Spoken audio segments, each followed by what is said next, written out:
It's the NFL on EA Sports. And we'll see the Cowboys Offensive Player of the Year. He was unstoppable a week ago with 4 touchdowns. It's the Cowboys and the Eagles coming up next.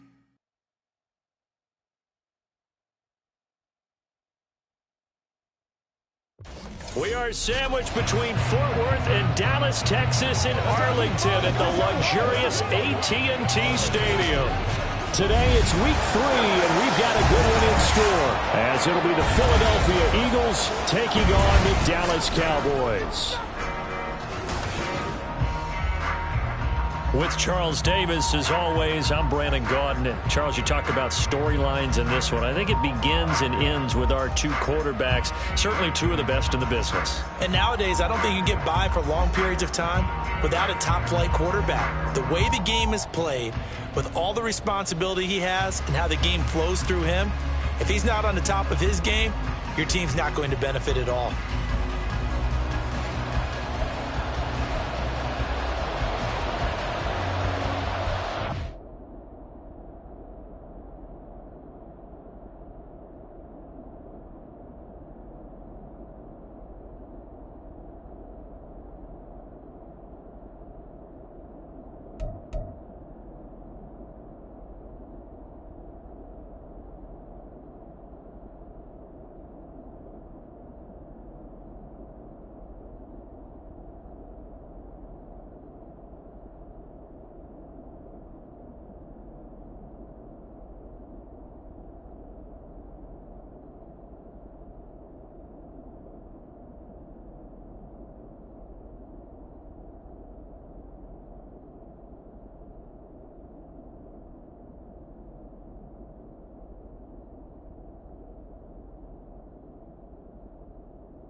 It's the first weekend of autumn, and the NFL is in full swing as off we go on EA Sports.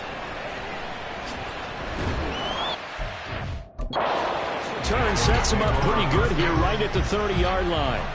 Now we'll see what the right arm of Dak Prescott has in store as the Dallas Cowboys offense sets up shop. We're not even a quarter way into the season. He's already off to a pretty nice start. NFC Offensive Player of the Week in last week's game. Yeah, week 2, he was electric. See what week 3 has in store. So 1st and 10 now from the 30. They'll start this drive out on the ground. And just no chance of turning the corner. He can only get back to the line of scrimmage. 2nd and 10 coming up. 2nd and 10 at the 29-yard line. And they'll keep leaning on the running game. Back to the ground. And he'll be tackled at about the 35. He gets them a little over half of what they needed. Now they're looking at a 3rd and 5. Brings up 3rd and 5. Now Prescott. And that is incomplete. That was their first 3rd down try of the game, and clearly something was off in the execution of that play. Good news, they've got a whole game left to clean that up and start clicking on those key 3rd down throws.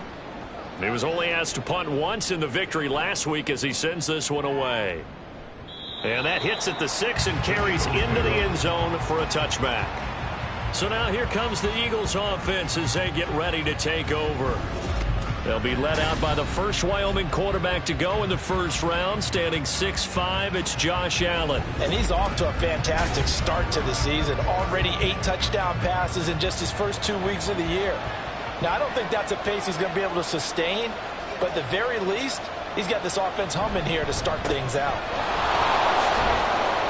And he is brought down at the 22 after a gain of 2, and it brings up 2nd down. Brings up The numbers for him from a week ago: 19 carries, 102 yards. I think he's exactly where he wants to be coming into a game, partner, because he has to still be riding the momentum from last week when he broke the century mark in rushing and had one of his best individual efforts of the season. I would expect that there's more from him on the way after that type of a game, and I know his teammates and coaches, they feel exactly the same way.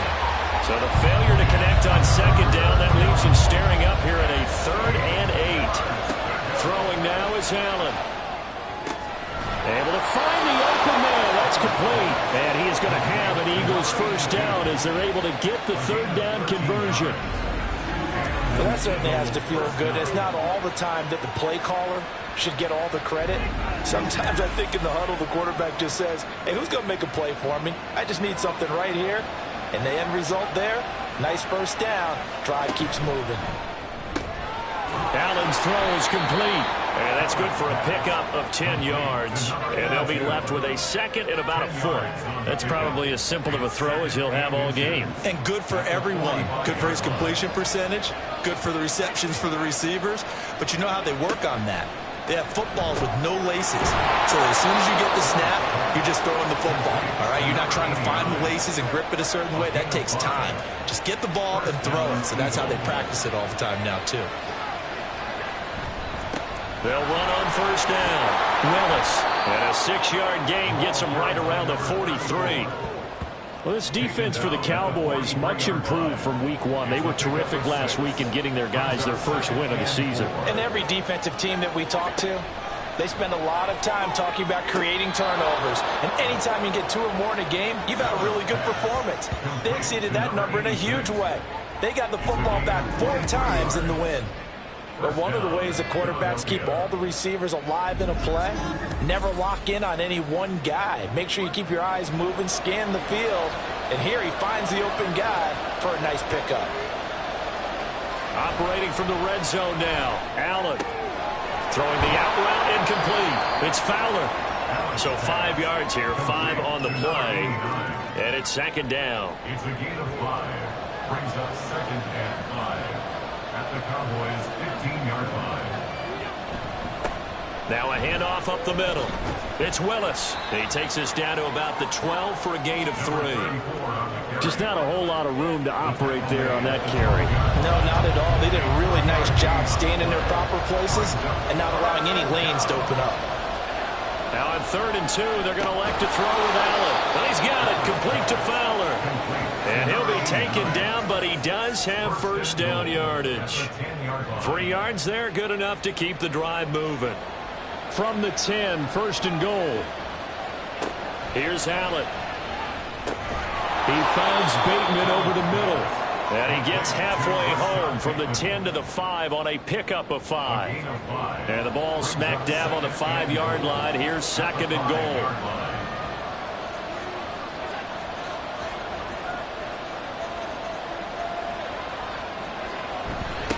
Going back in the backfield, he'll get the carry. And he's going to get him about 3 yards closer. He's down to about the 2. This defense hasn't let him in yet. They'll need to stiffen here. 3rd and goal from the 2. He'll try again. Pushing for the end zone, but he's not going to get there. They stop him just shy of the goal line. Only a yard there, so it brings up 4th and goal. This is a long drive offensively. Wouldn't you hate to end this with just 3 points? Doesn't it feel like during a ball game you have certain narratives going on and there's certain drives that seem to take on just a bit more importance than others? This feels like one of those, doesn't it? To me, 3 points here, a major letdown. This is the time to go and put 6 on the board. So 3 points on the board, as easy a field goal as you're going to get, but I can see you shaking your head. I love that peripheral vision of yours, partner, because to me, if it's the 4th quarter and you're up 6, I get it. But now, even if you run and don't get in, you're still setting them up to go a long field, 98, 99-yard drive. How do you look at your defense and not give them that opportunity? 2nd drive forthcoming here for the Dallas Cowboys. Early on, you know, Charles, every game could be called a measuring stick game. But I think when it comes within your division like this, it's a measuring stick game with a little extra intrigue. I would agree with that totally, because all division games have a little extra to them.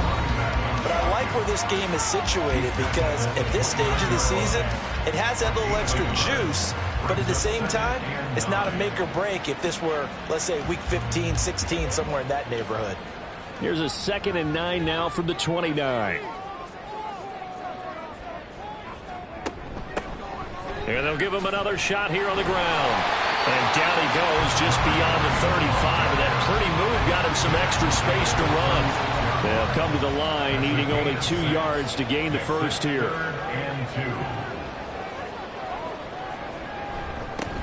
On 3rd down, they're going to run for it here. And this is going to be a Cowboys first down as he'll get this up to about the 42. The Cowboys are 1-1 through 2 games thus far. It's not a start that's going to set the world on fire, but they've been pretty solid nonetheless. And the first thing that crosses my mind, it certainly beats the alternative of starting 0-2. I do think that this is a team that's going to take a little time to find its footing. Hard to navigate the always tough NFL. A good pickup there, 21 yards. And they won't stop the game, but that was a historic moment. That last pass moves him beyond Drew Brees, who threw for 80,358 yards in his illustrious career. That mark has been topped. So he now takes over the 2nd spot all time, but he is still around 8,900 yards short of the all-time record set by who else? Tom Brady. And he gets this one inside the 15, just a yard or 2 shy of the 10. That's now a pair of explosive plays in succession, both north of 20 yards. Prescott on 1st down. Sideline throw, it's complete. And a nice job there of keeping the toes inbounds. 2nd and 1 from the 2. A gain of 9 brings up 2nd and 1. Hands it off out of the gun. And he will take it in for a Cowboy score. A great effort there. His 5th rushing touchdown now on the year. And the Cowboys are able to answer the early 3 points and take a first-quarter lead. So this has been a pretty strong start to the year for him on the ground, CD. It's just week 3. That's already 5 rushing touchdowns. And you know he's got big grins on their faces besides the rest of the team. The strength and conditioning program, because he was awfully dedicated to what they put in front of him to get ready for this year. Got himself into terrific shape, and he's dominated here early on.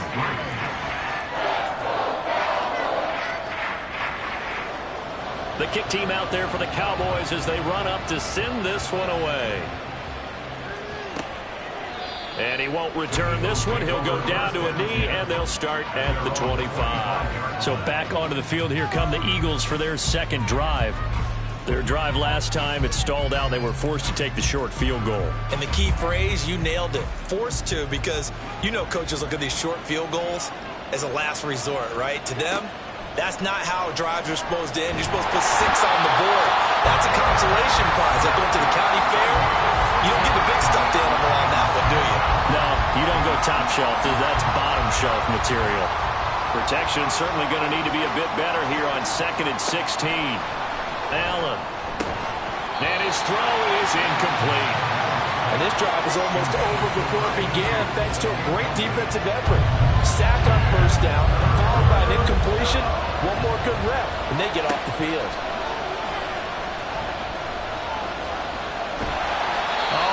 Cannot get away, and down he goes. More than one defender there, and that's a loss of 5 on the sack. On 4th down, punt coming from Braden Mann.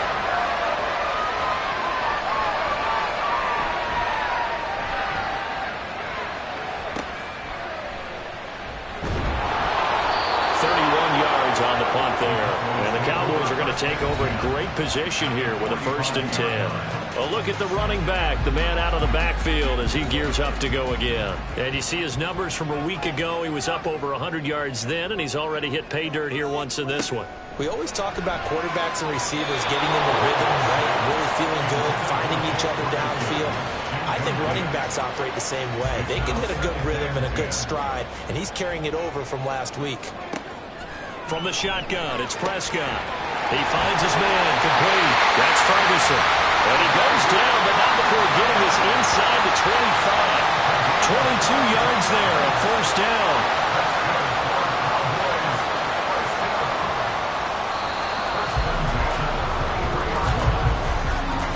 after one, 7-3 the score on EA Sports. Start of the second quarter, and it's the Cowboys in possession as they've got it with a 1st and 10. From the gun, they'll try to run it. And running room scarce here. He's going to be stopped in his tracks at the line of scrimmage. Now a 2nd and 10. Brings up 2nd and 10 at the Eagles' 23-yard line. Yeah, they'll keep leaning on the running game. Back to the ground. 4 yards the gain, and it'll bring up a 3rd down. He did have the touchdown run earlier, but not a heck of a lot more than that throughout this game. No, not at all. In fact, I would say that this defense has done as good of a job on him as they have on any runner in recent memory. Meanwhile, on 3rd down, they take a shot at the end zone, but it's incomplete. Oh, that's going to hurt a bit because they needed to come through with a completion there. Now a drive that started with great field position is facing 4th down.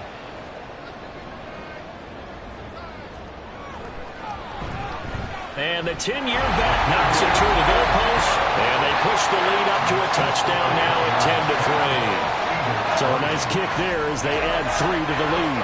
And from what I've seen so far, Brandon, I think they've been the better of the 2 teams here in the first half. So even though you want the touchdown, I think that's a nice job there to put 3 points on the board. And here comes a return from just beyond the goal line. And that decision to bring it out ends up not being a good one. Costs him about 5 yards as he's tackled at the 20. Philadelphia getting set to take the field. Just a lone field goal for him so far, trailing 10-3 as they come up 1st and 10.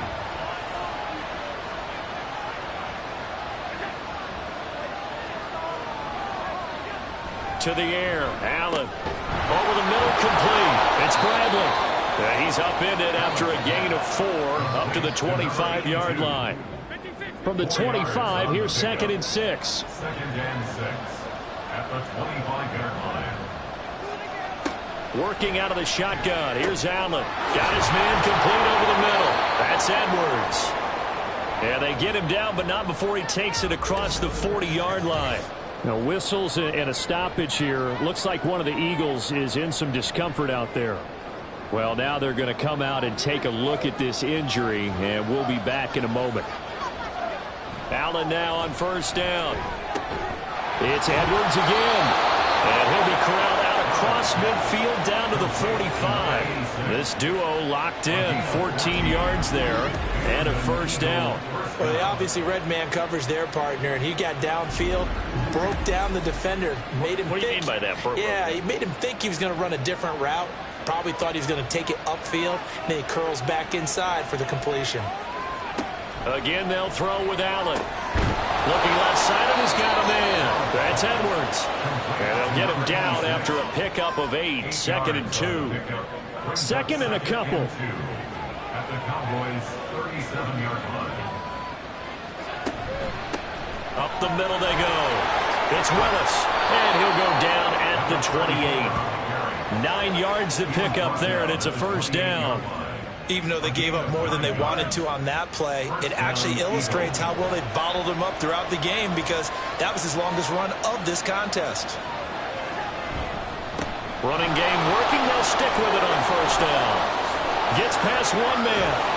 Then he is out of bounds right around the 10-yard line. 42 yards now on the ground on just 7 carries. I think they like this drive a little bit better there, partner. Running game helping out, picking up some of the slack. Because remember the last drive, they went 3 and out. This offense finding its legs now. Here's another 1st and 10. Now Allen. And that's going to be caught for an Eagles touchdown. A great play there. His 5th touchdown now on the year. And the Eagles are an extra point away from evening this one up. And he is a reliable target. They like to get him involved. They got him involved there for the score. And they should. He's a very good player. Remember, they can use him in certain positions, so many different spots, and he usually comes through for them. On for the extra point, Jake Elliott.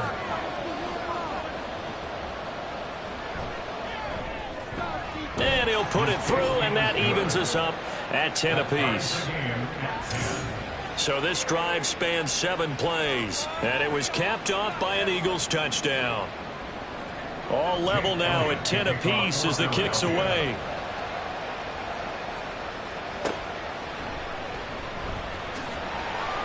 And makes it across the 20 as his guys will set up shop at the 23-yard line. And now Dallas gets set to take the field. And last time able to get 3. It's not what they wanted. They wanted 6, but they got at least something. They mustered something out of the drive. They'll take it. I like the way you've described it. Not ideal, but they'll take it. Anything to put some points on the board. But this time on offense, they don't even want to see the field goal kicker trot on the field. They want that ball in the end zone. Yeah, they'll be going for 6. Prescott able to hit his target low. So 8 yards on the completion there, and it'll leave them with 3rd and a full yard to go. So they just need 1 yard here to pick up the first down. From the gun, he'll hand this off. And he gets it to the 34. Good enough for the first. A 3rd down gain of 3 yards, and that'll be enough. That's a tremendous group effort there, because when you talk about offensive lines, the best ones, talk about guys that play in harmony, in sync, and getting things done, and they did that on that play. Yeah, especially on 3rd and 1. Got to be in sync, and they were. Officially, it's a 1-yard loss. That's going to bring up 2nd and 11. Loss of a yard. Brings up 2nd and 11 at the 33. Prescott now. Complete. Jefferson the target. It'll be a gain of 5. And now 3rd down and 6 to go. Brings up 3rd and 6. Looking to throw. Prescott. He's got his target. That's complete. He's going to be taken down. Plus, there's a penalty flag in the backfield. They may get 15 more on top of this. A bad time for a roughing penalty. And they get the gift of a 1st and 10. To throw is Prescott. He finds his man complete. That's Ferguson. Call it a gain of 6 on the play. And that will bring up 2nd down. 6-yard pickup brings up 2nd and 4 at the Eagles' 19-yard line. Here's Prescott. And that is caught. Touchdown, Cowboys. Jake Ferguson. That's career touchdown number 131, and it ties him with Chris Carter for number 8 on the all-time list. And the Cowboys have moved out in front. Aubrey good with a PAT, and that makes it a 17-10 score. The kick team out there for the Cowboys as they run up to send this one away. Taken at the goal line. And he will make it to the 20-yard line and no further. The Eagles offense now gets set to head back onto the field. They find themselves down 17-10 as they come up on a 1st and 10.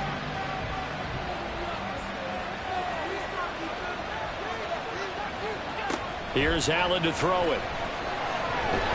Now the pressure comes and he goes down. Just inside the 10, back at the 9. It looks like a loss of right around 11 there on 1st down to set him back on 2nd. These sacks now, they're starting to pile up, Charles. And that front 7 defensively, they've had their way with this offensive line. And I think at this stage, we have to start thinking about different play calls. We've got to start helping this quarterback out because the entire game he's been under siege. I don't care what the down and distance. They've got to get the ball out of his hands a lot quicker. Now Allen. And the pressure gets to him again. Rashawn Gary that time fighting free and getting to the quarterback. So, Brandon, we sat in with a lot of coaches, and when they talk about things they want to accomplish offensively, I'm not sure that sack and sack are on their play sheet. On 3rd down, Willis. And they'll mark him down right around the 9, just shy of the 10. It'll be a gain of 7, but I'd imagine we'll see the punt team here on 4th down. The Eagles send out their punter now as the drive goes backwards, so he's on to punt it away. Now a fair catch taken, maybe a yard or 2 shy of midfield. Just 34 yards on the punt there, no return. And this offense, they're going to have excellent field position. They take over with a 1st and 10 on the short side of the field. On 1st down, they go with Dixon. And he can only manage to get a couple. 2nd and 8 coming up. Ball spotted at the 45. Here's a 2nd and 8.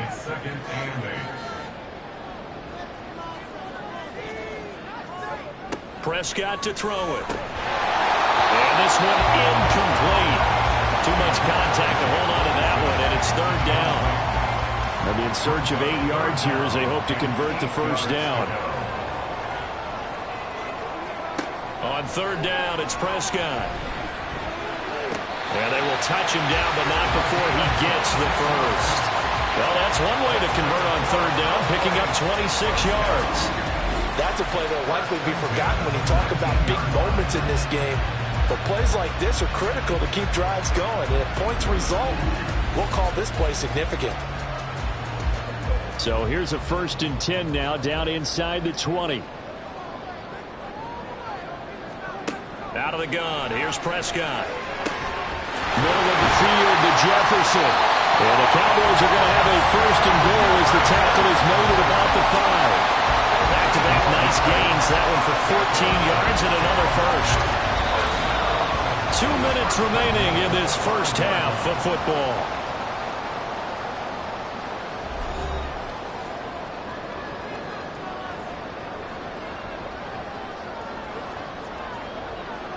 To the air again, Prescott. And this is caught for a Cowboy touchdown. 2 first-half touchdown passes now for Dak Prescott. And the Cowboys have taken a 2-touchdown lead now. And down near the goal line here, they're able to throw it in. And the key word, quick. Quick hitter. Out of his hands fast, into the receiver's hands even faster. Aubrey now for the PAT.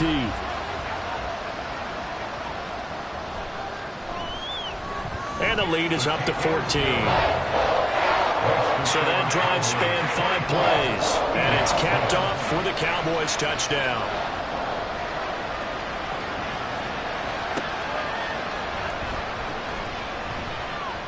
Oh, good-looking return set up here. And finally stopped, but what a return all the way down to the 40. Partner, when I was in college, we used to have these things called game maxims that we did before every game. One of them said, press the kicking game. For here's where the breaks are made, is the area of hidden yardage. How about that return? Flipping the field, taking it past the 50, and getting things set up to start the series.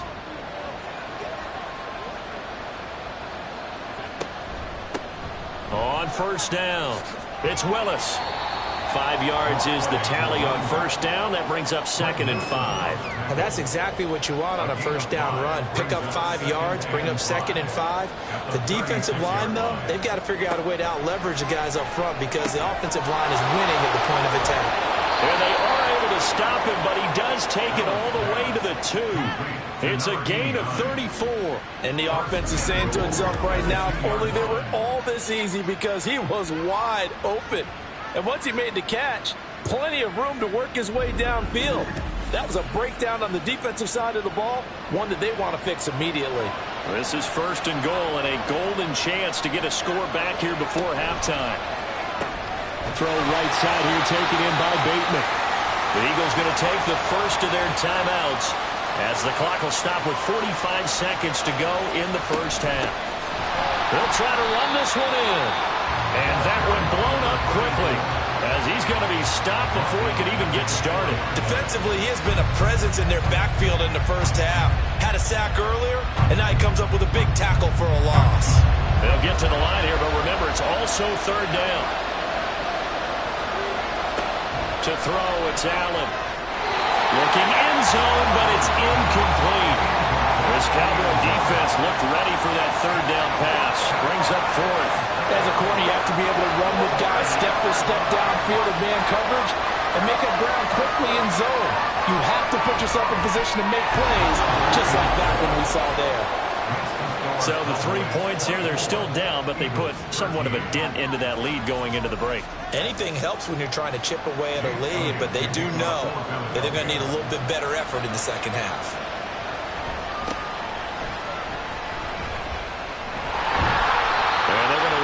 Pretty good starting field position as they get it out past the 35. About set for this next drive by the Cowboys offense. And with time quickly fading here in the second quarter, not sure how aggressively, offensively they want to play this. I think we'll find out just how much they trust their guys in this situation if they decide to take a shot. Now a timeout taken. Perhaps a chance for one more quick play and then another timeout if they hurry. We'll see. Able to find the open man. That's complete. Now whistles and a timeout with 3 seconds left in the first half. Dixon trying up the middle. And he's going to be taken down here as that will lead us to the end of the first half of play. So we have reached halftime here in an 11-point contest. As we send you on over to Orlando for Jonathan Coachman at our EA Sports Halftime Report. Take it away, Coach. Okay, Brandon, thanks very much. Time to give you folks at home a look around the NFL on this first official weekend of fall. So let's get to it. We'll get started up at FedEx Field in our nation's capital. And it's the home side who have the lead as they play the second quarter. From there, it's off to Chicago. Check on the Bears at home at Soldier Field. And at halftime, they trail the visiting Seahawks in that ball game. The Seahawks seem to be on their way to what would be a good victory. Finally, let's get to the country music capital of the world and see what's happening with the Titans at home in Nashville. As you can see the score there in the second quarter. Trey Lance has thrown a touchdown pass. The Cowboys were treated to a fine first half from number 4, quarterback Dak Prescott. He came on after a slow start to fire 2 second-quarter touchdown passes and give his guys the lead at the intermission.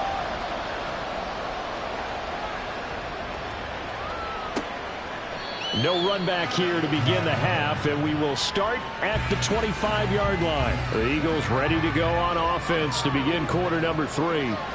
And Charles, some things to like about that first half, ultimately trailing here, but certainly this deficit is manageable. So curious to see what adjustments they may have made at intermission. As am I, because I think things bode well for a possible comeback, because I thought a lot of their best reps in the first half came through the passing game.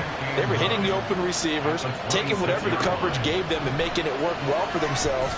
Now, they just want to pick up the pace of score a little bit. So I expect them to come out and continue to throw the ball effectively.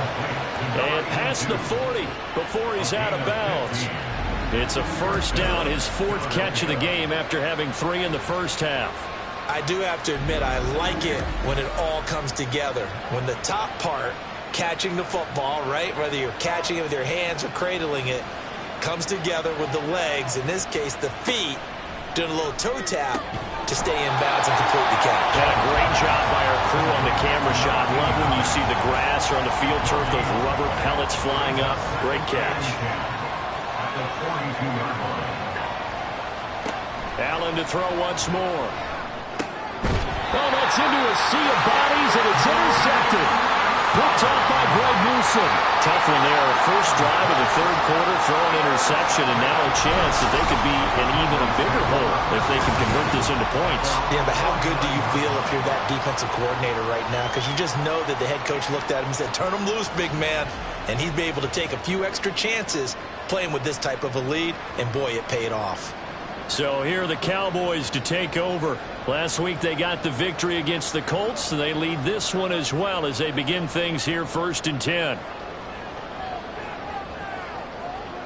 Following the interception, here's Prescott. Throw left side complete. That's Ferguson. And they go backwards here, losing yardage back at the 48-yard line.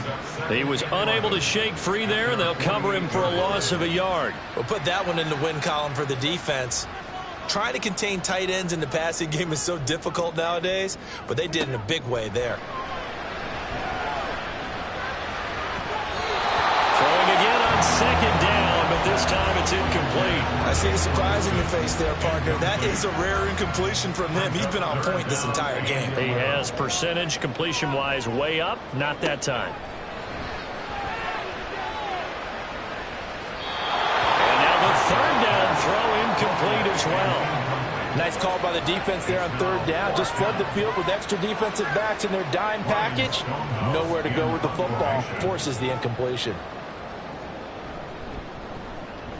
And he gets it away, a directional kick going toward the sideline. And this will be out of bounds, and they spotted it at the 15-yard line. Not too bad.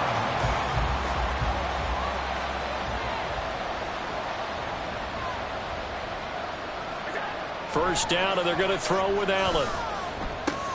Incomplete, into the hands of Fowler. This will be stopped about 2 yards shy of the marker. 8-yard gain, 2nd and 2. 2 yards to go, 2nd down. On play action, Allen. And got his man, complete. And he gets us to the other side of midfield across the 45 before going out. A gain of 32 that time. Still all sorts of time left in this game, and you'd like to be able to say take it one play at a time. But the truth is, they're probably going to have to hit on a few big plays in the passing game to close this gap, and that's a good start right there. Mike McCarthy pretty decisive. He brings out that red challenge flag. Previous play is under review.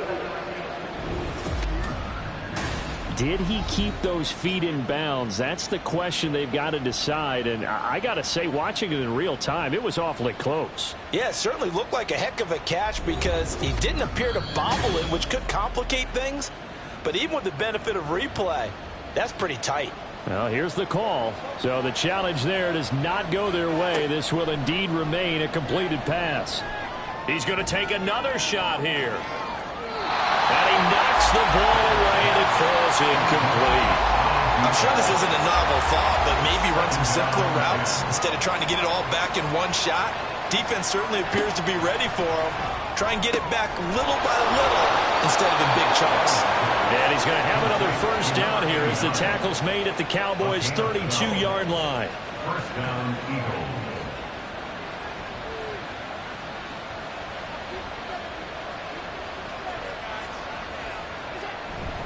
On play action, Allen. Oh, that's into double coverage and intercepted. Picked off by DeMarvion Overshow. And the Cowboys are going to get this back to their own 34-yard line. Partner, I think this one went awry very simply because he overestimated his arm strength and his ability to fit it anywhere he wants to. A lot of quarterbacks do that and often pay the price. The Dallas offense back out onto the field. Charles, a very uninspired effort the last time we saw them out there. It was a quick 3-and-out, and they punted the football. Yeah, and you never want to get stopped so soundly during a series, but what would be even worse now is letting it happen again right here. They've got to get going. And now the drive starts with a completion out to the right. That'll go for a gain of 7, and it'll be 2nd down. Brings up 2nd and 3 at the 41-yard line. Throwing, Prescott.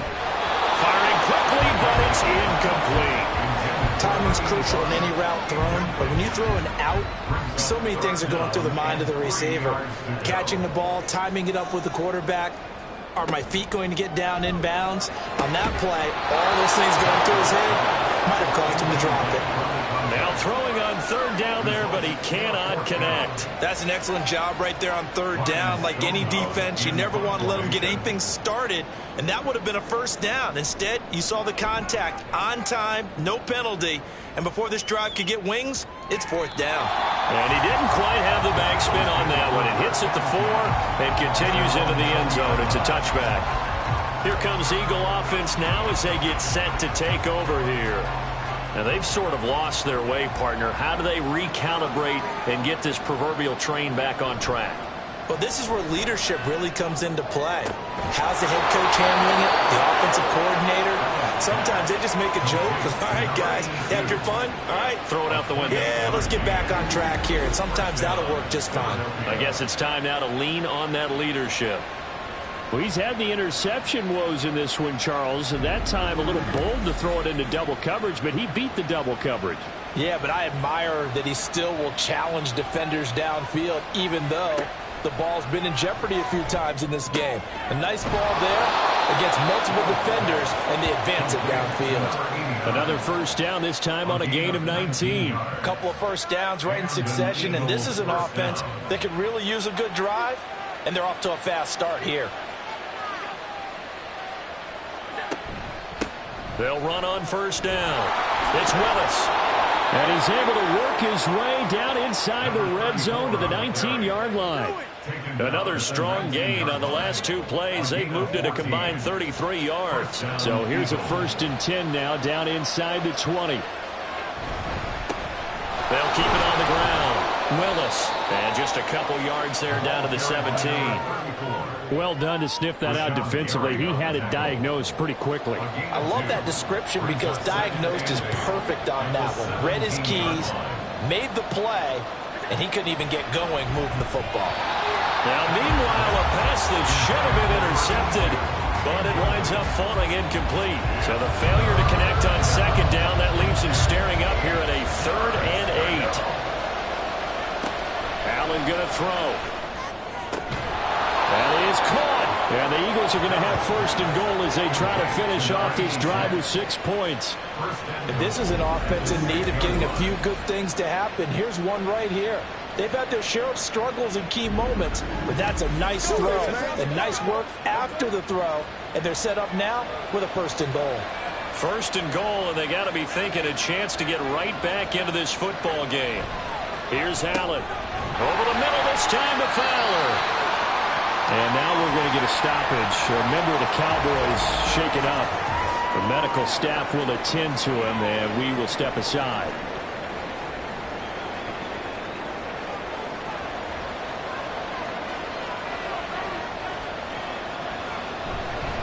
On 2nd down, they'll run it here. Shedding the tackle. And he gets halfway there from the 6 to the 3 on a gain of 3. Well, sometimes I get caught in hyperbole, but I think they desperately need to punch this one in. They're running out of time. Yeah, 2-score game, 2nd half. You're down here. This is the time to put it in the end zone. Man, not going to get much better than this for an opportunity. And not going to be able to push this forward. He runs into a wall right at the line of scrimmage. Nice job holding them out of the end zone on 3rd down. I think you need to give a big assist to this crowd. Yeah, they're really rallying them, aren't they? They're behind them the whole way. And they get that little bit of extra motivation when you're in a tough situation. Let's see what happens here on 4th down if they go for it. Can the crowd help them one more time? The kick by Elliott is good. And that'll make this an 8-point game. So 3 points, maybe not a grand prize at this stage, but it does get them back within 1 score. It certainly does, because now they stay within shouting distance. So that means everyone on your sideline stays engaged in this game. They know they still have a shot. And a nice return sets them up pretty good here right at the 30-yard line. Possession of the football going back to the Cowboys. Obviously not the intended goal last drive. They had to punt the football, but still they've got the lead here, and now a chance to add on to that lead if they can get points on this drive. 1st and 10 upcoming. Get this one across the 45 before he's brought down. 45 yards rushing for him now as he's run it 11 times. Sometimes it's hard to believe, but there are times this game is about patience, isn't it? Has had the game he expected, but that run there, that may get him going. I was just going to say, maybe that gives him a little juice, because you're right, he struggled, especially in that 1st half. Yeah, and I know the great ones always think to themselves, just hang in there. I'm just one big carry away from busting this open. That's a good start for him. Ball right on the 50-yard line. Here's 2nd down and 8. Prescott now from the 50. And he gets this inside the 35-yard line. A nice job there on the escape and scramble. A 1st down, a 16-yard gain. 1st and 10 at the 34-yard line. Prescott now. Out of his hands quickly to CeeDee Lamb. And he's tackled a yard short of the marker. Good gain of 9 on 1st down. 2nd down and a yard. At the Eagles' 25-yard line. Here's Prescott. And he's got his big tight end over the middle, complete. And he gets it all the way down inside the 10 and mark him at the 5. These two have hooked up 9 times now this afternoon as they pick up the 1st. Boy, how about the speed with which this offense can get down the field? It's taken them no time at all to get down here. And now they're set up with a 1st and goal. Looking to throw. Prescott. Going right back to Ferguson. Only a yard in the completion. It's second and goal. Well, the strategy was evident there. Get it to your tight end and make it a one-on-one play with a cornerback. Who's usually going to win that one? The tight end, but not there. Not in this situation. How about the corner defeating that logic and making a really nice tackle? About a half yard from the end zone, third and goal. It's now third and goal. They'll try to run this one in. Trying to barrel up in there, but I don't think he got it. No gain on the play, and what to do now on fourth and goal.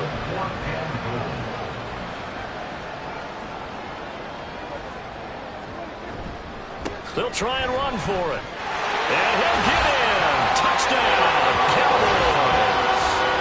A great effort there. With his second touchdown of the game, number 7 on the year. And the Cowboys are able to extend their lead in the final seconds of this third quarter. This defense held out as long as they could, but ultimately the running game wears them down from the 1-yard line. And that gets set up throughout the entire drive, doesn't it? And when you put those big bodies and determination into that carry, the end result, touchdown. The extra point up and good by Aubrey.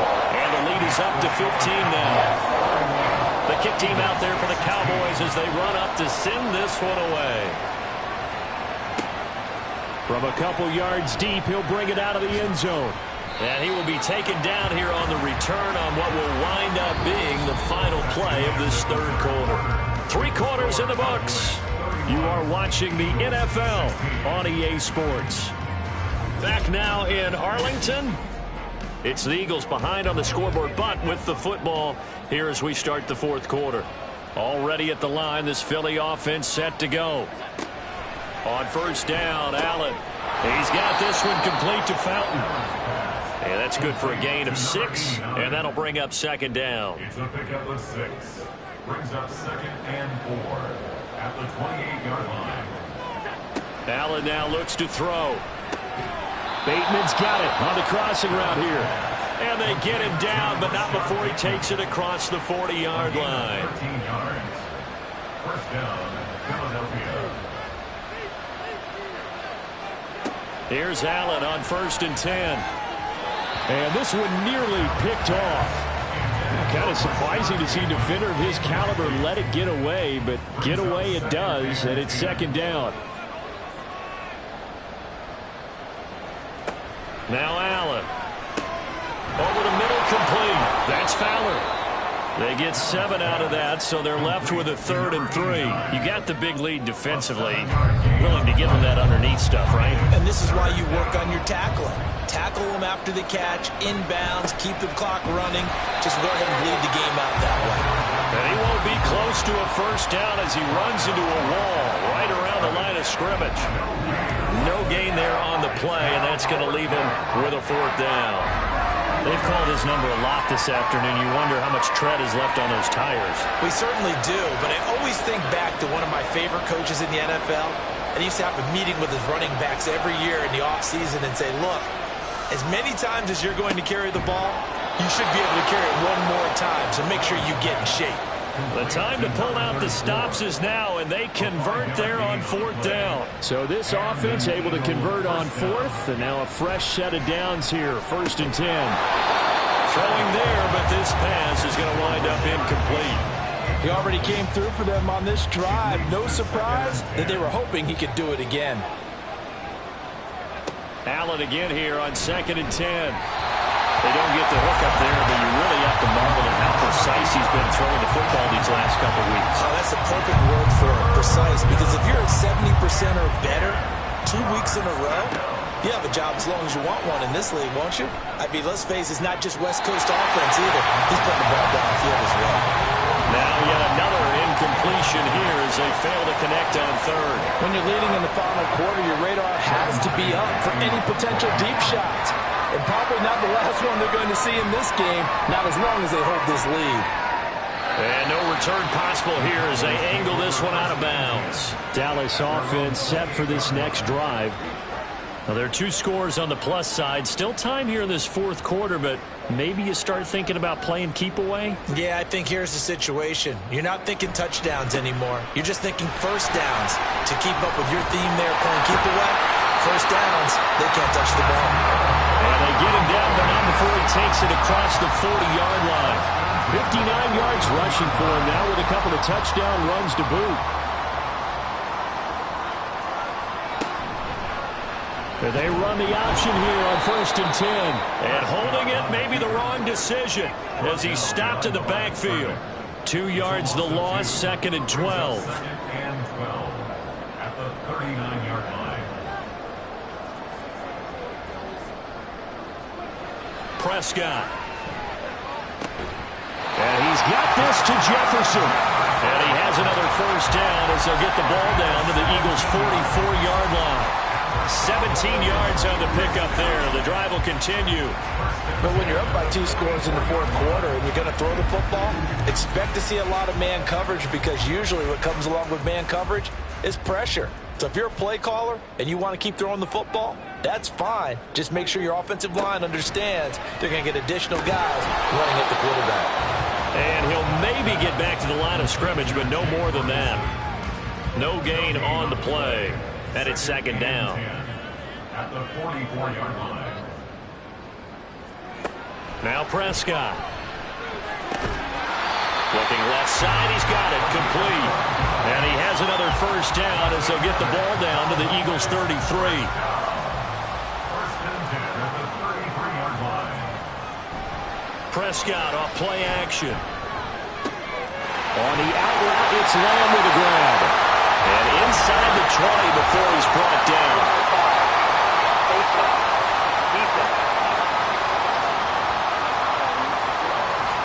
They're down here in the 4th, and that personal foul penalty is not going to help. No, in these types of situations, players will tell you that's extra intensity. From where we sit, it's actually frustration, not a good play. So the face mask moves him closer, and now 1st and goal. Prescott to throw it. And he whips that one incomplete there. Had an open man that time. They ended up putting a little too much heat on it, don't you think, partner? Absolutely. Just needed a touch more air under it. Instead, he fired an absolute bullet. A 2nd down throw for Prescott. Throwing middle, and it's complete. Only 3 yards there on the completion. That'll lead to a 3rd and goal. 3 yards. It's now 3rd and goal. To throw is Prescott. In trouble, and he'll go down back at the 12. A tough time to take the sack. Now it's 4th and goal, and that's a loss of 6. They'll turn things over to Brandon Aubrey now for the field goal. This to make it a 3-score game late. And his kick is good. And that will extend their lead even further.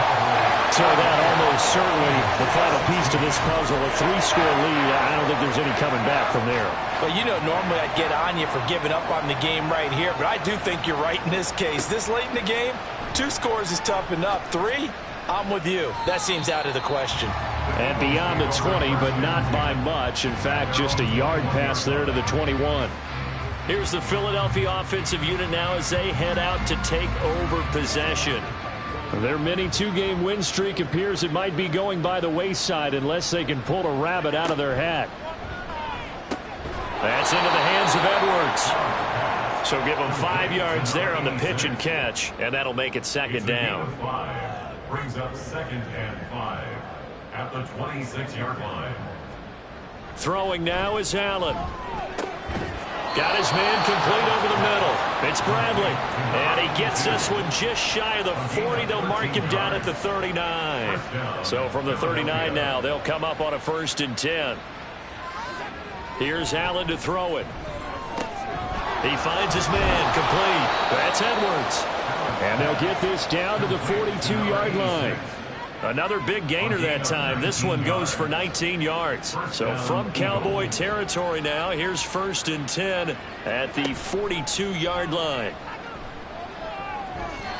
A throw there, but that's going to wind up incomplete. As a defensive back, you have some weapons at your disposal that we don't often talk about, and you can read the receiver's eyes, you can read his hands, and you know that the arrival of the ball is imminent, and that allows you to make a play on it and oftentimes knock it away.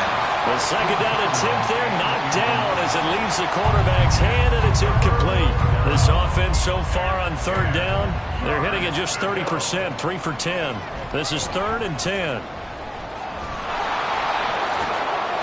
And he's taken down inside the 30. And the offense moving quickly to the line. Allen now on first down. Over the middle, complete. That's Edwards.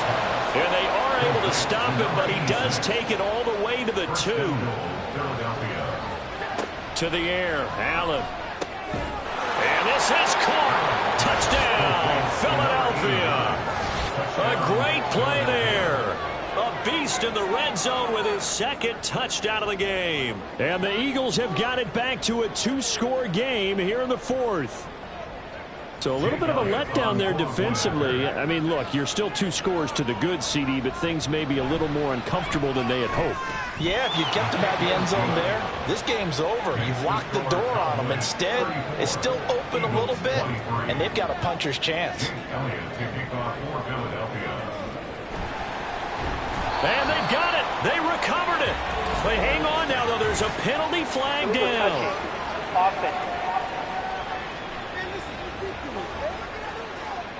Well, CD, you understand. I mean, they're so eager trying to get back in this game here in the 4th quarter, but they touched that one a little too early before it went 10 yards. Brandon, in such a high-stakes scenario, everyone's feeling the pressure on this play.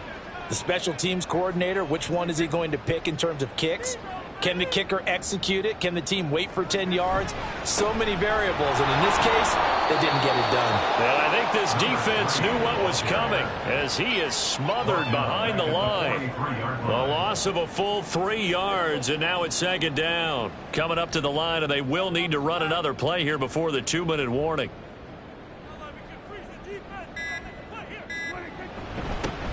They'll try and run some clock here as they keep it on the ground. And a very determined run there as he'll take this all the way down to the 27. Good effort. 72 yards rushing for him now as he's carried it 16 times. So the Cowboys in possession of the football here as we get you reset. And no doubt what they're looking to do is just salt away the final couple of minutes and escape with a win. Prescott going to keep again. And now we'll see a timeout used on defense as they stop it right out of the break with 1:57 to go in the ball game. On 2nd down, they'll try and run the counter. And here's another tackle made at the line. So they're converging well on the football now.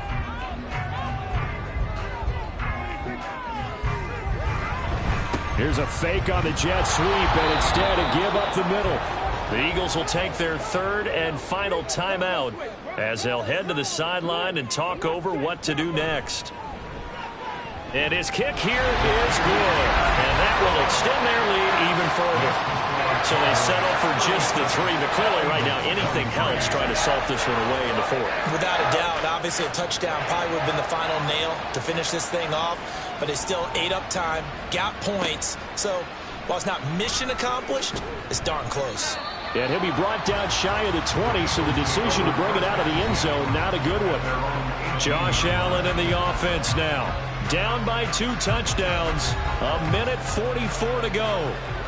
Their perfect start to the season in serious peril as they come up on 1st and 10.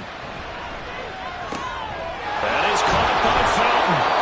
And they'll get it all the way up about 5 yards shy of midfield. A gain of 26 yards. Now Allen. And an Eagle first down. He's got his man downfield. That's Bateman. As my dad would say sometimes, I'm just scratching my head here trying to figure out what was going on there defensively. How did you lose him in the middle of the field? And this is caught now for a late touchdown. So hold everything here. This one's not over yet. Okay, game on. Don't go anywhere yet. You got a 1-score game now. Probably going to rely on the onside kick coming up. Yeah, they have to. It's not a high percentage play, but it's better than not having a chance at all. And that's when you put your leapers and your flyers on one side, get that high hop, and hope that one of the guys can come up with it. And on the other side, get that hands team ready. No doubt about it. Elliott good on the extra point. And now things get a bit more interesting here in this fourth quarter. So here we go, 45 seconds left, and things have boiled down to this onside kick. And they've got it. They recovered it. They hang on now, though. There's a penalty flag down.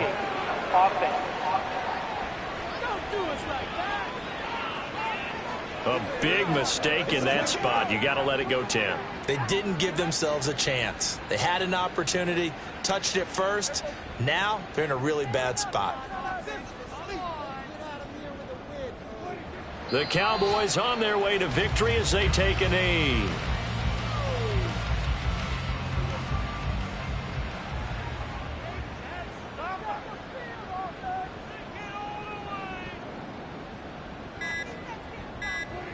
Prescott, he goes down to a knee, and that should just about do it. So this one will end in a victory for the Dallas Cowboys. And we talked so much about the turnover battle determining who wins and who loses. This game, no exception. They didn't turn the ball over at all, and they go on to victory. They look like a smooth operation in this one, didn't they? Because you look at every facet of the game, they handled their business. Offense took care of the football, converted it into points. Defense took the ball away, gave it back to the offense. Special teams, right there with them. That's the type of game a coach is going to really love and value. And when they show the film, they have to be careful not to give out too many kudos and kill their motivation going forward. So for Dallas, it's back-to-back victories now after the Week 1 defeat as they move to 2-1. And they'll get to stay home again next week. Meanwhile, for Philadelphia, they too will exit with a 2-1 record. And they'll try to get back to their winning ways next week as they head to Santa Clara to take on the 49ers. I'm Brandon Gaudin. Certainly have to thank Charles Davis, my broadcast partner, and our entire crew. We'll catch you next time right here. It's the NFL on EA Sports.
It's the National Football League on EA Sports, and we'll see Tylan Wallace.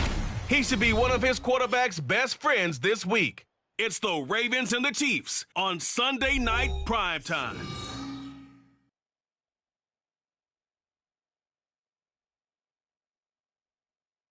EA Sports coverage of the National Football League brings us to historic Baltimore, Maryland, and M&T Bank Stadium.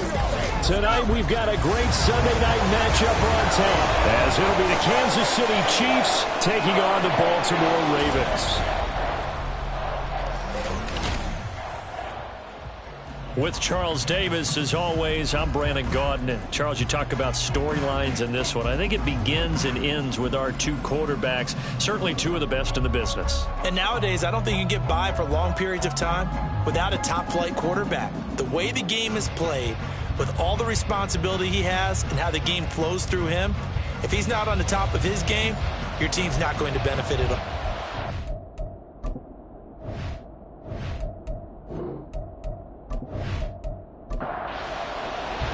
It's the first weekend of autumn, and the NFL is in full swing as off we go on EA Sports.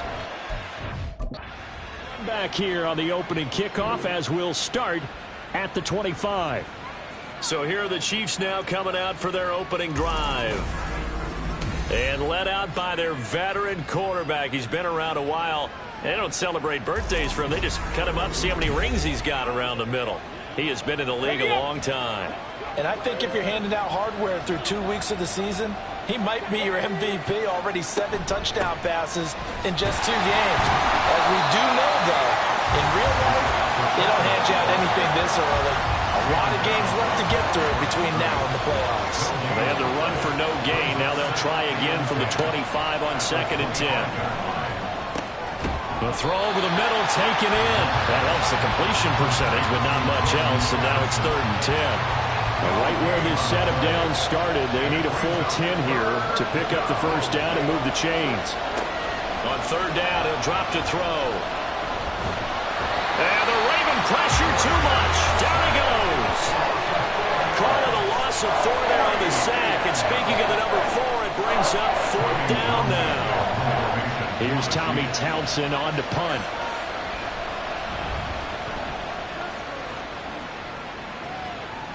And the fair catch is made at about the 27-yard line. And now here come the Ravens. Jackson and the Ravens come up now 1st and 10 at their own 27. They'll start this drive out on the ground. And they get him down, but not before he takes it across the 40-yard line. Solid way to start the drive. 13 yards, picking up the first. He was solid last week, over 100 yards in their victory on the ground. They want to get that going again. Absolutely. What they also understand is that from week to week, it's not necessarily the same, but they want it to be, right? What they saw last week on the ground, they want to see in this game as well. These are his numbers from last week's contest. 6 catches, 67 yards. Better tighten up the coverage if you expect to slow this guy down, because if he gets going, he'll eat you up. Jackson. And that one going to come up short. Low throw. He's trying to get it to Amon-Ra St. Brown. But now it'll be 3rd down. They'll come to the line here needing 9 yards to pick up the first. On 3rd down, Jackson. And the throw there going to be incomplete.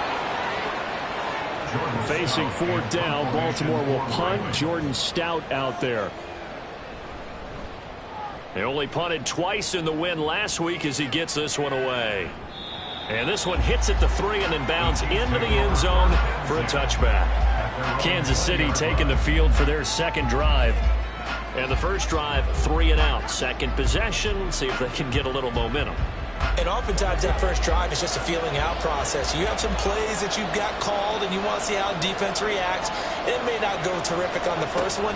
Now they're ready to go. They've kind of got a look at them, got a sense.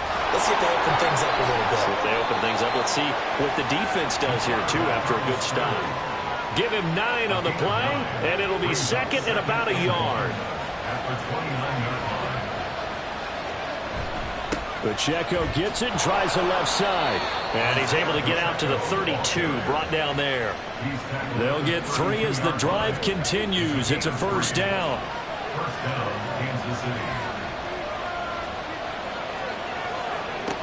Back to throw. He lets one go deep for Addison. And that's caught inside the 45. A big play there for KC.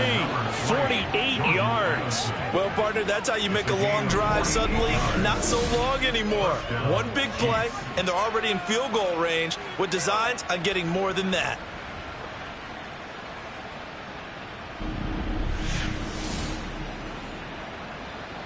So a big play as it gets them all the way down to the 20 now for 1st and 10.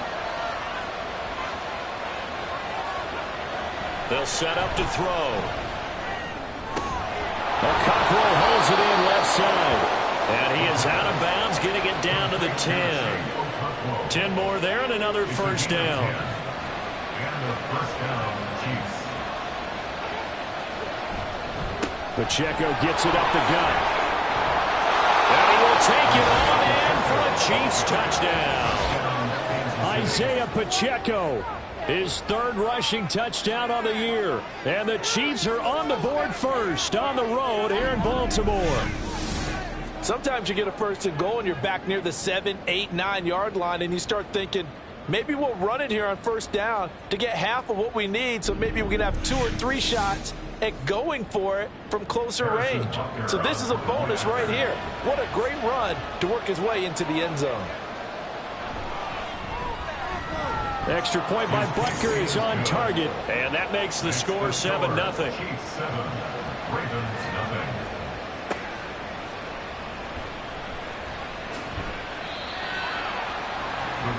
Baltimore set to take over here for their second possession of the game. The last series for them, a little disappointing, forced a punt. And now they'll try to do better here and come away with some points as they begin this drive, 1st and 10.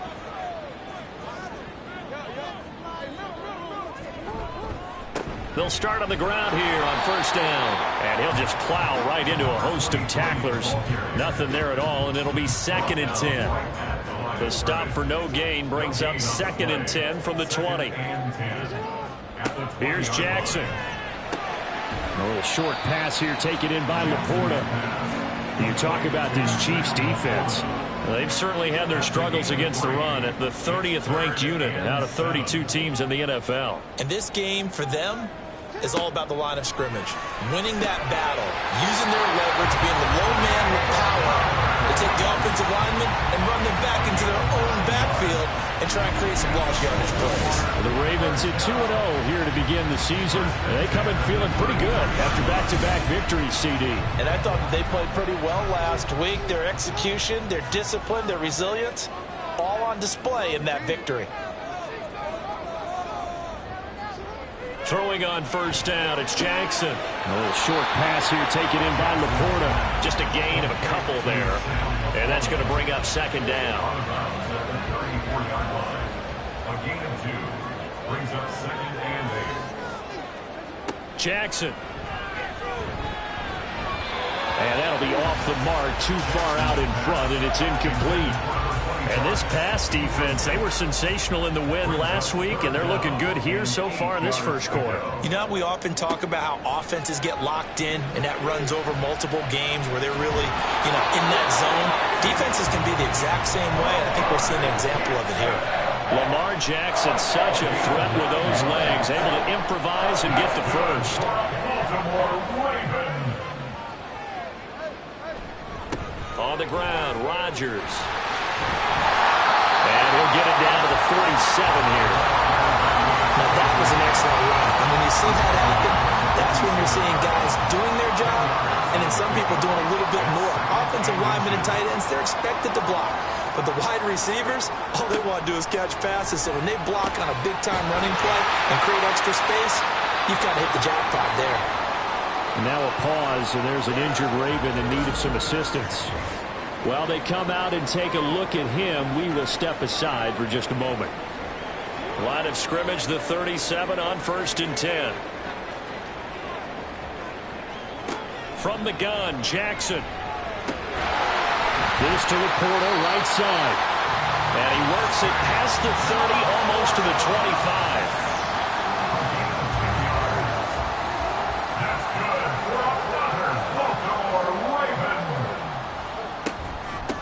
Now Rodgers.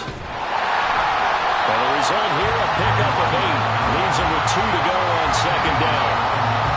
Well, they're making an effort to get the ground game going tonight. So far, it's working. I like what we're seeing from the offensive line. They seem to have the leverage going, and they're controlling things and reestablishing the line of scrimmage, moving that defensive front backwards, but also like what the runner's giving us, too. It appears that he's been waiting all day long to get out here and take off. That good for 6 as they keep this drive right on rolling. From the 13 now, they work on 1st and 10. Now it's Jackson.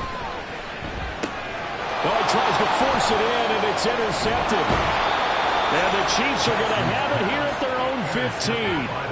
Definitely not the ideal time to see that mistake, partner, because this is still a one-possession game, and that's at least a field goal that just vanished with that turnover. Now, pressure's on defensively to prevent that pick from turning into points for the other side. And now here comes Kansas City. They've got a 7-0 lead in the football as well as they start out 1st and 10. They'll come out throwing here to start the drive. Got a man, and he hits him in stride. And he'll be brought down, it looks like right at the 40. A big play there for KC.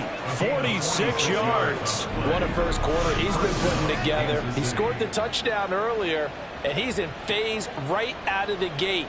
Right now, he's playing with such confidence, he doesn't believe that they have an answer for him no matter what they do on defense. And here's another big play to prove his point. So the big play moves him all the way across midfield to the 40 now for 1st and 10. He'll drop to throw. And he's going to find his man out of the backfield. That's complete. And he'll be out of bounds as he gets it down to the 30 there. Ball on the 30 now. Here's 2nd down and a yard. Brings up 2nd and a yard. Now back to throw. Addison hauls it in. And he's going to be taken down with the 1st down at the Ravens 19. Give him 12 yards on that one. It earns him a fresh set of downs. They'll look to throw again. That is caught by Rice. Touchdown, Kansas City. A great effort there. His 3rd touchdown now on the year. And the Chiefs lead this now 13-0 here in the opening quarter of the ball game. They went 5 wide in that offensive set. And racing, going 3 wide's a big deal. To go 5, how about the way that they finish things off? Did you just fit a race car reference into the game? Zoom, zoom. How about the way that you play? When you go 5 wide, that means you're going fast now. Zoom, zoom indeed. Extra point by Butker is on target. And it's now 14-0.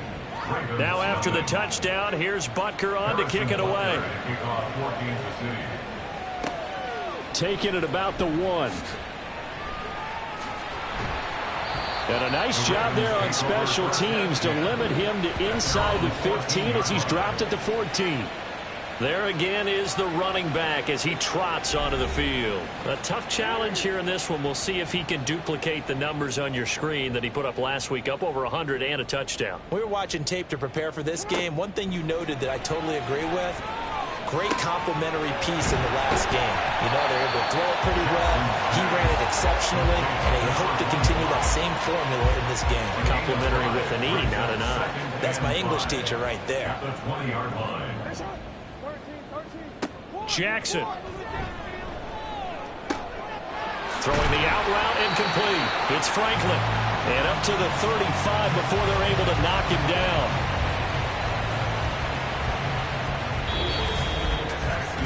14-0 the score. This is the NFL on EA Sports. Second quarter now from Baltimore. It's the Ravens in possession. Ball up to the 35 now as they come up on 1st and 10. Play action. It's Jackson. That's going to be knocked away and incomplete. Zone coverage there, and they were playing deep. That makes it obviously a little bit harder to run by guys. And that time, there's not much of a window to get the ball in there, and it winds up incomplete. Now a toss left side into the hands of his tight end. They get 6. That'll leave them with 3rd and 4. In search of 4 yards here to pick up the 1st down. From the gun on 3rd down, Jackson. Pass taken in by his big tight end. And he will have a Ravens 1st down as he'll be marked down a yard or 2 past the marker following a gain of 6.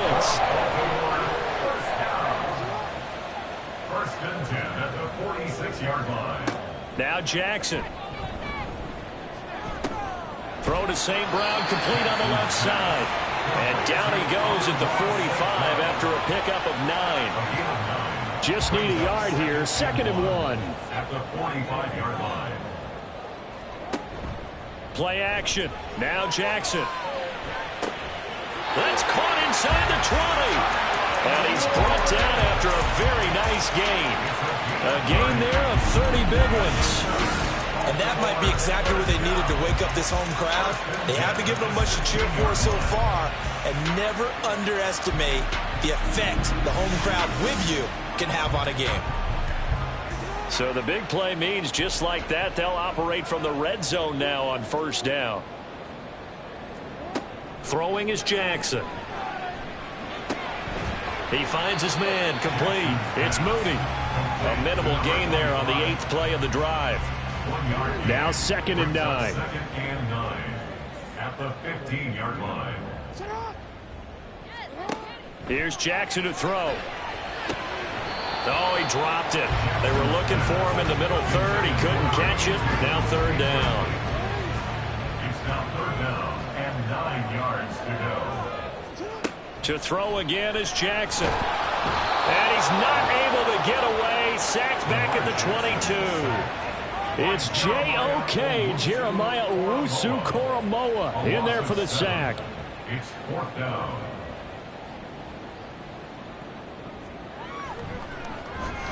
And his kick is indeed good. And they will get themselves on the board here at 14-3. So that kick gives them their first points of the game, CD. And it comes on the 3rd drive, but hopefully for them that's a spark that gets that offense going. Yeah, and I would say if you're the offensive play caller, as you look at your sheet, you're trying to find that part on there that unlocks bigger points. They've struggled with a few drives so far. Finally got 3 out of it. How do you find the end zone? That's what he's searching for now.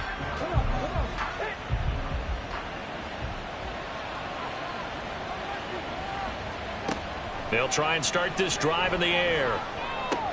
That one caught by Rice. He'll be dropped after a gain of about 6 across the 30 to the 31. A 6-yard pickup brings up 2nd. They'll come up now 2nd and 4 from the 31. They'll run out of the gun with Pacheco. And they'll stop him after a gain of a couple to the 33. The passing game's been working quite well so far, but the running game's been a little bit of a struggle. That's a surprise to me. Typically, when you can throw it, you've opened up lanes for your runners. They'll try for the first with Pacheco. And he'll get it out near the 40 to the 39. Now a pause, and there's an injured Raven in need of some assistance. Hopefully, obviously nothing serious here. Medical staff, though, going to take a peek, and we'll take a break. So from the 39 now, they'll come up on a 1st and 10. He'll look to throw. It's a short one here, complete to his tight end. They'll give him 4 yards there, and it'll be 2nd down. It's now 2nd and 6 at the 43-yard line. They'll look to throw. That throw taken in by Jamison Williams. And he's going to be taken down with the 1st down at the Ravens 35. Now a pause, and there's an injured Raven in need of some assistance. Well, the medical staff is going to come out here and take a look, and we will take a short break. Back to throw now on 1st down. This is caught by Addison. And they do get him down, but not before he's able to slip it inside the 5-yard line. That one goes for 30 yards. That catch is number 819 of his career. It ties him with Hall of Famer Steve Largent. Who did things largely below the radar? Not this guy.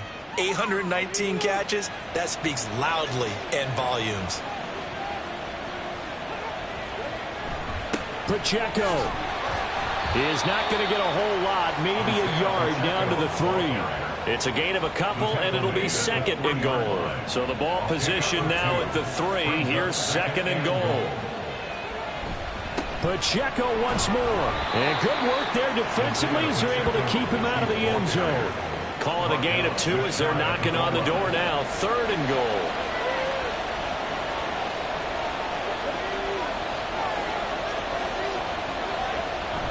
And they'll turn to the power game to try to get in. And he's he's going to take it into the end zone for a Chiefs touchdown. A touchdown run there from a yard out. And the Chiefs are able to stretch out their lead. So 3 drives, 3 touchdowns, and they're a PAT from going up 21-3. And there's no doubt in my mind, you're liking what you're seeing so far, aren't you? It's been unbelievable. Like a well-oiled machine, if you will. What's really tough, though, that defense, they're leaping the shadows at this point. They don't know which way to go. They're being hit in every direction, and they have no answers thus far.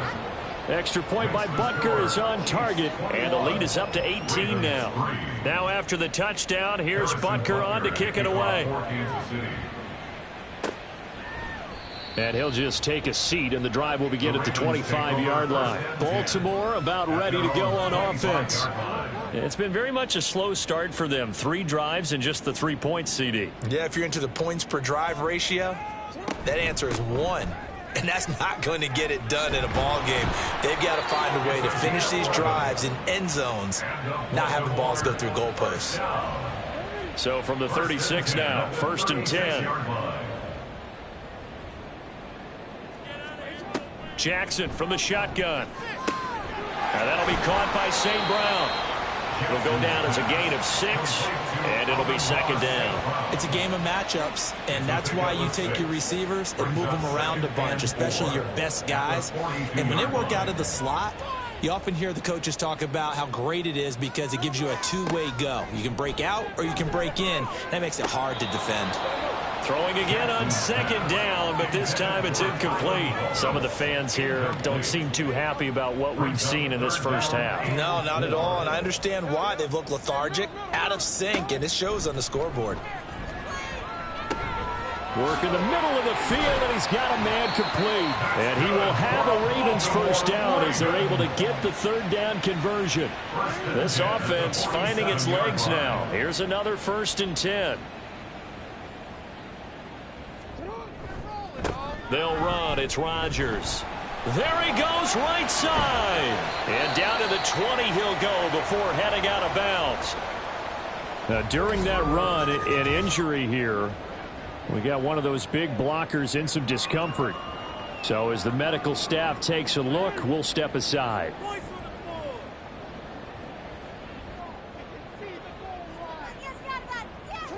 From the red zone now, here's Jackson on 1st down. So the completion good for 6 yards, and it's 2nd down. That's a staple of this offense. Drag route to the tight end. Yeah, he's unable to use his size to break off much more yardage after the catch, but still an effective gain nonetheless. Jackson now. Now the pressure gets there, and he goes down just inside the 20 at the 19. They bring a man off the corner that time, and he gets home for a loss of 6. Now after that sack, it's 3rd and long for Jackson and the Ravens. They'll drop to throw. Touchdown! Tylan Wallace.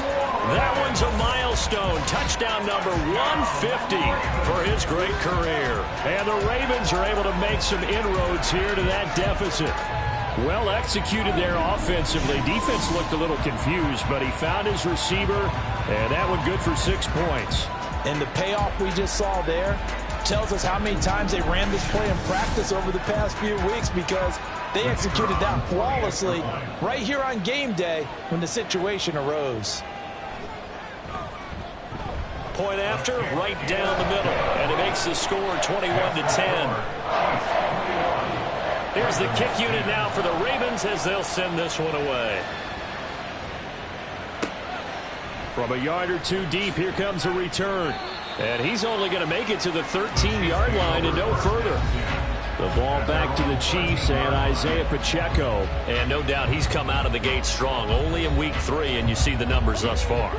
And we always talk about identity, setting a tone, you know, getting the groundwork laid for the season or for a game. And that's what they've done with the running game so far. It reminds me of when I first went to the University of Tennessee. And believe it or not, I was a quarterback for a day and a half. And the first practice session, the first play we ran was 28 pitch, which is a toss sweep. And I remember the offense coordinator saying, that's our identity, that's our bread and butter, that's the basis of our offense. We got to get that down right here, right now. I think we're seeing some of that in this running game here. So did you not get that down, and that's why you were moved to the defense, or what? I don't know for that reason, but I do know I saw a couple of guys throw, and immediately they were saying, you need to learn how to back that. Hey, you turned into a heck of a DB, though, partner. The end result, 21 yards. And this has been a nice answer to the touchdown drive against them a few minutes ago because they've come out and reestablished the tempo. A nice throw there, and they're putting together a very strong drive as a response. They'll look to throw now on first down. Throw over the middle. He finds Williams. And they'll get him down after a pickup of 8, 2nd and 2. And when you're playing a quarterback with some experience and some moxie, you enter the danger zone when you decide to blitz him, because if he's able to diagnose as he did on that play, he can hurt you downfield. He reads defenses so well, doesn't he? He really does, and the best part about that play for him, I don't think that was his primary target. I don't think so either. I think he had the read, figured out where the blitz was coming from, and went to a secondary target for a really nice game. They go play action here on first down. And he's got it. Touchdown, Chiefs. A great play there with his first career NFL touchdown. And the Chiefs will extend their lead in the final minute of the half. This is why a lot of play callers love play action in this spot. You just want to freeze the linebackers just for a second. Then you got a chance to get a quick pass into your tight end right behind them for a touchdown.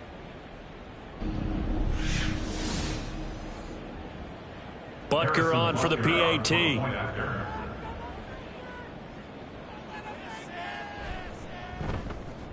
And the lead is up to 18 now. So the drive there took 6 plays. And it's capped off with a Kansas City touchdown. Now after the touchdown, here's Butker on to kick it away.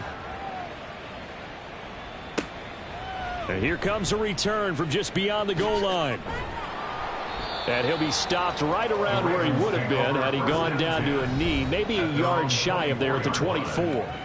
The Raven offense going to take over late in this first half. I don't think they need to be reminded of the situation here. I mean, the clock is dwindling. 3-score deficit waiting for them at halftime unless they can get something on the board here before intermission. And down he goes, but he takes it up to the 40. Now the Ravens going to use one of their timeouts as they'll stop the clock with 26 seconds to go until halftime. And he's able to get this one out closer to midfield across the 45. Now a 2nd and 2. 8 yards on the pickup. Brings up 2nd and 2. From the gun, Jackson. Oh, everything falling apart now. Another one intercepted. Well, Charles, you know, so close to halftime there. You throw the interception. Not only that, you do give it to them in plus territory as well. Yeah, they were pushing real hard to try and get something more on the board on their side of the ledger right before the half.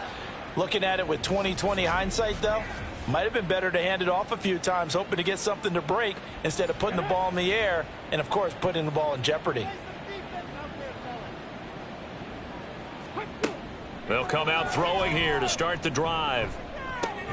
He's got it at the 15. And all the way in for a Kansas City touchdown. Jordan Addison.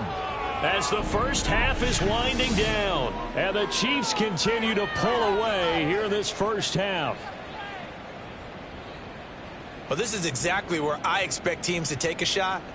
Right after a turnover, you count on the defense being a little bit jumbled coming out on the field, maybe catch them back on their heels, and that's exactly what they did there. They threw it downfield and really created a big play. Yeah, you said jumbled. They were the definition of jumbled defensively. One play and into the end zone.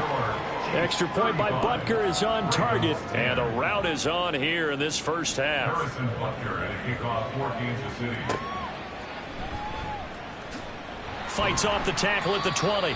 And he'll get it up just past the 20 as his guys will go to work at the 21-yard line. The Baltimore offense at the line set to get going.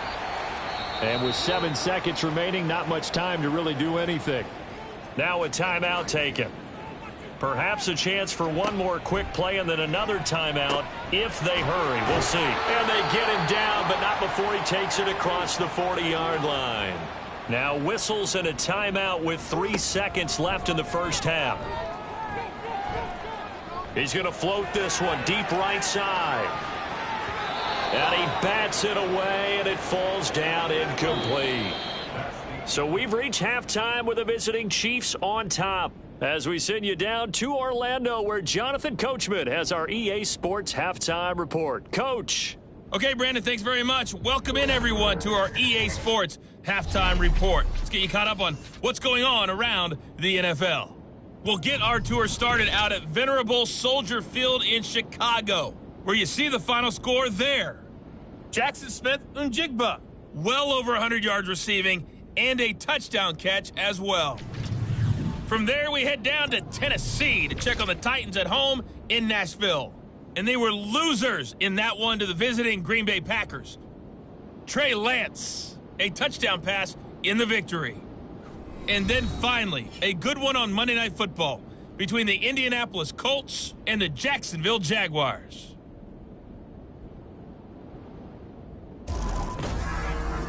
We got a strong first half out of the running back Isaiah Pacheco. He had a touchdown run that helped get his guys this halftime lead. This was an extremely one-sided first half. One team showed up ready to go. The other's been in a daze thus far, but there's still plenty of time left for this one to tighten up significantly. Harrison Butker and a kickoff for Kansas City. And no fireworks to start the half. This will be a touchback. The Raven offense set to start this third quarter. CD, they certainly know the hole that they face as they begin the second half. They have to do what precious few teams have done in NFL history, and that's try to come back from a 4-possession deficit. And partner, you know, as that team gathers, they're saying to each other, you never say never, right? Because if you're on an NFL roster, that's how you have to think. You can always come back and win a ball game. And let's face it, we saw a certain Super Bowl, a 25-point lead late, that wasn't enough to put someone away. But that being said, this task is near impossible. Let's face it. And bottom line is, it officially becomes impossible if this possession is an empty one. Now 3rd down and 7. Brings up 3rd and 7. Jackson. He had a man open, but he missed him, and it's incomplete. So many times when we talk about coverage, we're just about a defender running with a receiver, but a big part of it is understanding where the football is, finding it. In this case, when it arrived, it wasn't a surprise, and he was able to bat it away. Pulled in at the 24. A 46-yard punt, 8 yards on the return. And it's Chiefs football, 1st and 10. Jordan Addison in the offense out for another drive. Seems like the measuring stick for a receiver for a great game is 100 yards. Well, he's well past that now. And as we analyze how he's getting him, that's where it really becomes fun because, let's face it, they keep sending coverage at him, keep trying to put the pressure on, yet he finds ways downfield and finds openings. That's a really crafty receiver. First play of the drive, a success, 19 yards. Well, I certainly don't want to pile on, but this defense has just not been up to the challenge in this game, and this continues as we see here. Coverage, not been very good, soft in spots. There's an easy throw and catch for another first down. On 1st and 10, here's Pacheco. Credit him with a 1-yard gain there to make it 2nd and 9. We know that old expression, it's not my night. It hasn't been his so far. I don't know if the legs are a little bit heavy. Sometimes having to hang out all day and play doesn't exactly play to your advantage, but it's been a tough go for him. And every time he looks up, somebody's there defensively. That was the same case on that play. And he'll go down inside the 45 before going out of bounds. Here is 3rd down and 4. They'll set up to throw. He'll drop this off to Pacheco. And he won't get to the marker. He's a yard short. A pickup of 3. It leaves him with 4th and 1. How about that strategy there, Brandon? 3rd down. They just said, we've got faith in our tacklers. We'll give you the short stuff, and just decided to protect the sticks. So every time I hear fans telling me tackling's not a part of the game anymore, plays like that, I can clip and save and show them you have to tackle well if you want to be a good defense. They only needed a few inches, and they didn't get much more than that, but by about the width of a shoelace, they convert on 4th down. Now a play fake here on 1st down. That ball caught. It's Rice. And he gets this one inside the 15, just a yard or two shy of the 10. 28 yards the gain there on the catch and run. Well, up big, but still not hesitating to take some shots downfield, CD. I guess they really want to hammer home their dominance in this one. Yeah, that much is apparent, partner. If they keep completing throws like that, they'll keep that gap awfully wide as they've established already.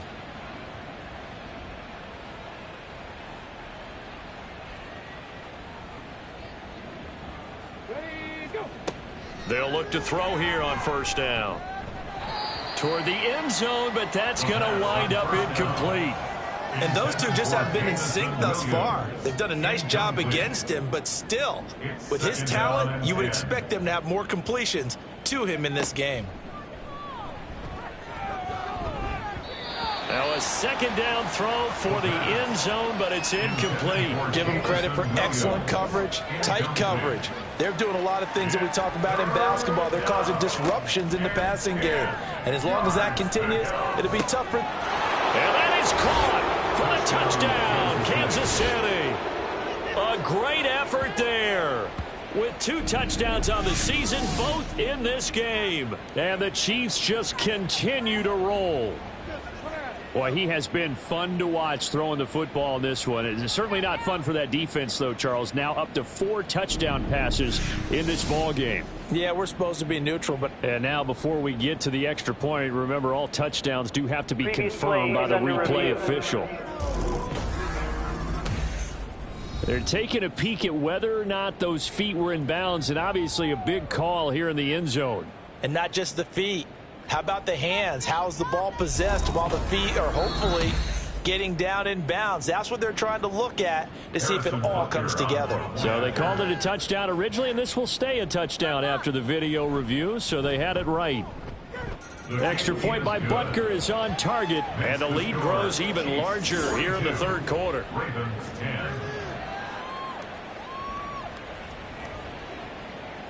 Now after the touchdown, here's Butker on to kick it away. This taken in at the goal line. And he had no room to run as he's tackled down inside the 20. And now Baltimore gets set to take the field. Well, we haven't exactly been treated to a nail-biter in this one, CD. And if they cannot score here, this one's pretty much all but over.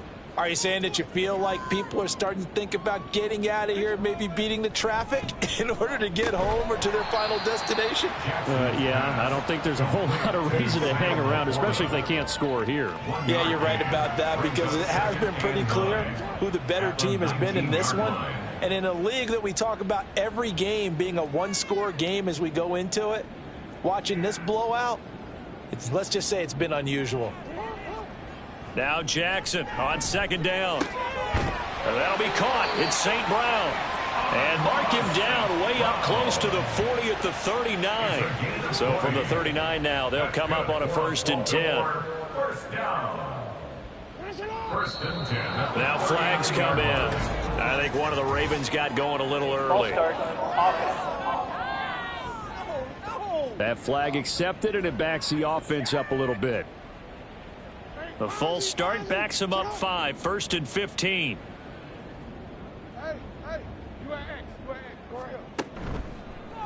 Jackson, option right. Jackson hit, and he lost the football. Oh, and one of the linemen on the other side has got it. Much like a running back going through the line, quarterbacks have to be aware of protecting the football as well. He left it exposed that time, wound up having it knocked free, but fortunately, had an alert teammate who was able to get it. Now left side, a completion to his tight end.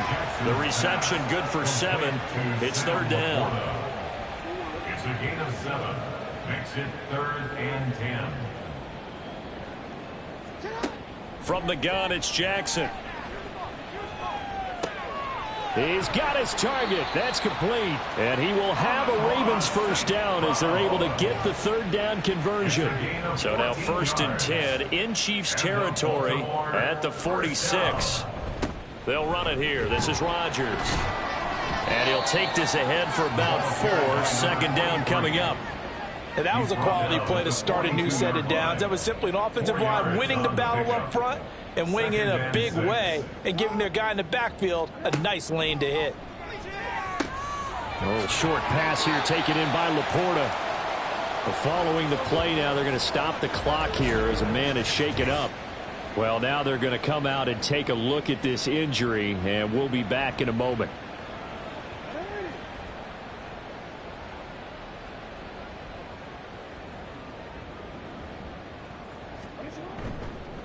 On 1st down, it's Rodgers. Excellent job pushing through tacklers that time to pick up 6.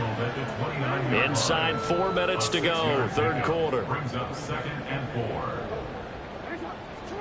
Jackson. Looking left side, and he's got a man. That's Moody. A gain of 5, good enough for the first down. First down. 1st and 10 at the 24-yard line. Now it's Jackson. And incomplete, a drop there in the middle third of the field. That'll bring up 2nd down. Brings up 2nd and 10 at the 24-yard line. To throw is Jackson. And incomplete on the deep ball. What would look like a march to the end zone has hit a momentary roadblock with that incompletion. No need to panic. They just got to come up with a high percentage play call and see if they can get their offense back on track. Now yet another incompletion here as they fail to connect on 3rd. This has kind of been the story all night long, hasn't it? An inability to really get much done on 3rd downs, and it's costing them.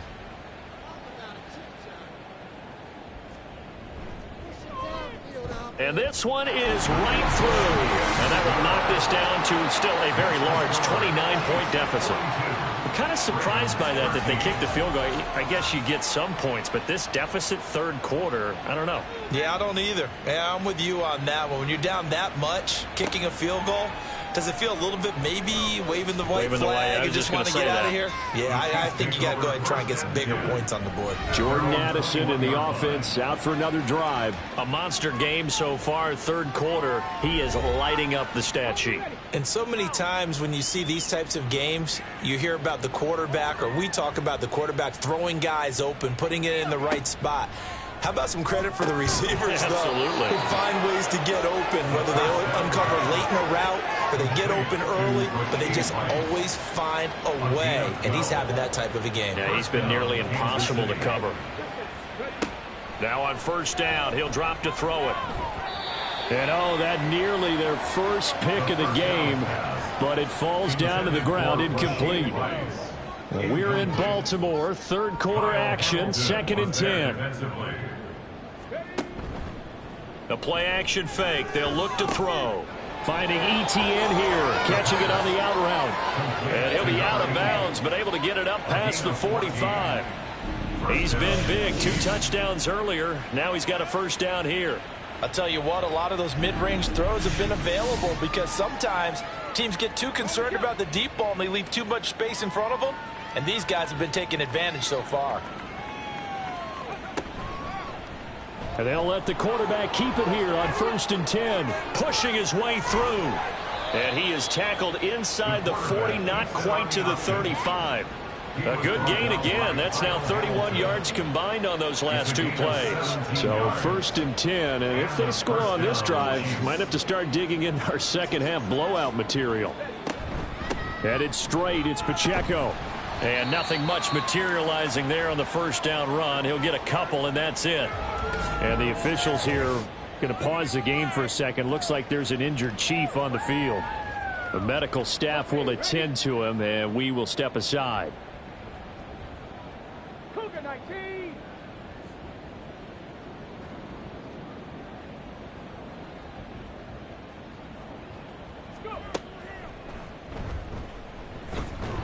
A pickup of about 3 yards as he's taken down at the 31. Anytime you decide to use your quarterback as a runner, Most of the time when you design a play, you're expected to break a little bit bigger than this one, because when you run him on short gains, your risk reward and him taking hits, I'm not sure that's the payoff they were looking for. Throws out left. It's caught by Williams. And this will not be enough. On 3rd and 5, he only gets 3. If this were baseball, we'd call this small ball. Instead of pushing it downfield, they throw a short pass trying to pick up the first down, but the defense rallies to the football and stops him short, bringing up a 4th down. And down inside the 15, shy of the 10. A defensive breakdown allows a pickup of 16 on 4th down. First down, Kansas City.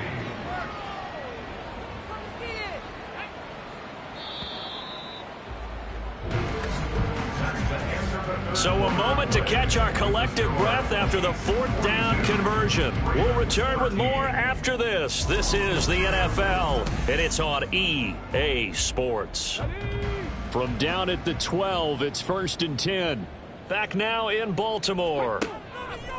Back to throw now on 1st down. A lot of folks starting to make their way to the parking lot. Their guys trail big here to begin quarter number 4. Here's 2nd and 10. Brings up 2nd and 10. They'll look to throw here. And that falls to the ground, incomplete. A nice job of bodying him up defensively. And now it brings up 3rd down. 3rd down and 10 yards to go. They're going to look to throw. That is caught by Williams for a Chiefs touchdown. A 12-yard touchdown grab. And the Chiefs are closing in on a 3rd straight victory to start the campaign. And you wonder now if he might be able to remove the helmet, put on the baseball cap, and watch the rest of this one from the sideline. His 5th touchdown pass of the game. Say that again. Did you say 5th touchdown pass of the game? Yes, sir. But that's a heck of a performance, isn't it? Because they've had no answer for him at all game long. Receivers have been open constantly, and he hasn't missed a single one of them. Now after the touchdown, here's Butker on to kick it away. From a couple yards deep, he'll bring it out of the end zone. And tackled at the 21-yard line, so a net negative there of 4 yards. And Baltimore's offense set for this next possession. Well, we said it at halftime that they would need a nearly perfect second half to erase that deficit that they were facing, CD. But unfortunately, the second half has pretty much been a carbon copy of the first. Yeah, that early lead was almost insurmountable the way their opponent was playing. And, partner, they do have some good news, though. This one is getting close to being over, and they can try and hit the reset button starting tomorrow. This drive starting off on the right foot, 18 yards. From up near the 40 now after the big play to start. Here's another 1st and 10. A throw over the middle taken in. And this will leave him a yard short. Nice pickup of 9 yards on 1st down. From the 48-yard line, here's 2nd down and 1. Here's Jackson to throw. Open man left side is Wallace, complete. He's up now to 80 yards receiving in the ball game, and he's got a 1st down. Baltimore, 1st down. 1st and 10 at the 44-yard line. Open man right side is St. Brown. Short completion, just 4 yards, and that will bring up 2nd down. A gain of 4. It's now 2nd and 6 at the Chiefs' 40-yard Again, line. Jackson. He finds his man, complete. It's Franklin. It'll go as a gain of 4, and that's going to bring up 3rd and 2. It's a gain of 4. Makes it 3rd and 2. Now it's Jackson. Hard throw, incomplete. And that's another play that's painted the picture of this game overall. It's been a blowout. It's been continually fueled by big turnovers and stops for one side and an inability to advance the ball from the other. Here we go. It's Jackson on 4th down. Now that'll be caught by St. Brown. And now this is going to be close. The defense says they stopped him, and they did. John Harbaugh not afraid to go for it this time. Doesn't work out. And this long drive is going to wind up yielding nothing. So here are the Chiefs to take over. They've won 2 straight, and they lead this one as well as they come up on 1st and 10.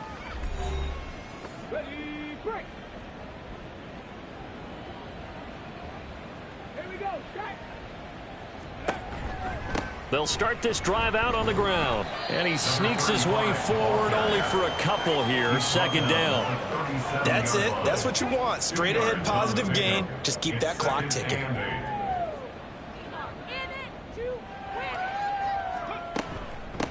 On 2nd down now. Boykin. And they will only muster a yard here to the 38. The offense on 3rd down tonight, they've hit 4 of 7. This is 3rd and 7.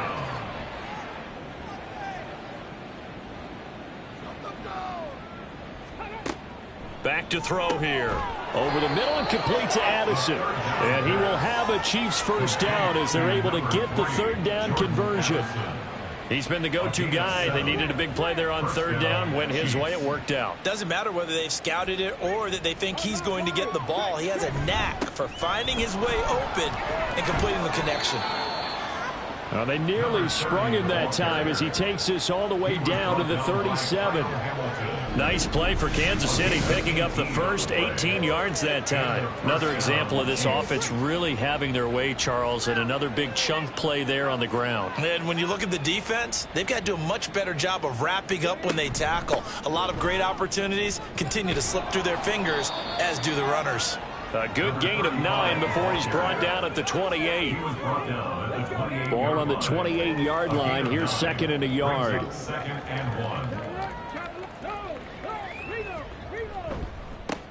They'll keep it on the ground. Boykin, 6 yards the pickup, and that's a 1st down.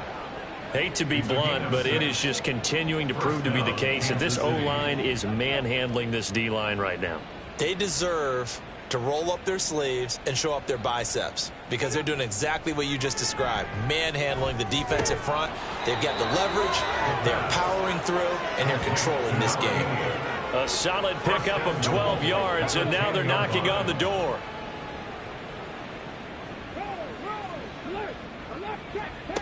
They'll set up to throw. Throw left side, completion to Rice. Pass interference. Defense.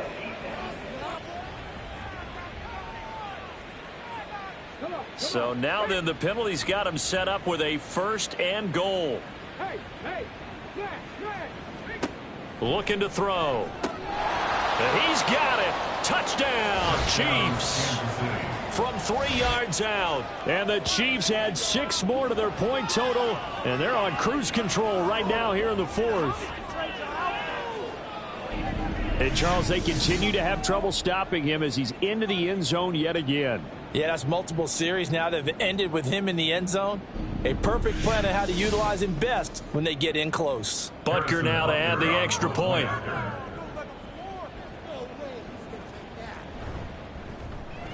And this one was over a while ago as they just add on to their big lead. So that drive goes 8 plays. And it winds up with the Chiefs hitting pay dirt. This taken in right around the goal line. And not much happening on the return as he'll get this to about the 23. Baltimore about ready to go on offense. Jackson and the Ravens come up now 1st and 10 at their own 23. They'll come out throwing here to start the drive. Over the middle, it's complete. And he's going to get a solid gain of 9 before being brought down. 2nd and right at a yard. 2nd down and a little more than a yard here. At the 32-yard line.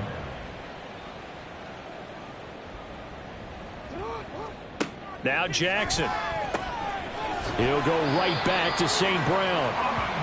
A gain of 5, good enough for the 1st down. A 5-yard gain on the play. And the Baltimore 1st down.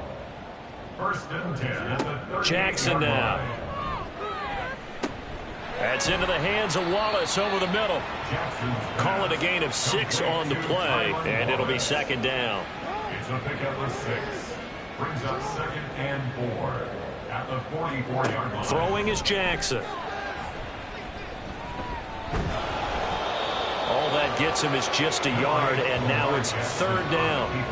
Well, it certainly appears to me that the defensive guys are starting to look a little bit tired while he still has some fresh legs. Not the biggest gain we've seen on a scramble, but still some positive yardage on a play that initially looked like a sure win for the defense. And he will have a Ravens first down. They needed 3. He doubled that. He got 6.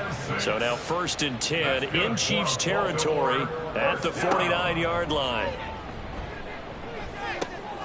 Meanwhile, Jackson's throw caught there by Wallace. And just 3 yards on the catch there. He couldn't get away. And that'll bring up second down. Just 2 minutes remaining here in the fourth quarter of what has been a one-sided affair. From the 46, here's second down and 7. They go play action with Jackson. Got his man complete over the middle. That's Wallace. And they move this all the way down to the 9. That one good for 37 yards. The chain gang hustling to catch up. Here's 1st and goal from just inside the 10. And Jackson throwing once more.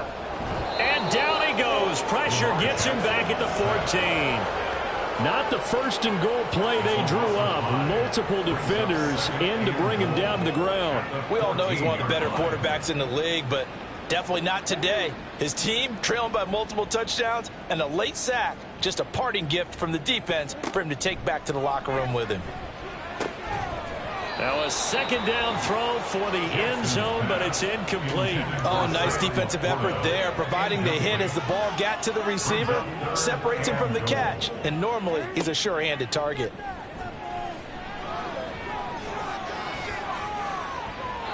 And now the third down throw incomplete as well. That incompletion is not a surprise with the way that this one has gone, and the frustration of body language is evident everywhere. This team, they've really been put through the ringer in this one.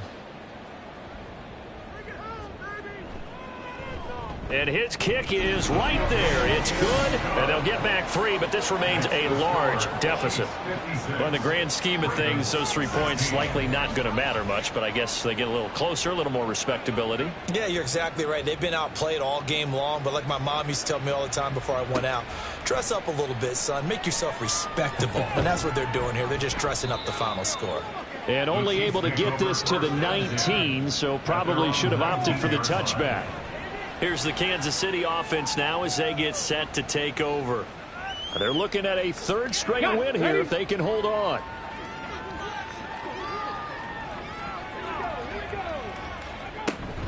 They'll start on the ground here on 1st down. And he can only manage to get a couple. 2nd and 8 coming up.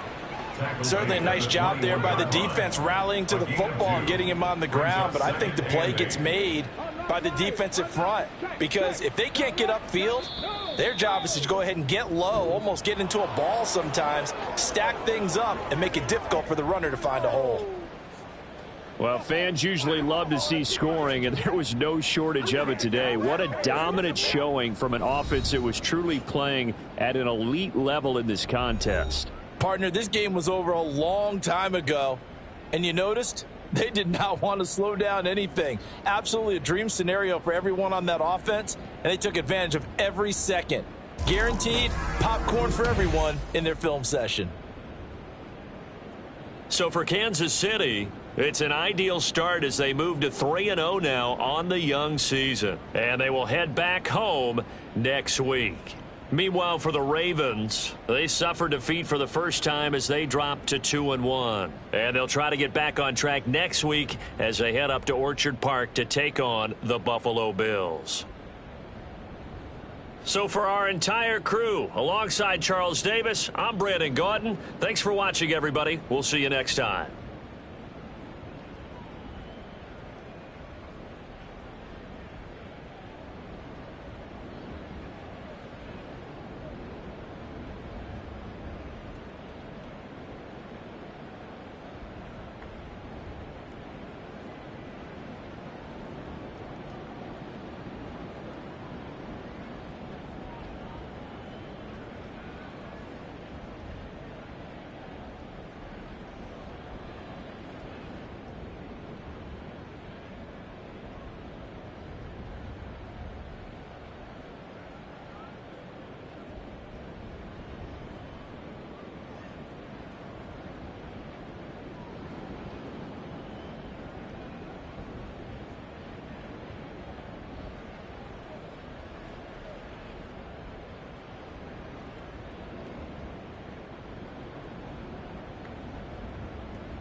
It's week 3 of the 2032 season, and we've got some history in this battle of AFL alumni. It's the Dolphins and the Jets on Thursday night primetime.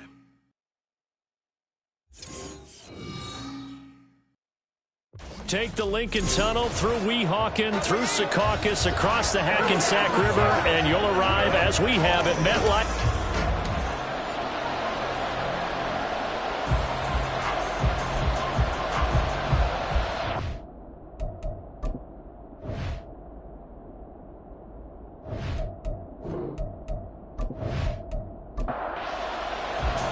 It's the first weekend of autumn, and the NFL is in full swing as off we go on EA Sports. Up past the 20 to about the 22. So now here comes the Jet offense as they get ready to take over. And they will be led out by their 6'3" cornerback. And I saw that he had an interesting quote in the research packet that we had after last week's game. It's all on me now. I've got to lead my team and find a way for us to win a game. 0-2, but they're at home. I guess he's going to try and find a way to get the home crowd involved early. Shreds him with a stiff arm. And they get him down, but not before he takes it across the 40-yard line. The drive starting play, a good one. Give him 19. Great beginning there under the bright lights of primetime. Yeah, it takes you back to high school football on a Friday night, doesn't it? When you feel like every eye in the county is on you. Oh, his first throw of the game going to be intercepted.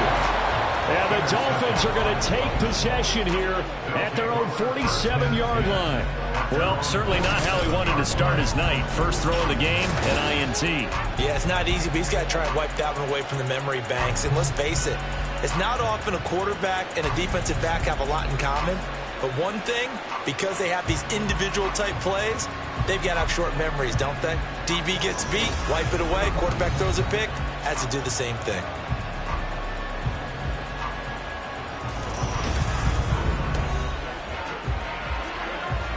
Good starting field position for the Dolphins as they have it 1st and 10 on their side of midfield at the 47.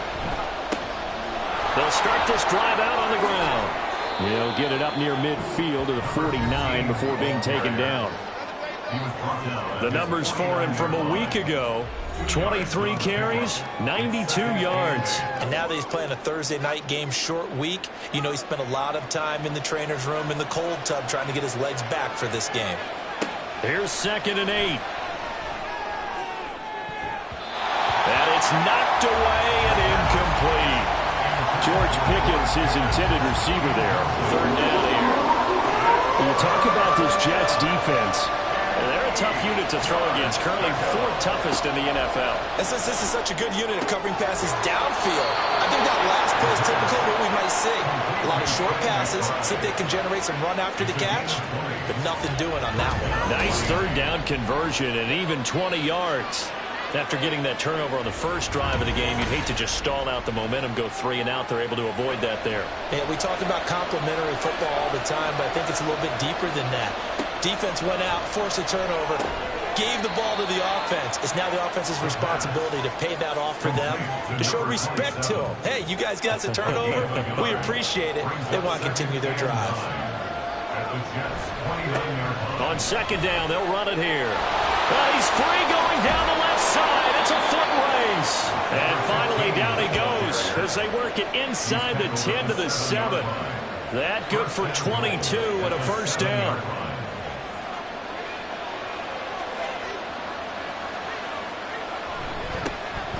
And they'll give him another shot here on the ground. And he'll be stopped just outside the 5 at the 6. Only a yard that time, 2nd and goal.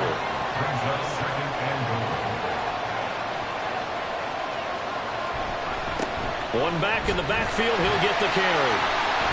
And he gets him a little bit closer, takes it from the 6 inside the 5 to the 4.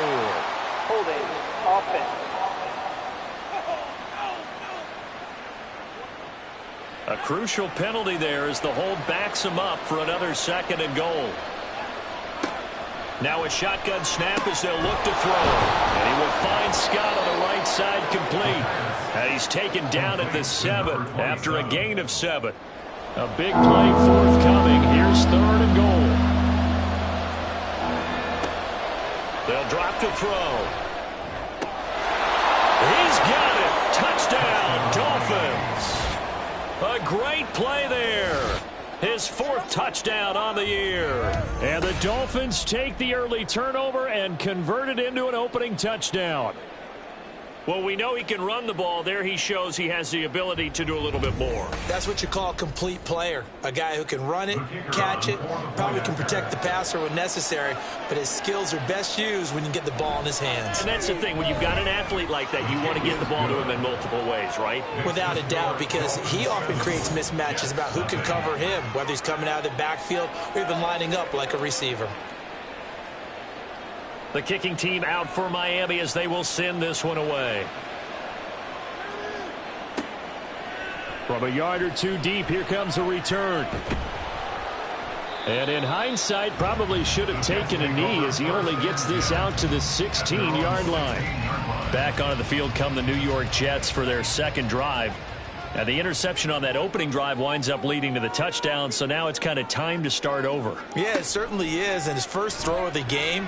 But I like the way his guys rallied around him. Oftentimes, the quarterback is the leader, right? He tells everyone what to do. In this case, I noticed his linemen around him kind of patting him, saying, "Let's go, big boy. You're still our leader." They run a draw here on 2nd down. Absolutely nobody fooled there. He's going nowhere fast as he stopped behind the line of scrimmage. Now a stoppage here as it looks like we've got a Dolphin shaken up on the play. We'll get an update when we return to MetLife Stadium. They need 12 here. It's 3rd down. First carry for DeAndre Swift. And he'll only get this to the 17, well shy of what he needed. It's a gain of just 3, and the offense likely going to yield to the punting unit here on 4th down. Well, they got off the field on 3rd down. An excellent job, an excellent defensive series. We always talk about adjustments, and usually only at halftime. But the best teams adjust series to series. And on that series, they adjusted so well that they got the job done in fine style. Taken right around the 44. They'll score that a 36-yard punt, and it'll be Dolphin football. So Miami coming out for their 2nd drive. They're riding a 2-game winning streak into this Thursday nighter. How easy is it when you're on a roll to stay on a roll given the quick turnaround? Well, you would think it'd be pretty easy because everyone's locked in practice and meetings because everyone feels good about themselves. And for coaches, this is where they have to tell themselves, don't add too much. Don't worry about game plans as much as players. So look at your play sheet and think, give it to the guys who play best, and don't worry about the rest of it. A good chance this is 4-down territory if they're unable to convert. But right now looking at a 3rd and 3. He'll look to throw. He's got his target. That's complete. And he is going to have the Dolphins 1st down as they're able to get the 3rd down conversion. Well, it's almost as if they didn't leave the field after their first drive. They picked right up where they left off. Another good throw there. And this offense, humming here in the early going. Clock rolling as we hit the midway point of this 1st quarter. On 1st down, they'll go to the ground attack.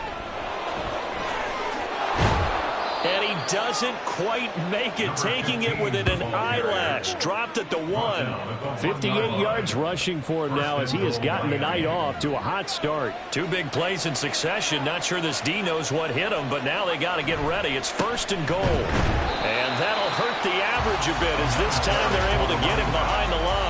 It's a loss of a yard there, and it's 2nd down. That's a really alert defense there because they saw the heavy look come in from the offense, countered it with extra linebackers who brought a little bit of speed and heft, and able to really make a big-time play. And he is in. Touchdown, Miami. It's their quarterback with his 2nd touchdown of the game, number 7 on the year. And the Dolphins are off to a 13-0 1st quarter lead. Another impressive drive, so they're 2 for 2, 2 touchdowns. Charles, a great start to this ball game for them. And one of the words that's really worked its way into our lexicon is stacking. They've stacked momentum each time out, and not only on offense. Between those touchdowns, defense held, forced a punt to get the ball back, and they've played awfully well in this one. Both sides playing at optimum level. Extra point by Patterson, up and good. And that'll make the score 14-0. The return man down to a knee, and this will come out to the 25-yard line. The New York set to take the field. Winless to start the year at 0-2, and now they get the Thursday night game here in Week 3. So, I don't know, does the fact that they're back out so quickly, Charles, help or hurt their cause? Oh, I say unequivocally help, because you always wanted the Thursday game earlier in the schedule rather than later, just because the grind of the season hasn't really set in yet. But also, if they can get a win here, they get a mini open week, recharge a little bit, and carry some fresh momentum into the rest of the season. These are his numbers from last week's contest. 14 carries, 65 yards, and a touchdown as well. Well, obviously, he didn't have a great deal of time between games, having to turn around on a short week and get ready for Thursday night football. But he said in pregame he was feeling pretty good and felt more recovered from last week's contest than he would have expected. Didn't seem to think this short week was going to affect him much as he chases a big performance here in prime time. Well, a third down throw, but it misses the target, incomplete. I know this offense was expecting to do big things, but it certainly hasn't turned out that way, at least not through the first 3 drives. They're definitely going to have to put their heads together and start concocting some offense that'll move the ball downfield. On 4th down, the punt team is on as this is sent away. Fair catch signal for and taken just shy of the 30-yard line. 36 yards on the punt with no return. And they will take over 1st and 10. The Dolphins at the line ready for their next drive. It has been about as perfect of a start to this game as these guys could have asked for, Charles. They've scored on their first 2 drives. They still haven't given anything up on the other side of the ball, so they can already make this a 3-score game here if they can come away with points on this drive. Yeah, they're almost pushing them to the brink, aren't they, partner? Almost to the point now where it's a loss of words for me, which I know would excite all of our viewers, but you're just not supposed to see that type of dominance so quickly in a game like this. Everything they've done has been working so far. Offense, defense, you name it, it's going well for them. On 3rd down, he'll drop to throw. That is caught, and he is going to have the Dolphins first down as they're able to get the 3rd down conversion. Well, I think when they look at their offense, they think to themselves, weapons everywhere, and they want to move the ball around. They want to spread it to different people, but you absolutely know they want to get this man involved as well, and that's what they just did on that play. On 1st down, they'll go to the ground attack. And he'll be brought down at the 50 after a gain of about 5. A quick burst there, and he nicely bit off a pretty decent gain. From the midfield stripe, they'll look to throw. And that is incomplete. A lot of force bearing down on him there. He could not hang on. It's 3rd down. They'll need 5 on this play to move the sticks. Out of the gun now on 3rd down. Able to find the open man. That's complete. And he is going to have the Dolphins first down as he's able to get 8 yards there on 3rd and 5.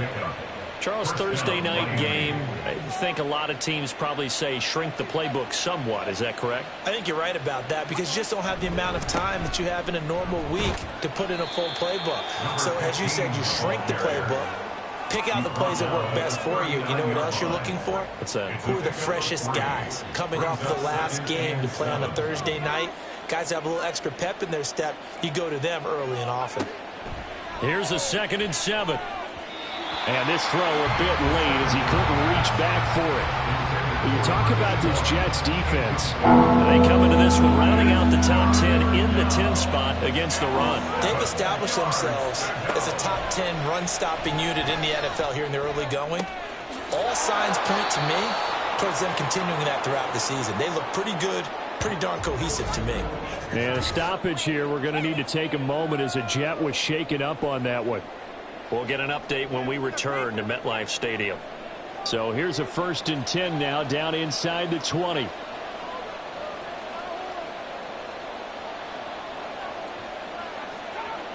They're going to look to throw. And that is caught. Touchdown, Miami. A great effort there. His first touchdown of the new season. And the Dolphins have moved out in front by 3 touchdowns. Boy, still in the first quarter, and look out. I mean, they are on pace for over 80 points in this game. I don't know that they'll get there, CD, but this has been impressive to watch so far. That certainly would be history in the making, wouldn't it, partner? I'm glad we're here to actually watch and see if it actually happens, although, like you, I have my doubts, but they are firmly in control of this game. Extra point by Patterson, up and good. And that makes the score 21-0. And he'll be brought down shy of the 20, so the decision to bring it out of the end zone, not a good one. The New York set to take the field. And they are losers of 2 straight coming into this Thursday night game. Is it more difficult, CD, when you take a losing streak into a quick turnaround game like this? It certainly is, because you don't get time to work on the issues that you've had throughout the season that have caused you to have the record that you're having. You can't really get those set. So now you're trying to minimize those and maximize what you've been doing well. And I remember a game recently where one of the assistant coaches said to the head coach, forget our running back rotation. This guy has a hot hand, and they rode him to a victory. Those are things you have to look out for in games like this. 21-0 our score after 1. Second quarter now from MetLife Stadium. The Jets with the football here. 2nd and 10. As they've got it as we resume action. On play action, they'll throw. He's going to find his running back. It's complete. And he gets this up across the 35 before he's out of bounds. This now a 3rd and 4. 3rd and 4. He'll drop to throw. And that one too wide and incomplete. The passing game not in sync here early. And now it's 4th down. Well, this first half has not gone according to plan so far offensively, or even defensively for that matter. They could use a big-time spark somewhere, but it's not going to come on this drive as they have to punt this one away. This will be fielded at the 17. Breaks through the contact. A pretty good punt there, but also a nice return of 12 yards. And out will come the offense as they take over.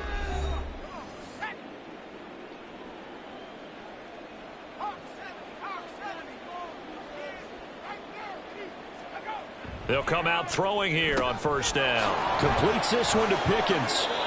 And they get him down, but not before he takes it across the 40-yard line. 1st down yardage on the first play of the drive. Give him 14. Good, strong throw and catch right there. And so far in this game, the alleys have been open for them to get completions, and they're taking advantage of it.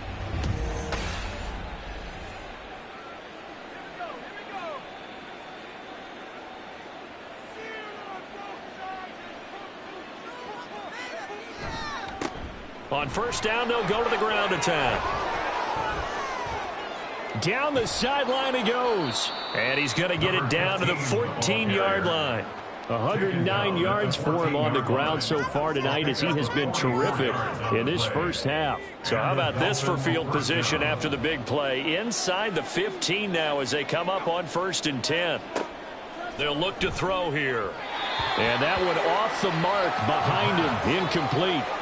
That is the first time that they've targeted him that he has not come down with a catch. He's caught everything that's been thrown his way. A dominant pass receiver that can break down any defense, because when he's doing that kind of work, it really hurts you on the back end. And even though it's an incompletion there, I think they're going back to that well.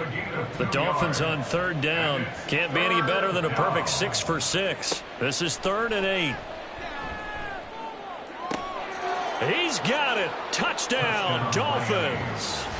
A great play there with his 2nd touchdown here in this first half. And the Dolphins are able to add on to their first half lead. Well, you talk about a team coming into an opposing stadium and just taking the life right out of a crowd. That's what we're witnessing here. 27-0, Charles. And this defense, they've just looked completely unprepared for what's been thrown at them. And you know they're supposed to adjust series to series. That has not happened for them. So I don't think halftime adjustments are going to help a heck of a lot. They are in major trouble unless they figure out something really fast. And a couple yards deep, he'll go to a knee. He won't return it. And they'll take it out to the 25. The Jets ready to get going again here on offense.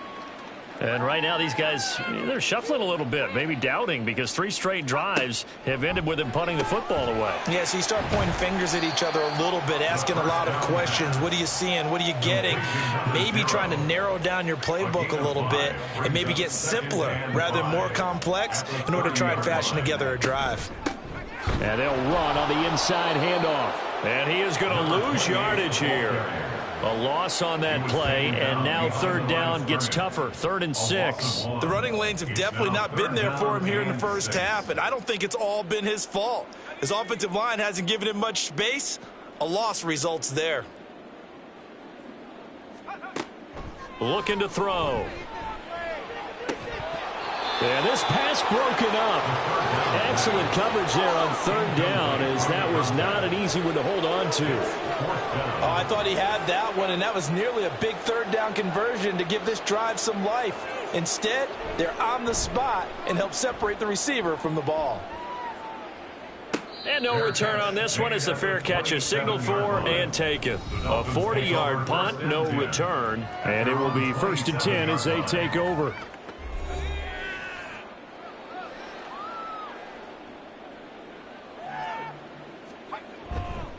They'll start on the ground here on 1st down. And he'll manage to break a tackle and get this forward for a couple. It'll be 2nd down. Got it here at the 29 on 2nd and 8. Back to throw here. Open man here. Oh, he's hit. He lost the football. Put it on the carpet. And the defense not able to get it. From a defensive perspective, what's that moment like when you realize the ball is loose? It is a moment where all concentration goes right to the football. This is something you've talked about in all your preparation for the game. And you probably talked about this training camp. Knock the ball free, take it away from the other team, and now you have that chance. It's a little bit of deflation when they end up recovering it. They knocked it free, but couldn't take it away. On 2nd down, they'll try and run the counter. And he'll be brought down at the 48-yard line. A gain of 5, good enough for the 1st down. A gain of 5. 1st down, Miami.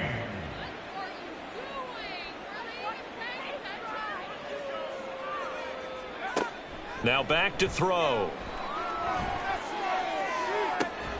It's caught at the 10. And he's going to be out of bounds here all the way down inside the 10. It's a big play there for Miami. And even 40 yards. Well, he looked his way quite a bit in this first half, and with good reason. You can see it there. He is such a handful defensively. Just too hard to keep him under wraps. It delivers a big play here for this offense. The chain gang hustling to catch up. Here's 1st and goal from just inside the 10. Back to throw. And he's got his man out of the backfield. That's complete. And inside the 5 here before he's out of bounds, right at the 3. So the ball position now at the 3. Here's 2nd and goal. They'll try to run this one in. And they'll bring him down after just a short pickup. They get 3 yards closer, but still work to do. It's 3rd and goal.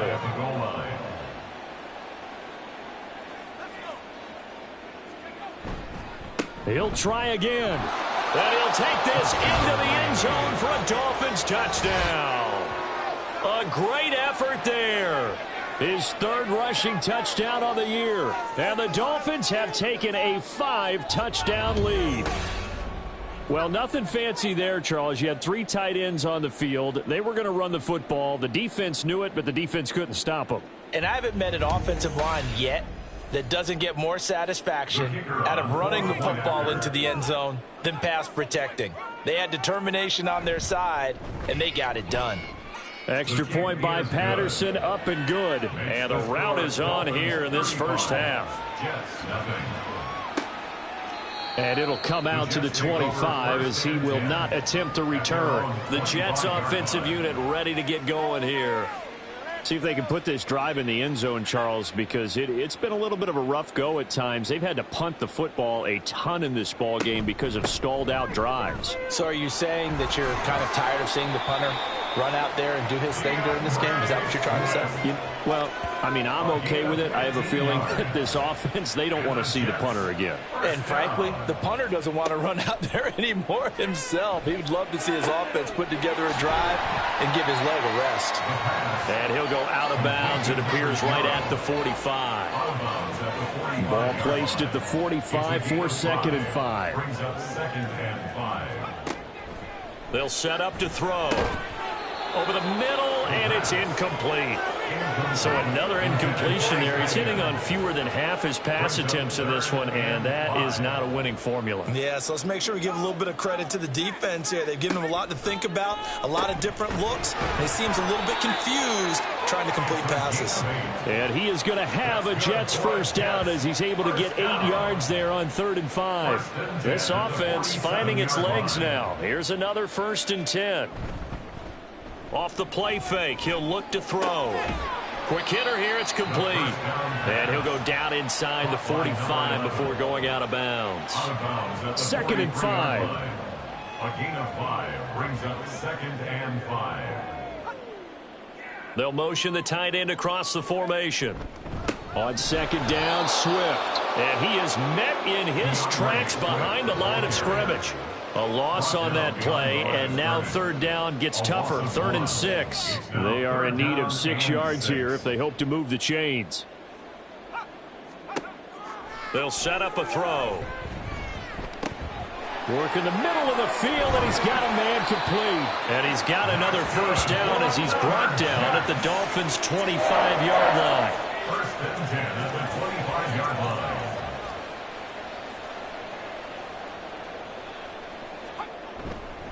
Here's a play fake as they set up to throw, and it's incomplete. Fair to say, hasn't been his best game throwing the football, but also not getting a lot of help out there either. Yeah, you nailed it pretty well, you know. He's got to throw it better, got to get more help. Obviously one that should have been caught. They've got to find a way to bring those. And this will be caught in the end zone. Touchdown, Jets. 25 yards for the touchdown. And the Jets are able to claw one back. Now the extra point try forthcoming.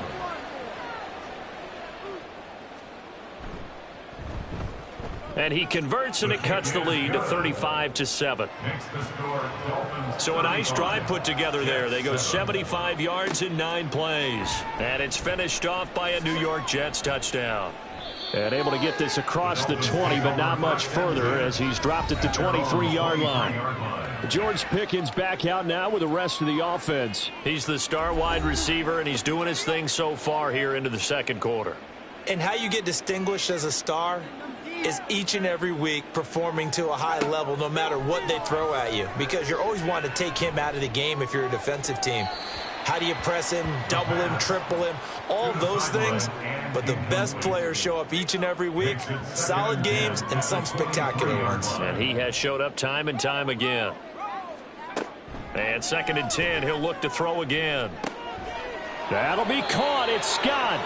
And they'll get it all the way up about 5 yards shy of midfield. 22 yards there, a 1st down. You know I'm going to lean towards the defender, right? You know I'm going to do that. I know. That's a tough situation for him as I see it. But the truth of the matter is that ball was not streaking towards him. Had a little arc on it. He's got to find a way to get his head around and make a play on the football.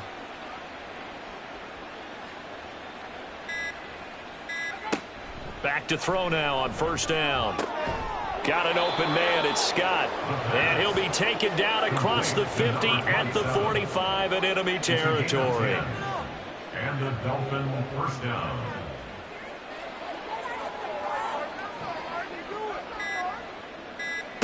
Again, he'll drop to throw. And that's going to be too high, out of bounds and incomplete. Nice progress down the field was halted by that incompletion. They could try for some safe yards here to get things moving again, or keep throwing it and pushing it downfield to try and pick up bigger yardage. And he's going to have the hook up to Scott.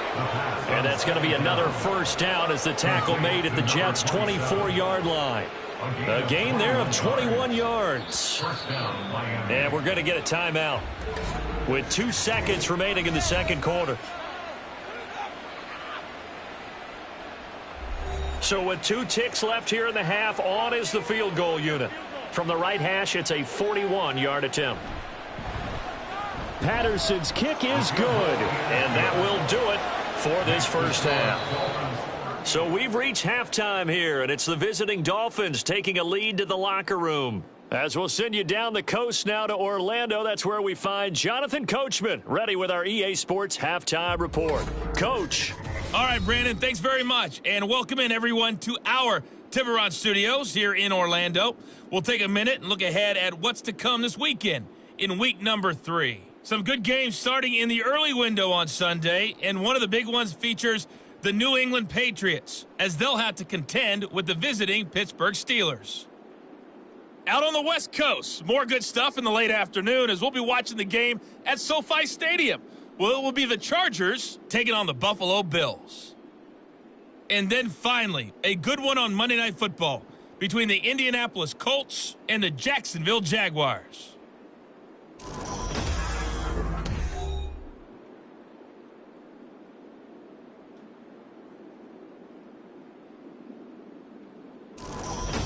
The highlights right, from the Coach, first half. thank you, all and we welcome everyone back. This for one got out of hand number early, 3. and now you have to wonder how these teams will approach this second half, because this one's already close to being in the bag if it's not already. About the 1.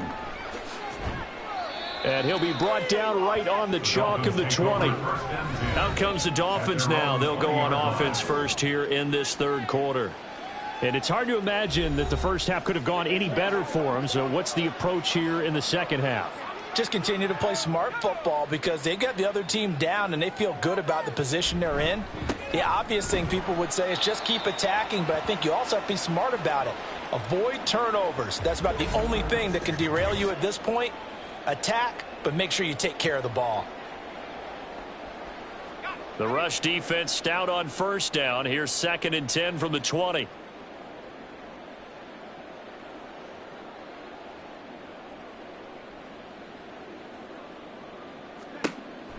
He'll look to throw.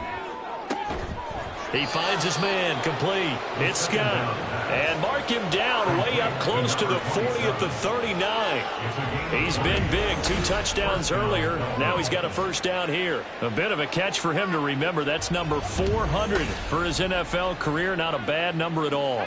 So from the 39 now, they'll come up on a 1st and 10. Here's a handoff out of the gun. And he'll be brought down just shy of the 45. Give him 5 on the carry there, and it'll be 2nd down. It's a gain of 5. Brings up 2nd and 5. The play-action fake. They'll look to throw. This is taken in by McBride. And he is out of bounds, but not before he's inside the 30. That one covers 29 yards. First down. This offensive game plan has just been sensational. I mean, when you think about all the different ways they've gotten their receivers open so far, it's really been impressive. Scheme, design, execution.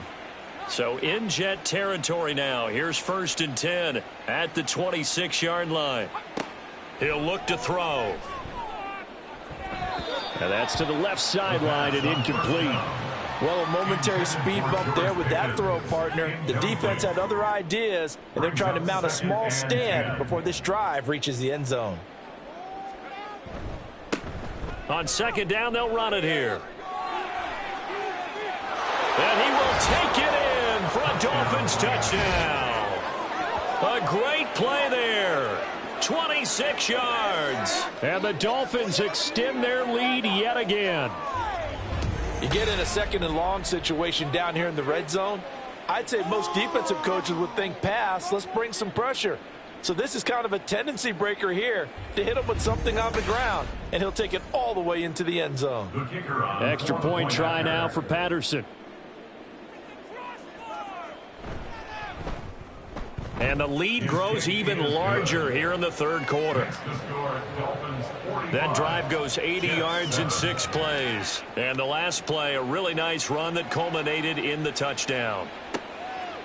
And no effort to bring this one out. It's a touchback. So here's the Jets offense now as they get ready for their first possession of the second half.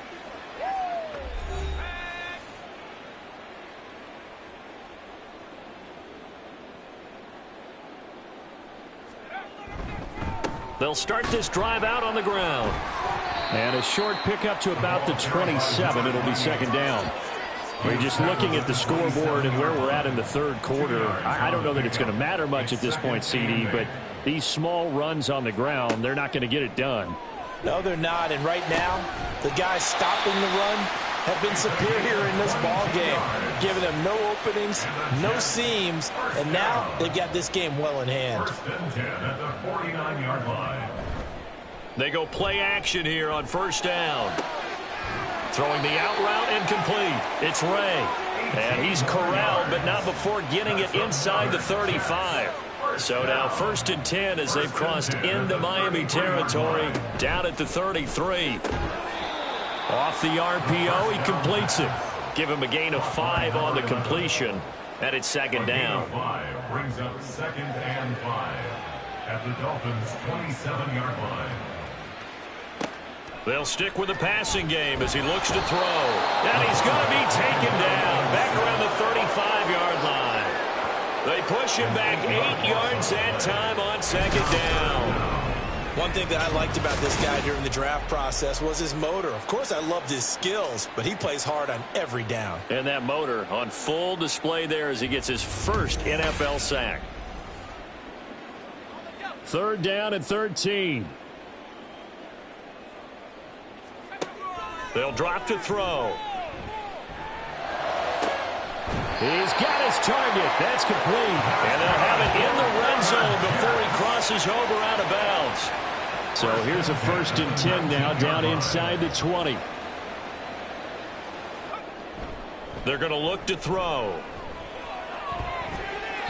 To the end zone, but it's incomplete. Sometimes we wonder about play calls, but this one made perfect sense to me. He's got the only touchdown that they've scored in this game. Tried to get it to him again on another deep ball. From the gun, here's Swift. And he's going to push his way down to about the 12. And now we're going to get a stoppage as, yeah, that looks like Jackson who's shaken up. We'll get an update when we return to MetLife Stadium. Here comes play number 9 now as they come up on a 3rd and 3. On play action, they'll throw. And that is incomplete. The Dolphins do the job defensively there, and now it brings up 4th. We've got to give out a little applause on that play. It has to go to the defense. More good work by them. They've taken away the passing lanes all game long, and you can see the frustration that it's causing because he just about threw that one into the first row. And the Jets are going to have first and goal as they try to finish off this drive with 6 points. First down. First and goal at the 6-yard line. Here's Swift. And the hole closes quickly here. He can fight only to about the 4. He'll get 2 out of that run, and it's going to bring up a second and goal. Second and goal from inside the 5. Swift again. Give him right around 4 on the carry. We'll see if they want to keep pounding here on 3rd and goal. Just shy of the goal line. 4 yards on the pickup. It's now 3rd and goal. Swift. Powering his way into the end zone. It's a touchdown. So the toss play effective, even down here near the goal line. Yeah, and you're hoping the defense commits too many men to stop the run in the middle of the field and that your blockers can gain a little bit of an advantage. And when they do, foot race to the pylon, and this time he had the speed to win that race. Now the extra point.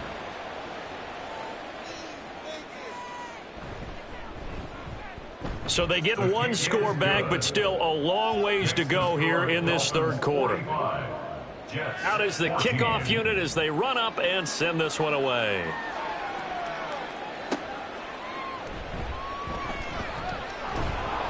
And he's up past the 20 to the 22-yard line. Out comes the Miami offensive unit now. They get set to take over. Still well in control of this ball game despite giving up that touchdown a moment ago. They'll try and start this drive in the air. And just not enough on the throw there. Down around his feet and incomplete. Not his best throw there, but where we sit right now in the third quarter, he's had a pretty good game throwing the football. He certainly has, and it's not exactly at the point where we're doing 4-minute offense yet, but they've got to think. He'll be taken down. The Jets get in there for the sack. It'll go as a loss of about 6, and now it brings up third. Chalk that up as their first sack in this game, and they tallied 4 a week ago. And probably not as much exultation in that sack as what took us so long. Because when you get 4 the previous week, you're counting on continuing that momentum. They didn't get that done in the first half of the game. Let's see now if they start to bring even more exotic pressure towards the quarterback. And pressure coming, and they got him once again. Call it a loss of 4 there on the sack. And speaking of the number 4, it brings up 4th down now. Here's A.J. Cole now. And the way this offense has moved the ball, he hasn't been needed till here in the third. He punted 5 times in the win last week as this one's away. Personal foul. Roughing the kicker. Defense. That hurts. If it was running into the kicker, wouldn't be a first down. Roughing, it is a first. And just think about the differences between the two. Running into the kicker almost feels inadvertent, just a small tap, so to speak. But when you rough him, usually bodies are hitting the ground and flying all different places. And the difference is 5 yards or 15. And in this case, that's a big play. Throwing on first down, but this one winds up to be incomplete. My first thought is surprise because that's one of the better tight ends around, and I've seen him pull in balls like this before. But how about a little credit to the defense forcing that incompletion? He'll get this one complete to Davis. 4 yards the gain, and it'll bring up a 3rd down. It's a gain of 4, and it's 3rd down. They'll look to throw here. And he is caught. And he takes this up to the 40-yard line before being corralled. A 10-yard pickup, and it's enough for a Dolphins first down. And if anyone thinks they're just going to tuck their horns in and pull back off the throttle a little bit, you can forget it. Even with this big third-quarter lead, I think this team's going to continue to take their shots downfield, and there's another completion. On first down, they'll go to the ground attack. And a solid run here as he'll pick his way down to the 42-yard line. 169 yards for him on the ground now. He has been a tough man to bring down all night. So in Jet territory now. Here's 1st and 10 at the 42-yard line. He'll drop to throw. Over the middle, that's caught by Scott. And he gets it inside the 35 and just shy of the 30. From the 32 now, here's 1st and 10. A handoff as they run the counter play. And maybe a measure of revenge there. He's had his way in this one, but this time they get him behind the line. He'll lose a yard there, and it's 2nd and 11. Well, that was one of the few times they've been able to contain him thus far. He's over 100 yards for the game, but he lost a bit off his total on that carry.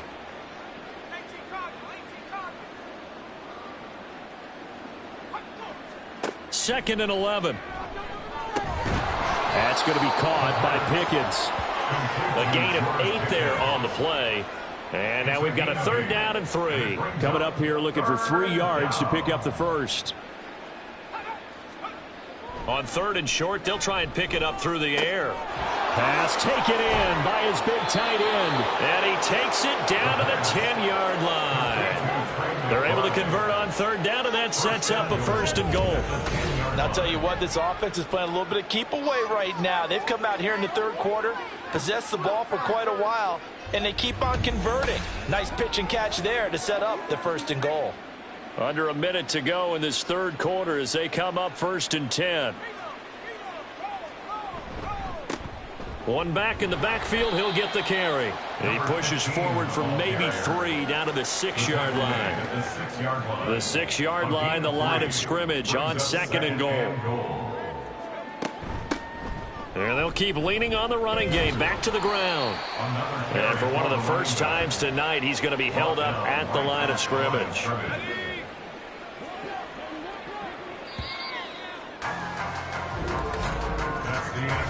1 quarter remains here in this Thursday night matchup. We'll return with more after this break. You're watching the NFL on EA Sports. Back now here at MetLife Stadium. 3rd and goal as they look to pour some more salt in the wound. And this is a blowout so far as we get set for the 4th quarter. A very one-sided. And he'll take this into the end zone for a Dolphins touchdown. A 6-yard touchdown run. And the Dolphins are closing in on a 3rd straight victory to start the campaign.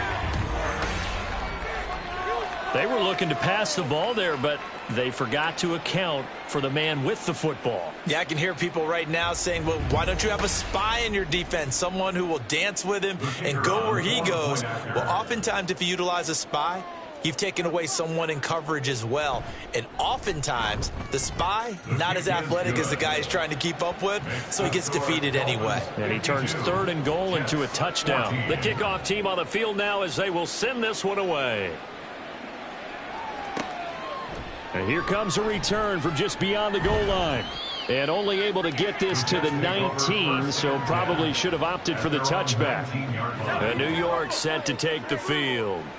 And they unfortunately are staring at a mini losing streak developing, trailing here in the 4th quarter.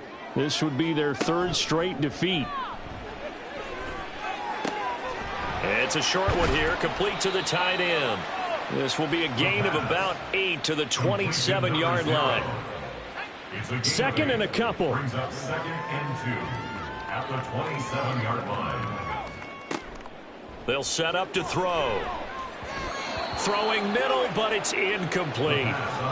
Defensively, you look at the numbers. Another incomplete pass that we just saw, and they're under 200 yards passing for the game, so they've done their job on that side of the ball. Yeah, recently I was actually working a game where a quarterback had a streak of 5 straight games without a 200-yard game. And that was a big talk, both in his town and amongst his team. How do we get the passing game going? So big credit to them, holding them under 200 today. They'll look to throw again. And that is incomplete. He couldn't hold on through the contact. Brings up 2nd down. It's 2nd down and 10. Back to throw again. Oh, it's a screen pass. That's complete. They get 6. That'll leave them with 3rd and 4. One thing I think that's safe to say defensively, the tackling's been really good. And because of that, it's been very, very hard for them to move the ball because you're not getting the benefits of run after catch. They're tackling them almost on the spot. That means you have to run extra plays, harder to move it. And he's going to be a yard short. Needed 4, but got 3. A short gain that doesn't get them the first down brings up a 4th down situation. Really nice job defensively. They knew where the sticks were. They got the stop before it. As expected, they're going for it to keep the drive alive. Able to find the open man. That's complete. And they'll get him down as he's inside the 40. No reason not to try it there, and they do indeed convert on 4th. So the 4th down conversion has him inside the 40 now, 1st and 10. Now, meanwhile, a pass that should have been intercepted, but it winds up falling incomplete. Now a 2nd and 10. 2nd and 10.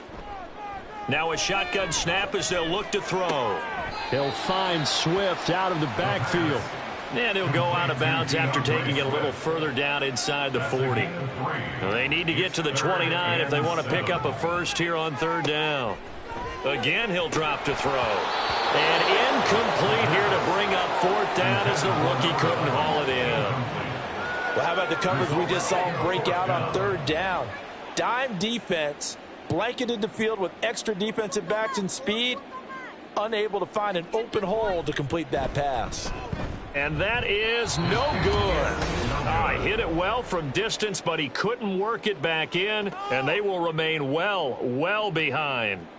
Hard to believe that they could mount that long of a drive and come up with nothing on the scoreboard. It can be disheartening, it can be frustrating, and can also cause some anger, because when that happens, that type of a drive, and you come up empty, you're really looking for someone to blame, and you start pointing fingers at each other. They've got good starting field position as they come up here 1st and 10 at their own 43. They'll start this drive out on the ground, and he'll take it across midfield down into Jet territory. Boy, 179 yards on the ground for him now as he's gotten better, really, as the night's gone on. And they'll give him another shot here on the ground. And for one of the first times all night, he is going to go nowhere as they bury him behind the line. 2 yards the loss, and now they go from 2nd and 2 to a tough 3rd and 4.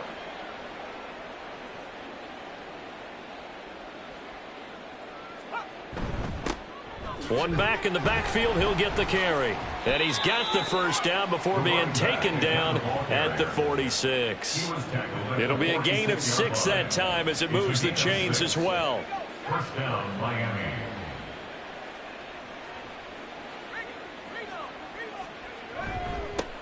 On first down, they'll go to the ground attack. And he gets forward up the middle, but only for a couple. It'll be 2nd down. From the 44-yard line, here's a 2nd and 8.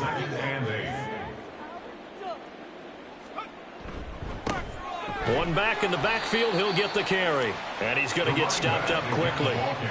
Give him a yard down to the 43. And now on 3rd down, they'll need to get it to the 36 to pick up the first.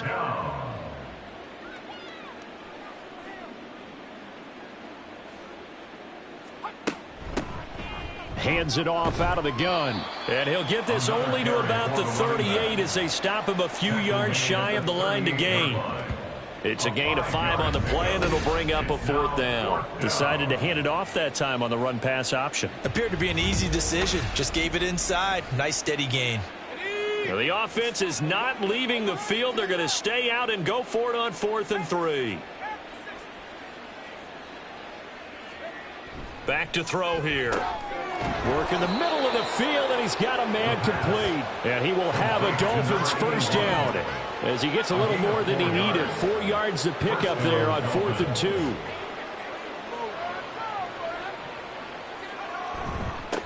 Now a handoff running through the middle. He'll get a nice chunk there on the first down run, and it's 2nd and 4. Brandon, I've got to think this offensive line has got some smiles on its faces. And I know it sounds crazy, but they practiced for this back in training camp. They knew they'd be in situations where it'd be extra defenders in the box coming after them, trying to keep them from locking down a game. Right now, they want to show the world they're up to the challenge. They need 2. Here's 3rd down. They'll look to throw. Open man, it's Scott, complete. And they are able to stop him, but he does take it all the way to the 2. Well, they were in search of a short gain on 3rd down, and they wind up nabbing over 20 yards. When you have someone throwing it that well, that confidently, you don't have to call the game in fear at all, do you? You just go ahead and play. Yep, confidence with a lead to throw it here in the 4th, and boom, he's on the money. Yeah, you don't have to tuck your head in and go like turtle at this point. You can just go ahead and play.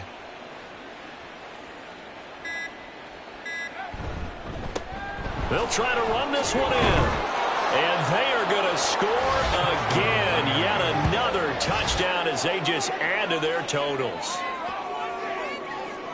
What a game it's been for him in the backfield, Charles, as he pounds it into the end zone yet again. Yeah, and he hits the end zone one more time, and his blockers cleared all those lanes.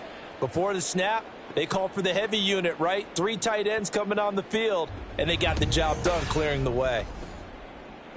Patterson now for the extra point.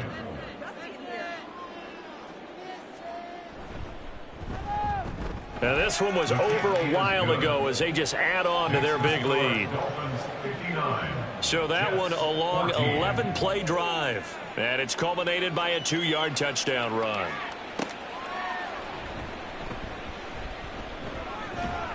And out a little across the 25 to the 27. And New York set to take the field. And the way their last drive ended, boy, it was frustrating. They had a pretty good drive going. It was sustained, and then it stalled out, Charles, and they missed the field goal and got nothing out of it. Is that insult to injury?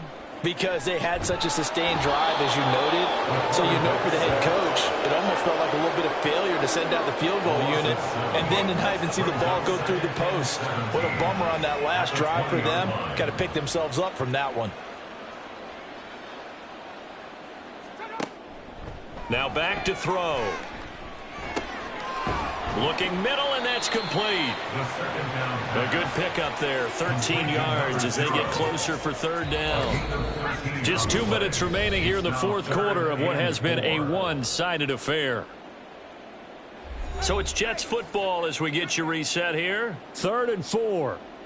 And let's see what they've come up with offensively after having time to talk it over.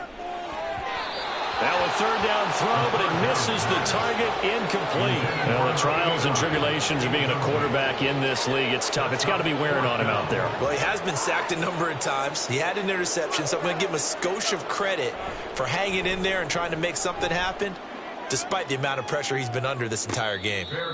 So a change of possession here on the punt. Miami set to take over.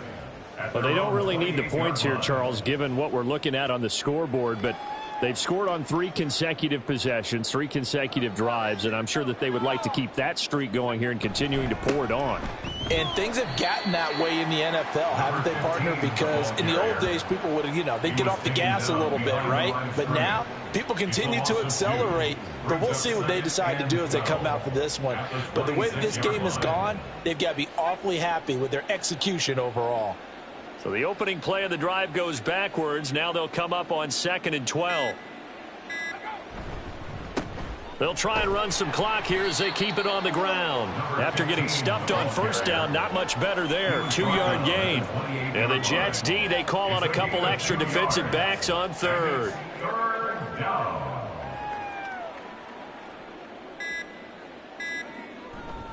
Here's a play fake as they set up to throw. And he knocks the ball away, and it falls incomplete. Partner, in the sportsmanship handbook, there's something to be said for calling the dogs off in a blowout. But these defenders, they also know this is the NFL, and it's their job to stop them, whether they're in the game or they're down by a handful of touchdowns. Fair catch called. It's taken in right at the 20-yard line. So possession goes over here on the punt. And control of the football switching hands here with very little time remaining in this contest.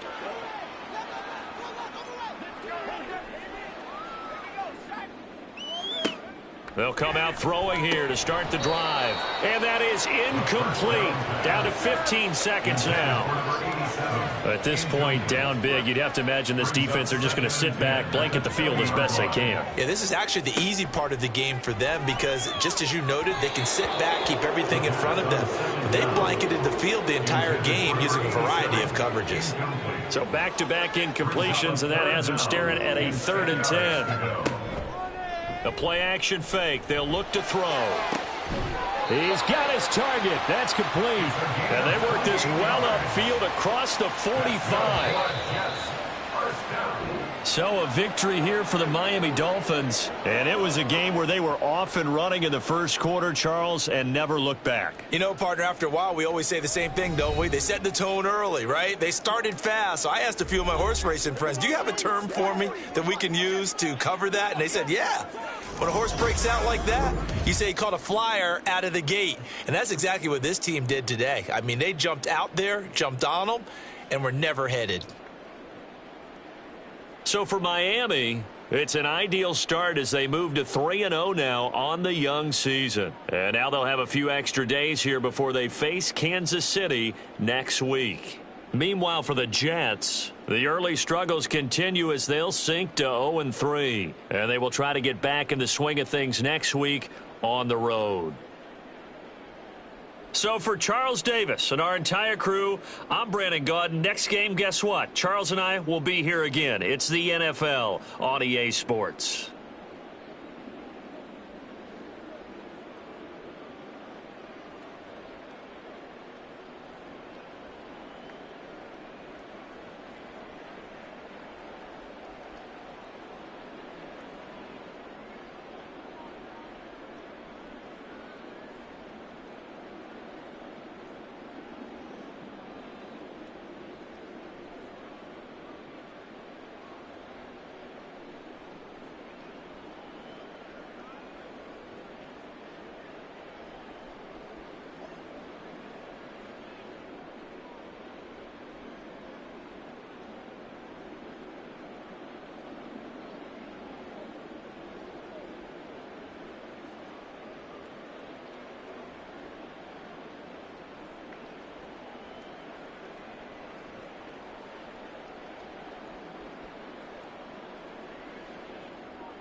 It's the NFL on EA Sports, and this one features the Saints' sure-handed wide receiver.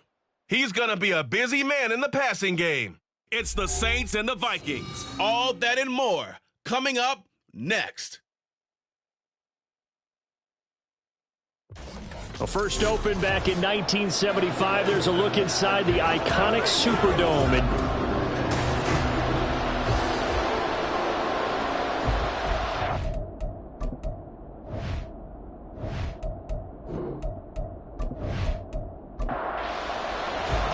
2 weeks have come and gone. It's off to week 3, and we're underway on EA Sports.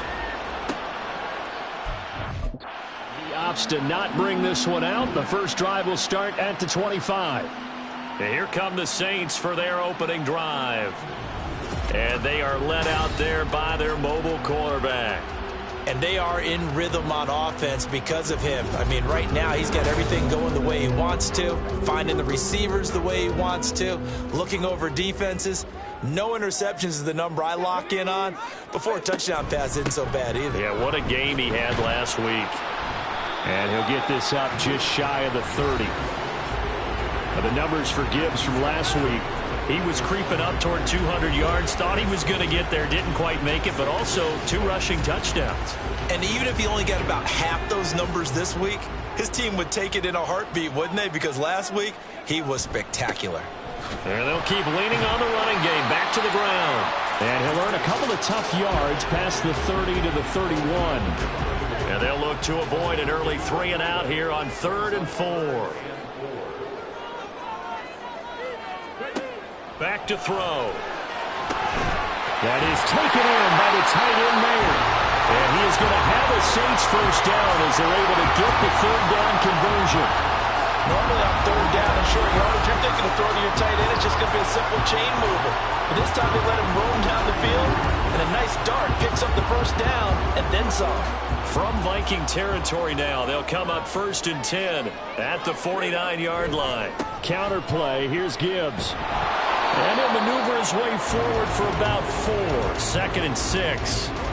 The Saints at 2-0 here to begin the season. And off to exactly the start you're hoping for. Nothing for the fan base to complain about, at least not yet. I like the way that you phrased that. Yeah, you don't want to get too excited. There's still a long ways to go. And they've come out playing good fundamental football, and that might carry them a long way if they stay in that mode throughout the season.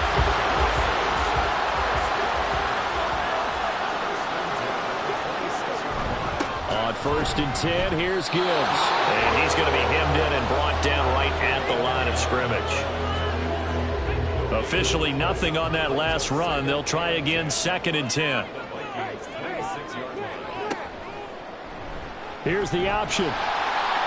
Powering forward. Broken tackle. And he's going to take this down to about the 17. The keeper there good for about 9, and then he'll leave him with a 3rd and inches.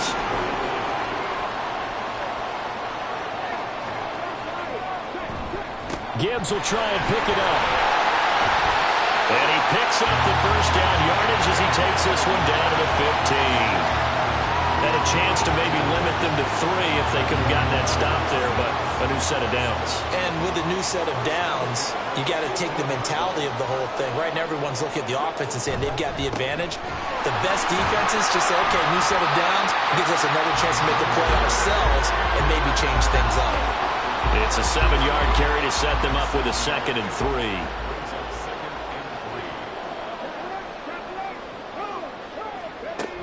They'll go again with Gibbs. And Bell is right into the end zone for a Saint touchdown.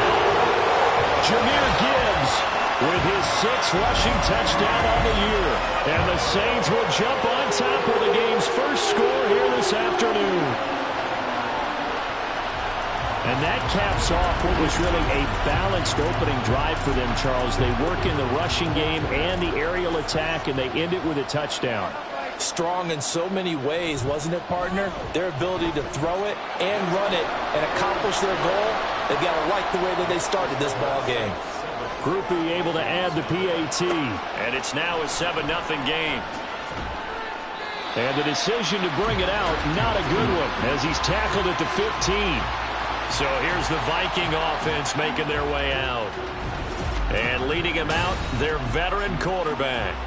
And frankly, this is the type of game that a great quarterback relishes, because 0-2 on the road, everything's against him and his team. No one can expect them to win. Sometimes you band together real tight in that situation, and if he plays really well, they've got a chance to get that done. And he works it across the 25 before being tackled. Nice way to start the drive, a gain of 12 and a 1st down.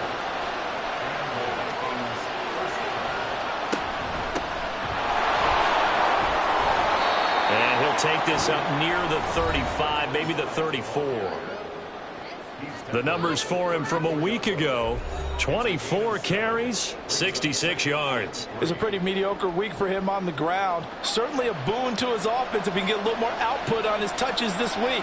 He should get some more early carries as his team tries to get him into a rhythm. Purdy now to throw. And it's a short one here, complete to his tight end. And tackled down after a gain of 3. Leaves him with 1 yard to go on 3rd down. Heavy set out there on 3rd and 1. Purdy. And it's a short one here, complete to the tight end. And he'll get nothing out of that one. So that'll be no better than an incompletion. And it'll be 4th down. The Vikings send out their punter as he's on a punt for the first time this afternoon. He punted 4 times in the loss last week as he gets this one away here. Taking it about the 16. It's a 45-yard punt, but a decent return there of 9 yards. And the Saints will take over with a 1st down and 10. Jahmyr Gibbs and the rest of the offense headed back out. Last week, a strong showing, up over 100, also 2 trips to the end zone. It's the kind of week that if you said, listen, I'll let you have this type of a game each and every week, you'd sign up for it. You wouldn't try and get too greedy. Well, let's face it, good runners always want to be a little bit more greedy at the end, try and squeeze out every last yard. He's going to try and duplicate that and exceed it in this game. And they'll give him another shot here on the ground. And they'll get it up just short of the 45 at the 44. 46 yards on the ground for him now on 9 carries. He was well over 100 yards last week. He told us this week, a little ambitious, said he wants to hit that 200 mark. We'll see. Makes sense, though, doesn't it? Have we ever run into a running back that had a great game the week before that didn't think that's just going to naturally continue? Just make sure you feed me the football. And that's what they're all about. Continuity, rhythm, number of carries. Just keep giving it to them.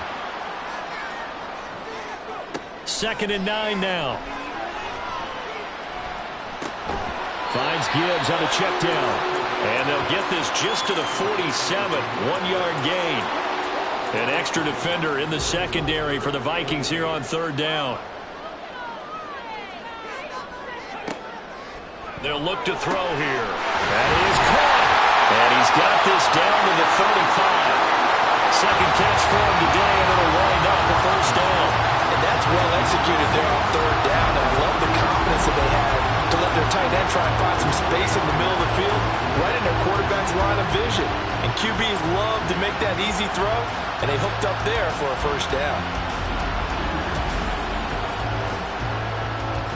From Viking territory now, they'll come up 1st and 10 at the 35-yard line. Straight ahead with Gibbs here. Ooh, the juke. And he's got this down almost to the 20 before he's dropped.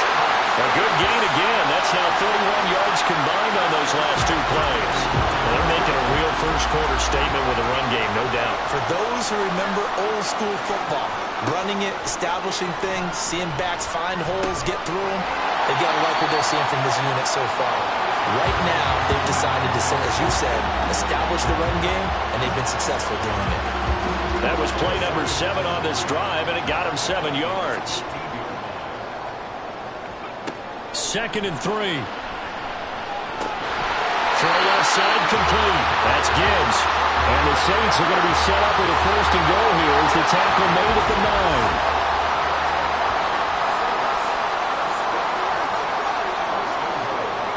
They're going to look to throw. And he's got his man in stride, complete. Personal foul. Face mask. Defense. So give them the yardage on the pass and half the distance to the goal line. Because they're inside the 30. So now you don't march off the full 15, right? You have half the distance to the goal. In any event, that's precious real estate given up. So now after the face mask penalty, here's 1st and goal. Gibbs is into the end zone for a Saints touchdown. So 2 drives, 2 touchdowns here in this 1st quarter, and he's got both of them. Well, he's certainly setting himself up for a big game here, and I think if the play caller doesn't get in his own way, they should keep riding him the entire way of this game. Until the defense proves they can stop him, that's what I would call. Groupie for the extra point.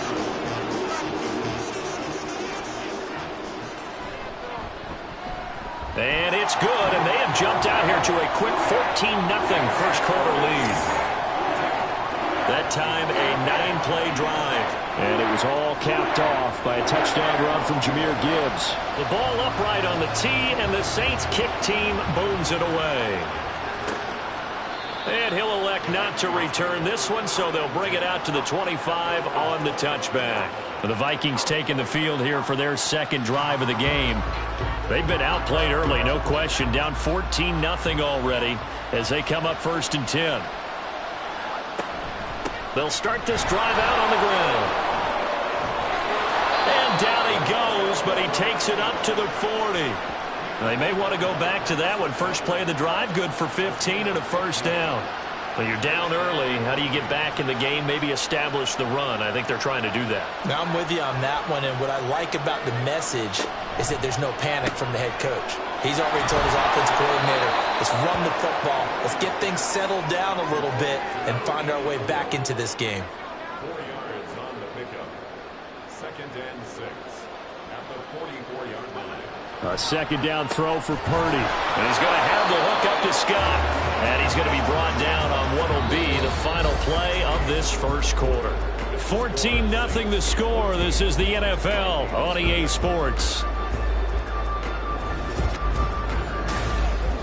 The Vikings with the football here to begin the second quarter, as they've got it with a 1st and 10. Purdy off the play fake.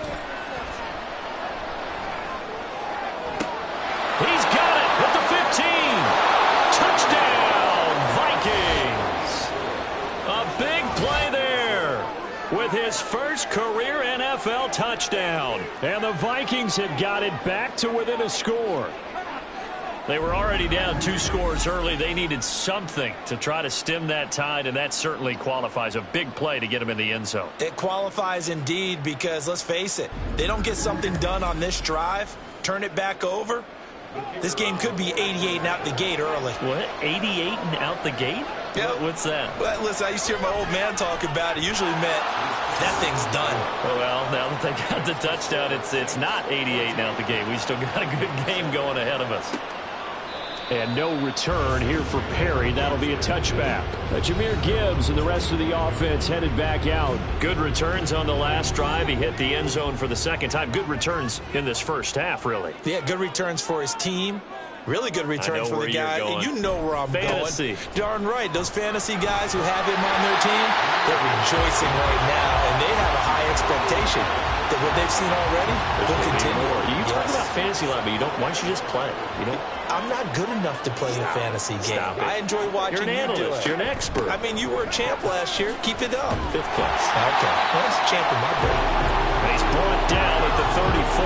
Call it a gain of 4. The Saints on 3rd down. A perfect 3 for 3 as they look to keep that streak going. They need just a yard here. It's 3rd and 1. And he's able to get the first before he's taken down at the 36. Now a timeout here, at least for the moment. Looks like one of the Saints is injured, shaken up on that last play. While they come out and take a look at him, we will step aside for just a moment.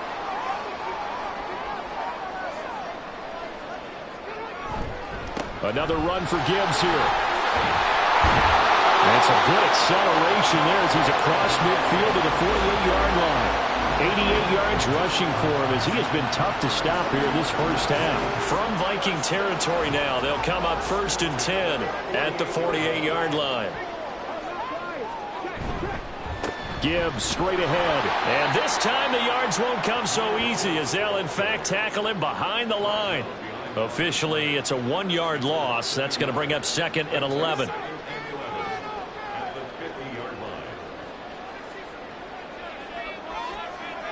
From the midfield stripe, they'll look to throw. That's Mayer, the tight end. And he's got this down a yard or 2 shy of the 40 before he's out of it. And now the red flag out on the field. We'll have a challenge forthcoming. Play is under review. Did he keep those feet in bounds? That's the question they've got to decide. And I got to say, watching it in real time, it was awfully close. Yeah, it certainly looked like a heck of a catch because he didn't appear to bobble it, which could complicate things. But even with the benefit of replay, that's pretty tight. Well, here's the call. So the challenge there does not go their way. This will indeed remain a completed pass. Looking left side, and he's got a man. That's Perry. And he is going to have a Saints first down. They needed 4. He doubled that. He wound up getting 8. Okay, so now the question, how did he get that wide open? Well, we both know that he shouldn't because from the time they handed out scouting reports before this game, he was circled, starred, everything. Find him, cover him. But sometimes you can scheme a guy open. You put the receivers in a bunch. Maybe you move some motion. Maybe you put them on the backside of a formation, and all of a sudden you've got a better matchup. Every now and then, the offensive guys, they figure a way to get him open, even with everyone keeping eyes on him. And that's certainly a guy they want to keep trying to scheme open. Now a timeout as they tend to the injured player. And not the man they would want to see. That's Chris Olave getting medical attention. Hopefully, obviously nothing serious here. Medical staff, though, going to take a peek, and we'll take a break. They'll look to make it 3 for 3 on 3rd down conversions. They need a yard here. Off the option, here's Gibbs. Oh, a great effort there. He's going to get this inside the 15, and they'll spot it at the 13-yard line. Nice run. 12 yards there, good for a Saints first down.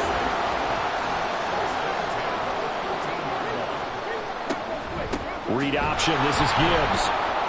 No dice this go-around. He's hit behind the line and taken down. Well, now hang on here because he appears to be shaken up. Well, the medical staff is going to come out here and take a look, and we will take a short break.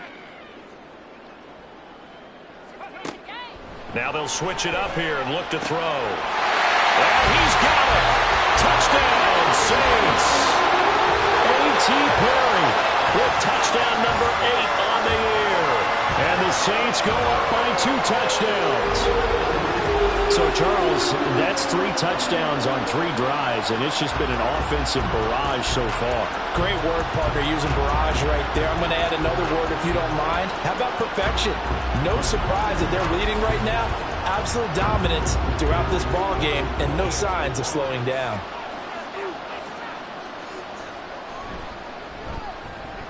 The point after, good by Groupie. And it's now 21-7. That one in the books as a 12-play drive. And it ends with a touchdown for New Orleans. The ball upright on the tee, and the Saints kick team booms it away. From a couple yards deep, he'll bring it out of the end zone.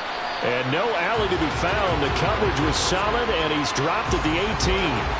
And the Vikings now heading on to the field. As this offense comes back out here, Charles, they're trailing in this ball game. And they've been on the sideline for a while. They did score their last time out, but they just had to watch that long, sustained drive. So we'll see if they can shake the rust off. Yeah, and that's always a question that you have when you have to come off the bench after having sat there for a long time. Are you ready to go? Are you loosened up? But even more so, are you mentally alert and ready to put your best product out there? Throwing on second down, it's Purdy. Over the middle, that's caught by Scott. And he's going to get this one across the 30-yard line. From the 32 now, here's 1st and 10. Throwing here, Purdy. And that is incomplete. Well, the coverage a little too good there, and it's second down.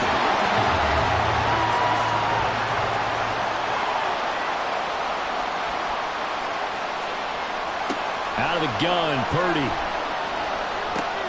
Oh, he rifles one, and that's going to be intercepted. It's Deontay Banks with it.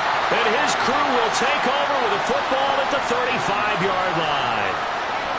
Well, this had trouble written all over from the start. He's got 2 extra defensive backs in the game he's got to deal with. They're in a dime set. So everywhere he's looking, he's seeing a different color jersey. And sure enough, this one winds up being intercepted. The New Orleans offense set to take over. And they'll have good field position here following the interception and a chance to build on their lead as they start with a 1st and 10.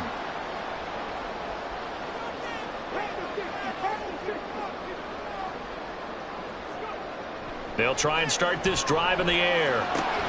Into the hands of Perry, complete. A good pick up there of 20 yards.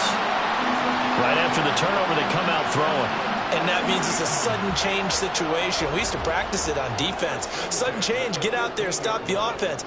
But you typically run out there a little bit unsettled. I think that's why he came right out throwing the football, hoping to catch him off balance. And he did. So 5 yards here, 5 on the play. And that'll make it second down.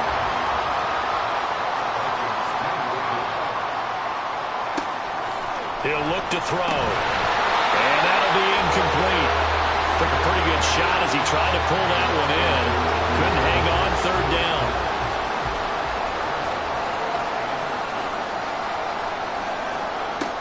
They'll look to throw again. Work in the middle of the field, and he's got a man complete. And the Saints are going to have 1st and goal as they try to finish off this drive with 6 points. I don't care how many times we say it, I still get a kick out of watching quarterbacks and receivers do the pass trait in pregame warm-up. But I always remember that when we go to practices, we see that after practices as well. They really tune it up, don't they? They tune it up. They know why they do it for these situations. 1st down. And he is in for the score. Touchdown, New Orleans. It's the fullback. His 1st touchdown here of the new campaign. And the Saints take a 3-touchdown lead.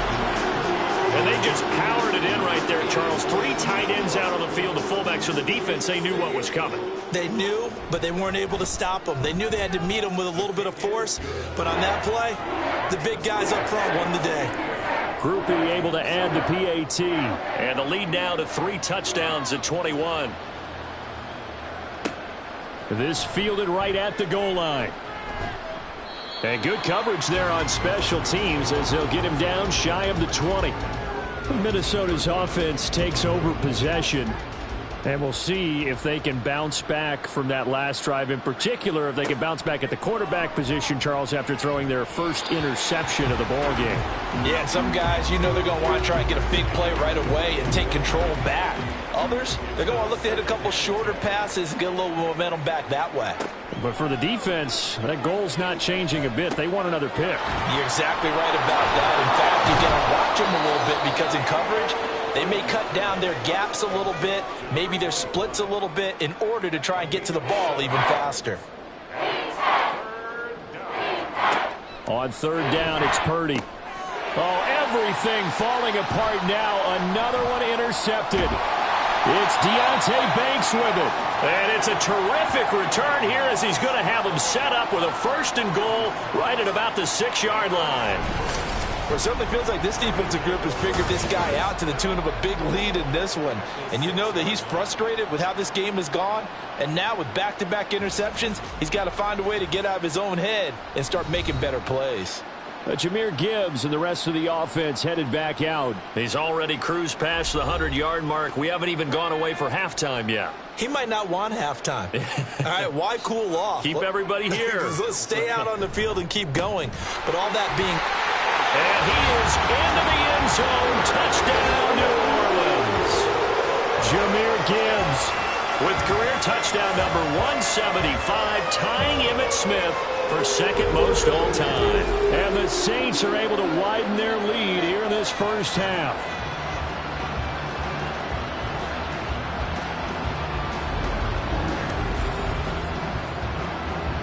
Here's Groupie for the PAT.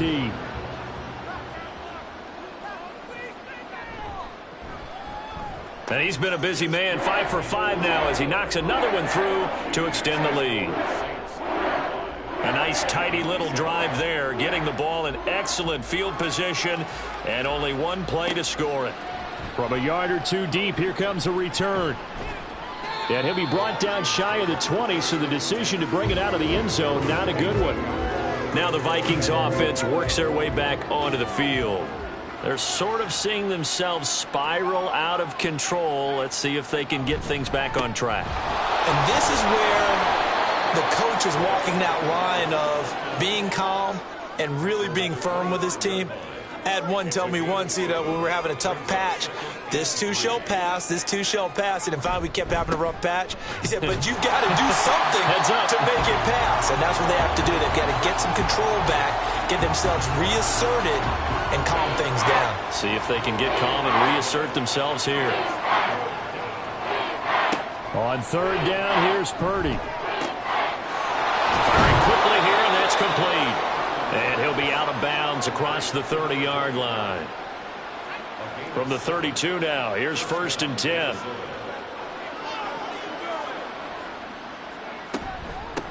Up the middle they go.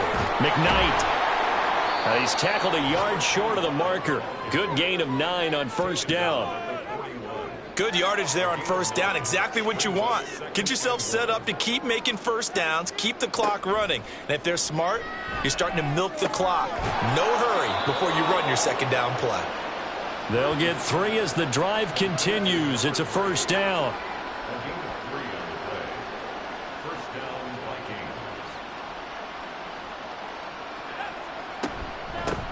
Now a handoff up the middle. McKnight. And a decent gain there as that takes us to the 2-minute warning. 40 yards rushing for him now in the ball game. And we'll remind you that coming up at halftime, we'll join Jonathan Coachman and the gang in Orlando. Coach will have stats and scores from the early games going on here around the NFL. They try to throw on 2nd down, but this one is incomplete. And a smart play there. He's probably saying, I wish I would have done that in the last drive instead of throwing the interception. Purdy on 3rd down. Pass taken in by his big tight end. And he will have a Vikings first down as they convert on 3rd and 3 with a nice gain of 7 yards. Purdy looking to throw on first down here. He's got it complete to Perkins. This will be stopped about 2 yards shy of the marker. 8-yard gain, 2nd and 2. Now a 2nd and 2. Purdy looking to throw. He'll get that one to Carter complete. What a methodical drive this is turning out to be. That time 9 yards, and the sticks move again.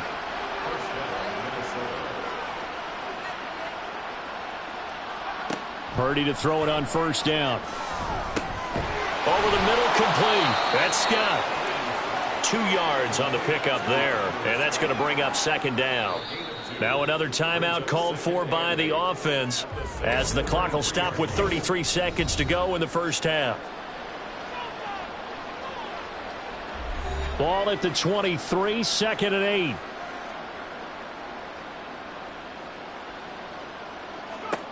Purdy sets up to throw again. He's got it complete to Perkins.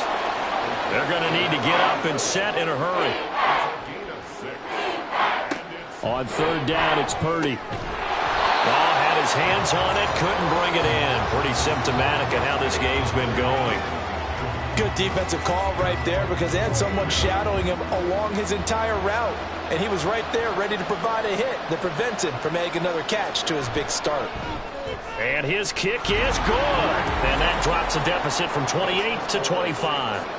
So it was 4th and 1 down in the red zone, but they elect to take just the 3. And I'm a little surprised that that's how they decided to play it, that they didn't go for it there. But sometimes just take those 3 points and put them in your pocket. I just have one question for you, partner. Okay. Hip pocket or back pocket? And he takes this near the 25. Just a little pass there. Call it the 26. Getting set for their next drive, the New Orleans offense. And they're just going to run it here up the middle. And he's going to lose yardage. Not that it matters as the final seconds tick away. So it's halftime here in New Orleans with the Saints out in front. As we'll get you over to Orlando, where standing by is Jonathan Coachman. He has our EA Sports halftime report. Okay, Brandon, thanks very much. Time to give you folks at home a look around the NFL on this first official weekend of fall. So let's get to it. We'll begin up at Bank of America Stadium in Uptown Charlotte. And they have just about gone to halftime with the Panthers out on top. Justin Fields has thrown a touchdown pass. From there, let's head off and check out a second game. And you can see, currently they trail in that ball game. The Seahawks looking to sew that one up, and they look to be in pretty good shape. Finally, let's get to the country music capital of the world and see what's happening with the Titans at home in Nashville. As you can see the score there in the second quarter. Trey Lance has thrown a touchdown pass. In the first half, it was the Alabama man, Jahmyr Gibbs, who had it cooking. He's up over 100 yards rushing for the game already, and he scored 3 times as well, as they went to him early and often, and with good reason.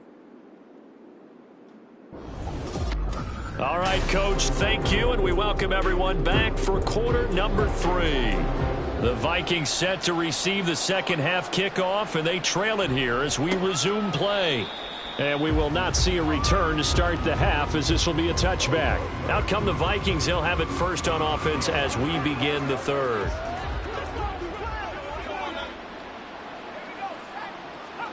On first down, Purdy. Looking middle, and it's incomplete. Let's face it, if you want to get back into the game, these are the kind of throws you got to hit. He's wide open right there. Got to be able to get it to him, don't you think? And those are the throws that haven't been available to them every time he's dropped a pass. Yeah, that's a big miss. Now Purdy. Throw right side complete to Carter. He'll be dropped after a gain of about 6 across the 30 to the 31. Here is third down and 4. Purdy. Now they set up the screen. That's complete. And this won't be enough. Stopped a yard short after a gain of 3. Fourth down. Yeah, and on third down, you know those pass rushers, they're in the starter's block. They're just waiting for the pistol to fire. You can almost hear the defensive coaches on the sideline pre-snap. Watch the screen, watch the screen. Really good job there of identifying it and making the play to force fourth down. Able to fight through one tackle. Holding, receiving team. So the hold on special teams backs him up all the way inside the 15 to start. Trying the left side with Gibbs. And just not a ton of room to work with. He'll get it to the 15 for a gain of 2. Second down and 8.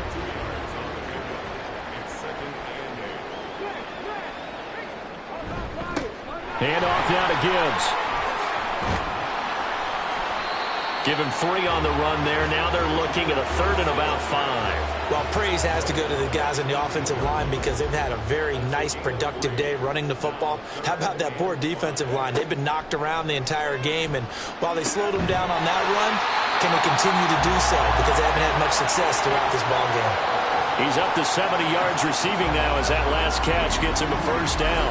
This is just more of the same. This defense has had no answer on a lot of these throws. They let these receivers run wild, and here's another completion for good yardage. Line of scrimmage, the 37 on 1st and 10. On the give, here's Gibbs. And space tough to come by there as he'll get maybe a yard to the 37. Now a timeout here, at least for the moment. Looks like one of the Saints is injured, shaken up on that last play. So as the medical staff takes a look, we'll step aside. 2nd and 9 now. Olave over the middle. And that'll be good for 8 yards to the 45. 2 yards still to go. Third down now.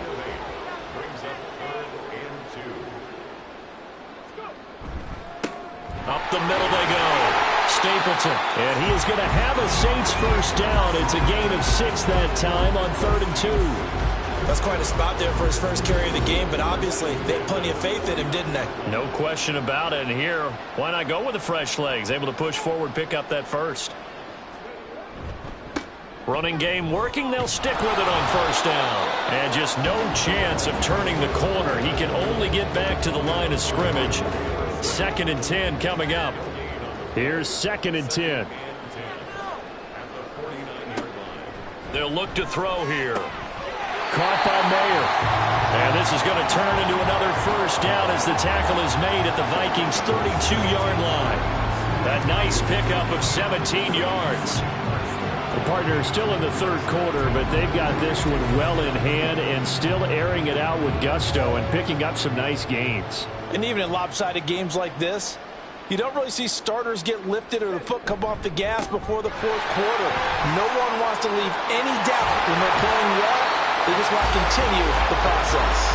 And just good downhill running there as he'll take this to the 15-yard line. Looks to me like maybe there's a little attrition setting in with this drive, because when you see that type of a run, I get the feeling the defense getting a little bit tired. And that's the last thing they need, especially when they look up at the scoreboard. Now a throw to the end zone on first down, but it winds up incomplete. So after the incompletion on first, now 2nd and 10. He'll look to throw. Oh, he'll want that one back. Incomplete. He doesn't drop too many in that department. Third down.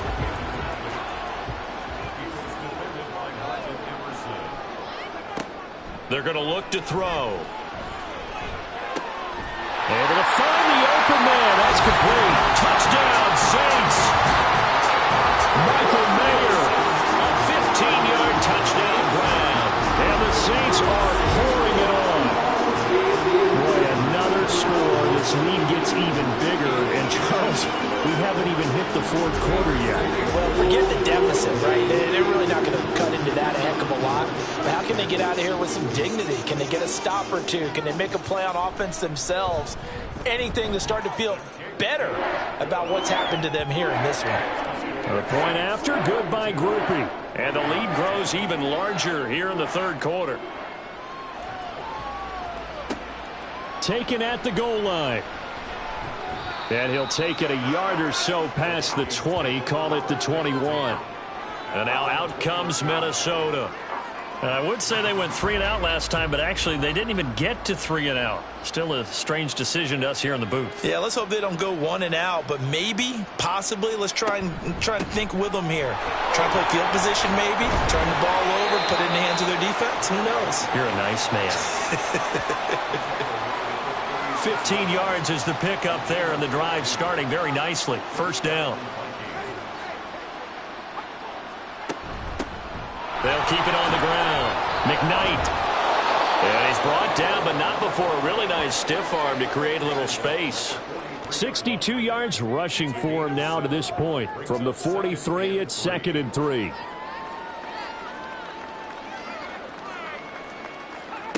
Purdy now to throw.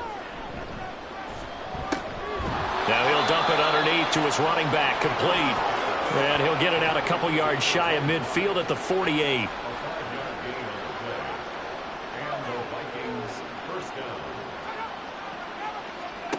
On first down, it's Purdy. He finds his man, complete. That's Perkins. And he takes this one down almost all the way to the 30. So in Saints territory now. Here's 1st and 10 down at the 31. They run the counter. McKnight. And he stopped immediately there. No gain on the play. It'll be 2nd down. Inside 4 minutes to go, 3rd quarter. A 2nd down throw for Purdy.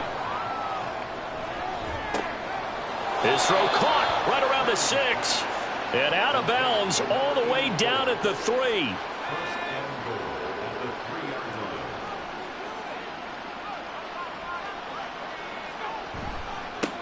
They'll try to run this one in. And the reinforcements come in as they're going to stop him behind the line. Call it a full 3 yards in the wrong direction there. Brings up 2nd down.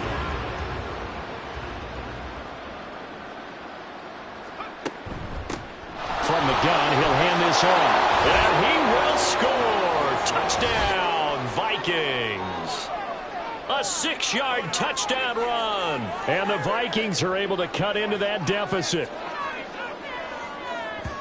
Well, he finishes off the drive with a touchdown run, Charles. Remember, he also had a catch on this drive as well. And that's what running backs want to be in today's NFL, a complete back. 3 down, stay on the field, run it, and catch it. And he gets it done.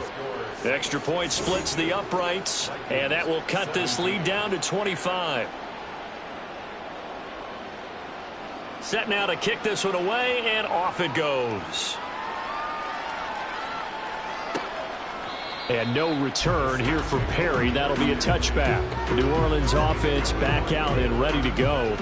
Still comfortably on top, 3rd quarter as they start things here with a 1st and 10.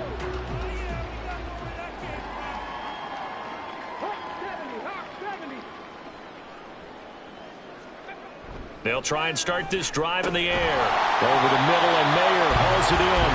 And he's going to be dropped following a pickup of 7 past the 30 to the 32. They'll operate from the 32-yard line here, 2nd and 3. Now a handoff up the middle. Stapleton. And this will wind up a Saints 1st down as he's got this past the 35 to about the 37. Line of scrimmage, the 37 on 1st and 10. They'll keep it on the ground. Stapleton. And that'll be good for 8 yards to the 45. Well, you certainly have to give a little credit here because they're playing this game now at their pace. This is ball control football, sustained runs, taking their time, and making it work. 7 yards there and a 1st down. 2nd and 2 is prime time for a little bit of a gamble, isn't it? Open up the playbook, go play action, toss that bad boy deep. But in this situation, go ahead and give it to your back. Let him pick up a 1st down. Keep the sticks moving. Now a throw for the left sideline, and he's got it. And he's corralled at the 40, but not before picking up 8. Ball on the 40 now. Here's 2nd and 2.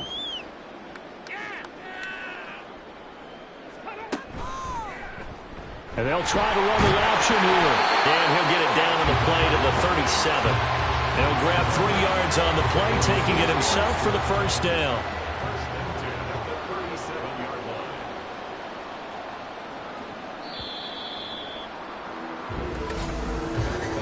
And as they come to the line, they will not be able to get off another play as time has run out on this third quarter. This is the National Football League on EA Sports. Back now here live in New Orleans. A lot of happy faces in the crowd at this point as their guys have a big lead here to start quarter number 4. And an excellent job of finding the opening as he's got this now all the way down to the 22. 14 yards is the pickup. First down, New Orleans.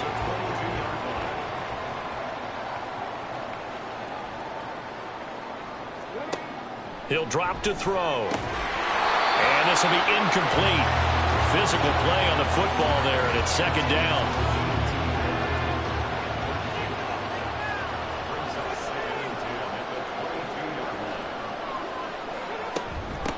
Up the middle they go. Leary. And brought down, but not before they get it inside the 10 to the 7.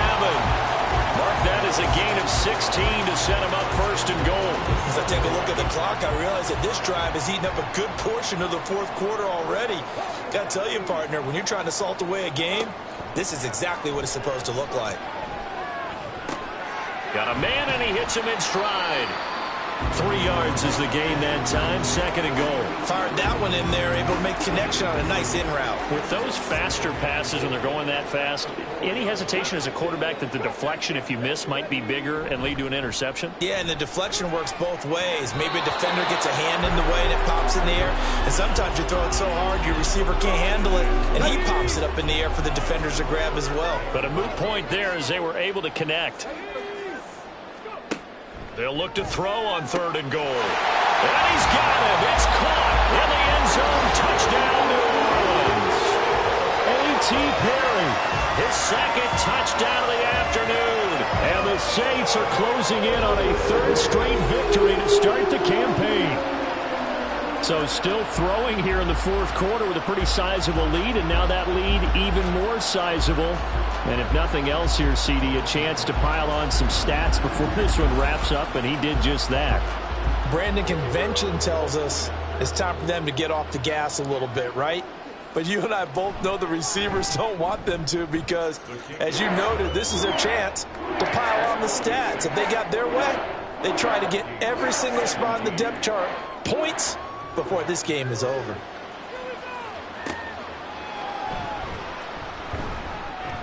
And he had no room to run as he's tackled down inside the 20. Minnesota's offense takes over possession. Well, this game, it has had no shortage of offense. They've been able to put up a decent amount of points on this side, Charles. They just have not been able to keep pace with the other offense they're going against here. Yeah, that's a good way of pointing things out because now it's not a total loss because, as you said, they've scored some points, so there's some plays they can build on, moments where the game plan actually worked. But overall, though, they were just out-personnel. They were going up against a team that's playing at an elite level.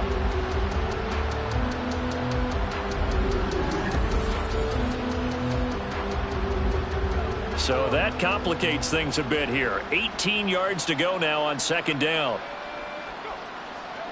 Purdy will set up to throw it here. When we start looking for big-time corners, we're going to start with athleticism. But without technique, you're not going to make plays as one we just saw there. This offense so far on third down, they've converted just 2 for 6 thus far. This will be a tough 3rd and 18. Now they go screen. It's complete. And he gets it up to the 10-yard line here. They'll get only a yard out of that, and it'll bring up 4th down. Good reactions there defensively. That screen was a little slow in developing, and they shut that one down with little gain.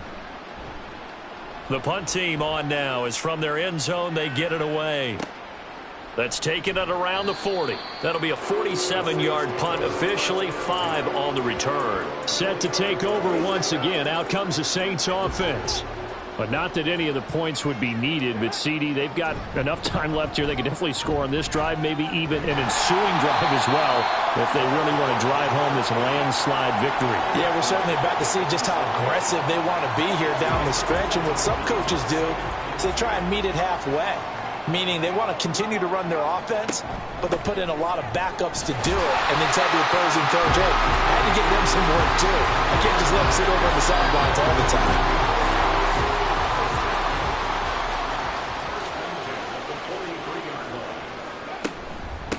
They'll run on first down. Stapleton. And a very determined run there as he'll take this all the way down to the 27. Good effort. It'll be a Saints first down on a gain of 16 yards.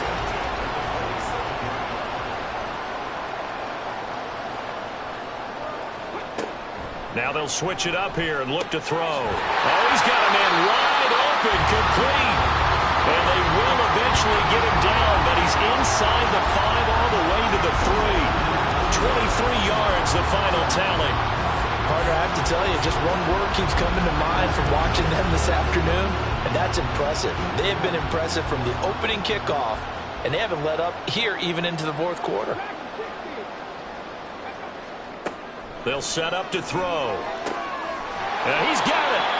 He'll get only 2 there, and it's 2nd and goal. It's vitally important to wrap him up immediately, because if you let that big guy get ahead of steam up, boy, then you've got real trouble trying to get him down. But they're able to hold him to a short gain on first down. And that play's not going to get him in as he stopped right at about the line of scrimmage. Well, they held him out on 2nd down, and now here's 3rd and goal. They'll try to run this one in. And he takes it across and into the end zone. Touchdown, Saints. Taking it in from a yard out. And the Saints continue to run up the score. They lead it big here in the 4th. So the 2nd down run didn't work. They run it again on 3rd down and get in. I wasn't sure if they might pass it, Charles. We know that they like to mix it up down here around the goal line.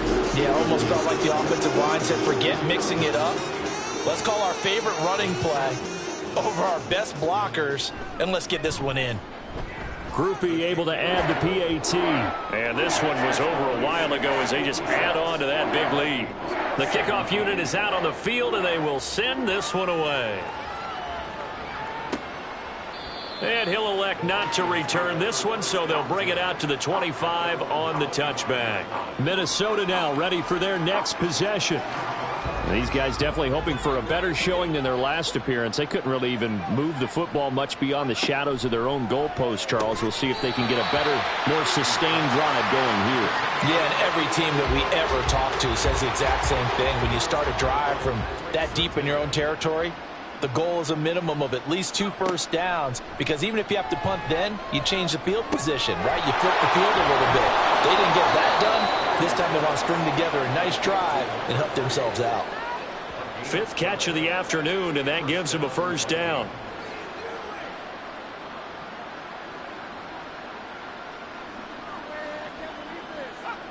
Throwing here, Purdy. And he's going to have to eat this one as down he goes. Kayvon Thibodeau coming in from that outside linebacker spot. He gets him down. It's a loss of 5. Coming up now on a 2nd and 15 following that sack. Back to throw, Purdy. That one caught by Carter. Room to maneuver at the 35. Still on his feet. And all the way down to the 5. A big play there on the catch and run. 62 yards. And they've got 3 tight ends here on 1st and goal to add some extra mass. Here's Purdy. To the goal line, but it's incomplete. As expected, he's gone to him several times in this game, but that's the first time one has slipped from his grasp. I'll bet he goes back to him, though. He's an excellent player. And he's able to break out of 1 tackle, but then quickly brought down. He'll wind up getting 3 on the keeper there, but it leads to a 3rd down.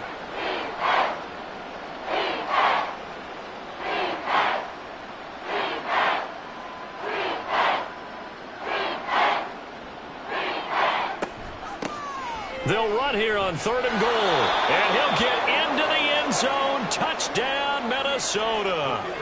A great effort there with his second touchdown of the afternoon. And the Vikings get a small measure of revenge as they cut into this fourth quarter deficit.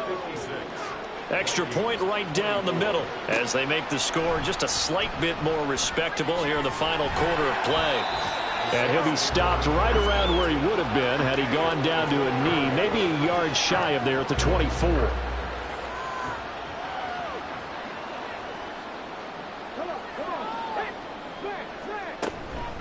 They'll start on the ground here on 1st down. And he'll get this just across the 25-yard line.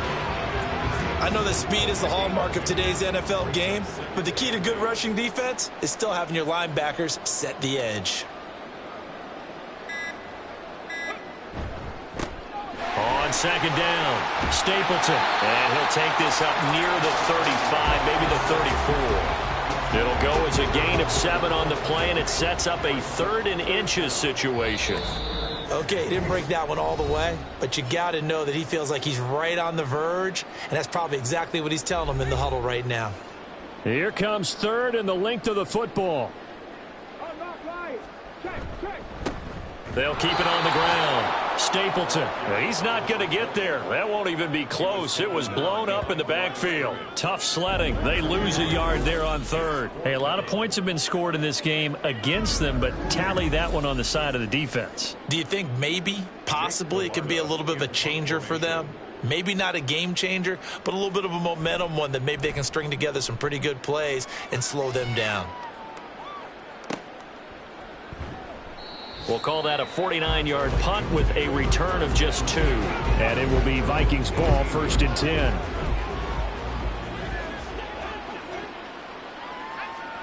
Now Purdy. That'll be caught. It's Scott. They'll take this to the other side of midfield before going out of bounds. What a play that turns out to be. 36 yards. Purdy to throw it on 1st down. And that's the knowledge you gain from being in this league for a long time. He's learned the hard way when to give up and fight another down. And that's a smart move to throw it away. 2nd down. Here's Purdy to throw. Got a man over the middle, and it's complete. And all the way inside the 15 before they drop him. So how about this for field position after the big play? Inside the 15 now as they come up on 1st and 10.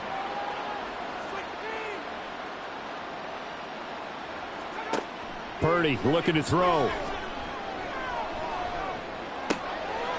And he's got his man in stride, complete. And he'll get it here to the 10-yard line. A gain of 4. It's now 2nd and 6 at the 10-yard line. A higher scoring game, Charles, than we typically see in the National Football League, but fun to watch these offenses. They were really clicking. It seemed like everything that they dialed up worked. Yeah, it certainly was fun to watch from our perspective. How'd you like to be those defensive coaches, though? That wasn't a blast for them at all. And let's face it, they all game plan, they all scout, they all think they're prepared, but executing and stopping teams, that's another matter entirely. So for the Saints, it's an ideal start as they move to 3-0 now on the young season. And they'll hit the road next week to take on the Denver Broncos. Meanwhile, for the Vikings, the early struggles continue as they'll sink to 0-3. And they'll look to get back on track next week as they travel up to Detroit to take on the Lions. I'm Brandon Gaudin. Certainly have to thank Charles Davis, my broadcast partner, and our entire crew. We'll catch you next time right here. It's the NFL on EA Sports.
It's week 3 of the NFL, and we've got the Bengals leader at quarterback. He was terrific a week ago, well over 400 yards passing. It's the Bengals and the Texans. All that and more coming up next on EA Sports.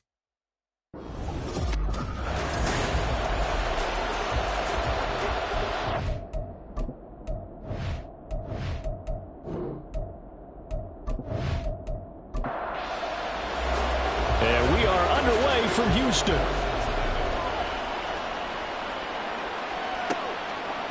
And here comes a return from just beyond the goal line. Brought down shy of the 20, so the decision to bring it out of the end zone, not a good one. So out come the Texans for their opening drive. And leading them out there, we get a look at their 6'3" quarterback. And there was a positive in last week's loss. No interceptions thrown by him. But he only threw 1 touchdown pass, and you know he wants that to improve. He might even consider that as part of the reason that they couldn't take the win last time out. I believe we'll see a more aggressive version of him this week whenever they're nearing the end zone. These are his numbers from last week's contest. 15 carries, 53 yards. They're coming off of back-to-back wins, and I think a lot of credit belongs to this guy right here because, to me, he's not only carried his weight, he's carried a few other guys along as well. He's helped draw defensive attention away from not just him, but open things up for his teammates, too. So if this winning streak is going to continue to have some legs to it, he has to remain effective and put together another nice game.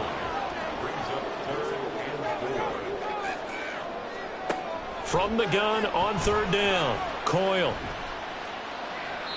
And this is going to be incomplete. That's a pretty good opening possession defensively. And you know the goal is to make something of a statement, especially on the road with your first defensive possession, isn't it? Go right out and establish yourselves and let them know this is going to be tough going all game long. And it's fielded at the 34. They call that a punt of 38 yards officially. And the Bengals will take over here 1st and 10. Here come the Bengals now to take over. And a glance here at the vet. He's got a lot of years under his belt in the National Football League. And he's off to a tremendous start here through 2 weeks of the season. Already 9 touchdown passes. Everyone wants to come out and generate a little momentum. He's done that and more, no question about it. They go play action here on 1st down. That one taken in by T. Higgins. And he'll be out just a yard or 2 shy of the 30. The catch and run pays off for 29 yards. That crossing route is so effective when you hit it just right because you get a guy on the move, and then we see the end result there. It's a nightmare for the defense. They got a guy with a full head of steam. Not only does he catch it, but he picks up additional yardage after it. So a 1st and 10 now in Houston territory at the 32-yard line. He'll look to throw. This one caught downfield by Higgins. And he gets it all the way down inside the 10 and mark him at the 5. Back-to-back plays of right around 30 yards, and the field position has totally been flipped. Now they'll throw here out of the gun. Touchdown, Bengals! Jamar Chase. His first touchdown of the new season. And the Bengals are on the board first here this afternoon.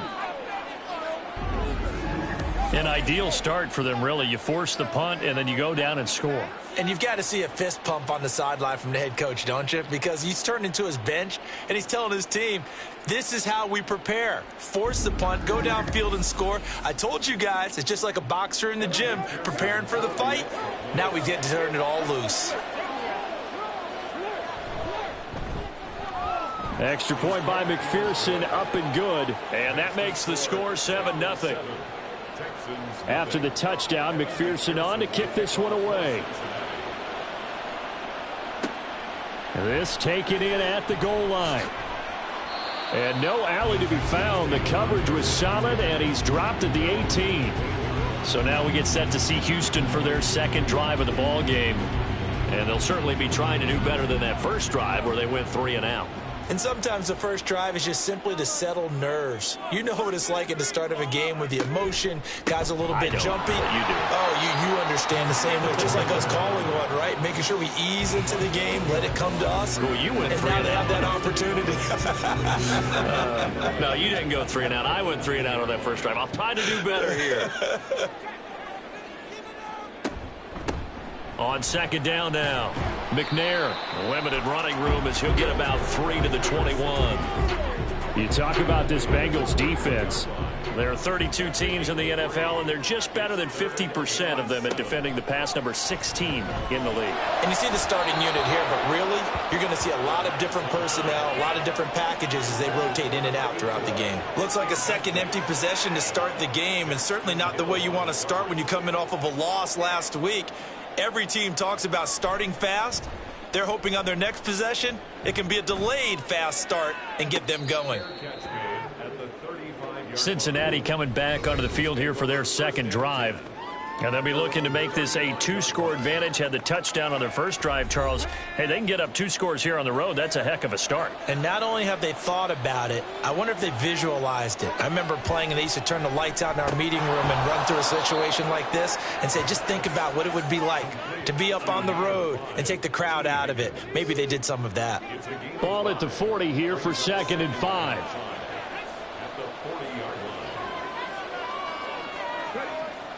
They'll set up a throw. And he's going to go down. The Texans come at him and able to bring him to the ground. On third down, he'll drop to throw. They'll try and set up the screen. It's complete. Fighting his way through contact. And he's going to be out of bounds right at midfield. 12 yards that time and a Cincinnati first down. Well, as a coach, you absolutely love seeing your offense find their rhythm early, and that's exactly what we've seen so far. They had a touchdown on their opening drive, and now they connect here for another nice gain for a first down. This offense is moving the ball well, exactly as he drew it up in practice.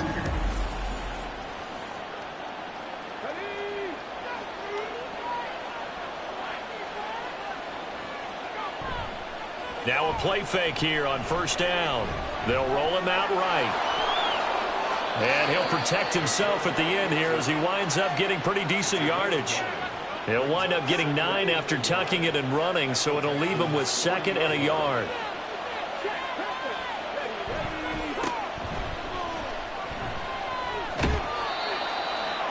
The numbers for him from a week ago: 15 carries, 74 yards, and a touchdown. Nice solid showing from him last week. Didn't blow the roof off with his numbers, but certainly had a quality day and produced when called upon. Line of scrimmage, the 37 on 1st and 10.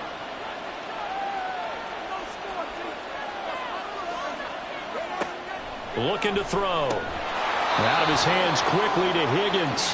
And this will go as a gain of 7 as he gets it to the 30-yard line. Ball on the 30 now. Here's 2nd and 3.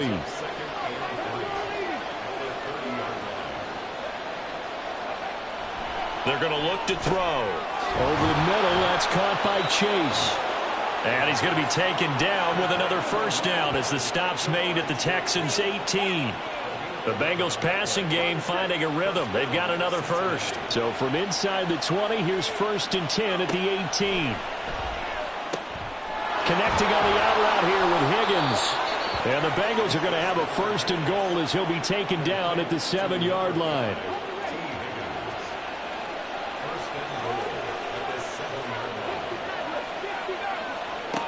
They'll look to throw again. And it's caught.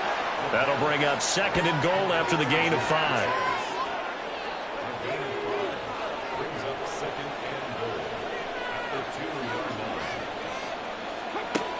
Back to throw again.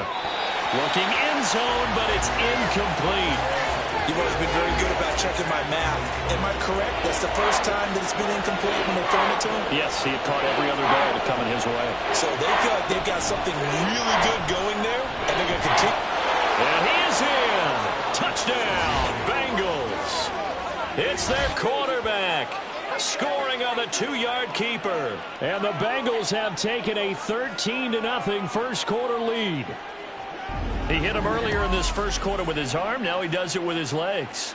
Right now, he's one of those stat stuffers that you see on the basketball court. You know, the guy with points, rebounds, assists, steals. One with the arm, one with the legs. Let's see if he can continue this pace. And sending out the reminder that, yeah, look, I'm known for having an arm, but I can do it with the legs on occasion when I need to. Extra point by McPherson, up and good. And it's now 14-0. And he'll just sit on this one as their drive will start at the 25. Out comes the Houston offense as they get set to take over here. They're still in search of an initial first down as they come up here 1st and 10.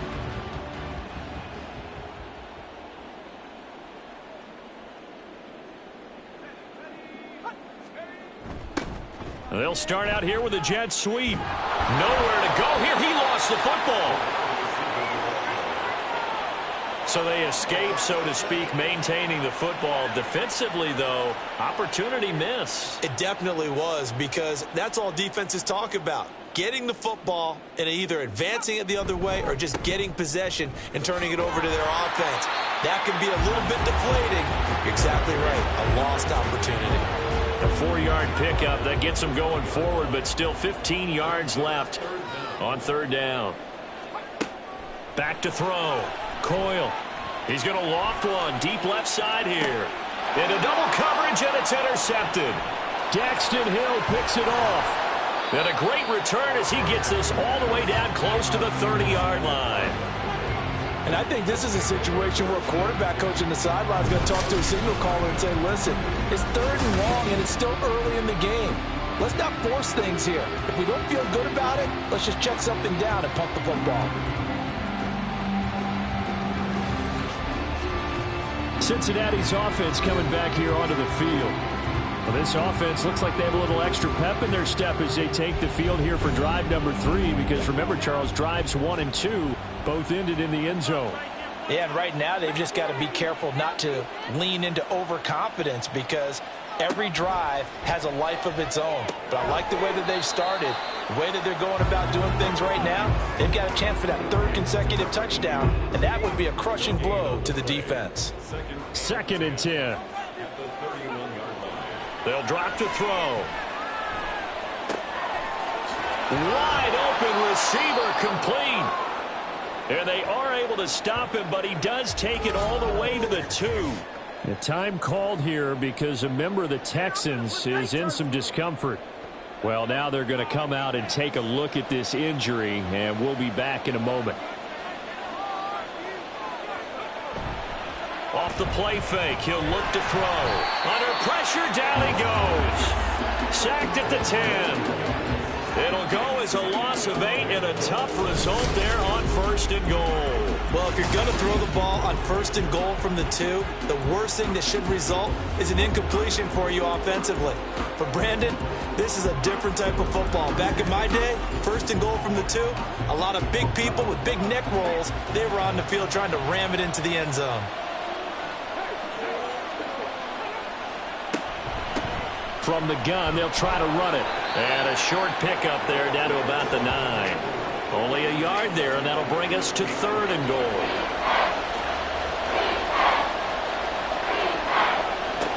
Back to throw here. Fighting to stay upright. Well, he tries to force it in, and it's intercepted. Picked off by Reek Woolen. And the Texans are going to have it here as they'll start at their own 7. And that felt like a little extra pressure on that 3rd down attempt, and their mistake cost them points because they're inside the red zone. So you know you've got at least a field goal waiting for you. And in this case, they end up with nothing. Houston set to take over.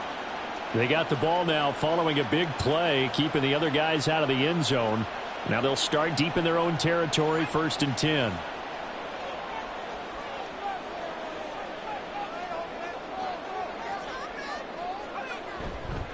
They'll start this drive out on the ground. And he'll take this forward only up to about the 7. Daxton Hill there to make the stop on defense. They work now on 2nd and 9. Now some movement before the snap. And we'll hear from our referee for the first time this afternoon. Oh, jumping early from his tight end spot. Maybe trying to get a jump start on that route. Yeah, I think you're exactly right about that. And oftentimes when you see that, that means the play call was supposed to come in his direction, and he was eager to go catch a pass. And from the 4, they get it to the 8 on a pickup of 4.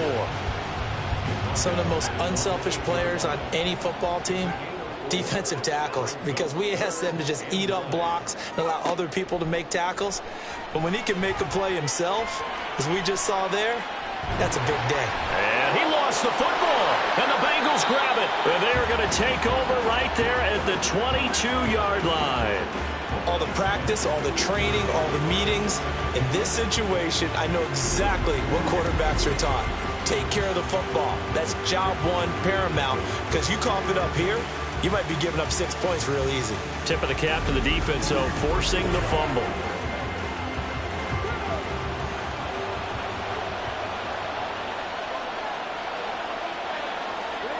They go back to the air here after the INT on the last drive. And that's going to be caught. T. Higgins.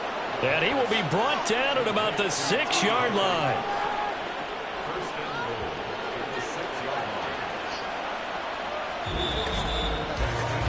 14-0 the score. This is the NFL on EA Sports.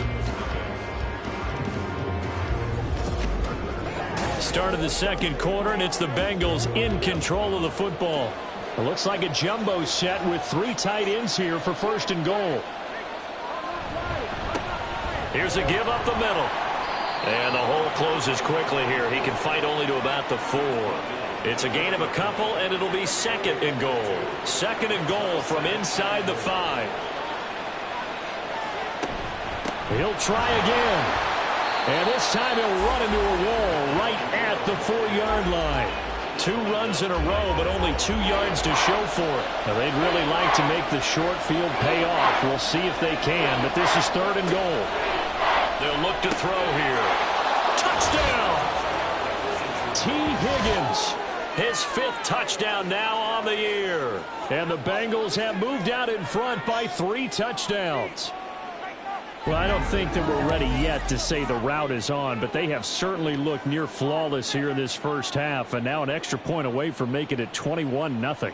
Yeah, and your experience led you to say that, because we have both seen those 21-0 leads come and go in this league, but this one feels pretty darn secure. And here's the other part. Even when people chip away at it, it forces you into being almost perfect on the other side, doesn't it, in order to try and mount a comeback. Extra point by McPherson, up and good. And it's now 21-0. This taken in right around the goal line. And a decent return out to the 27-yard line. Houston's offense taking over again. Well, CD, you kind of feel like they're in a bit of a danger zone right here, because now you're down 3 scores, and I know we're in the first half, but the way this offense hasn't been able to generate anything, you feel like they probably need to get something going on this drive, right?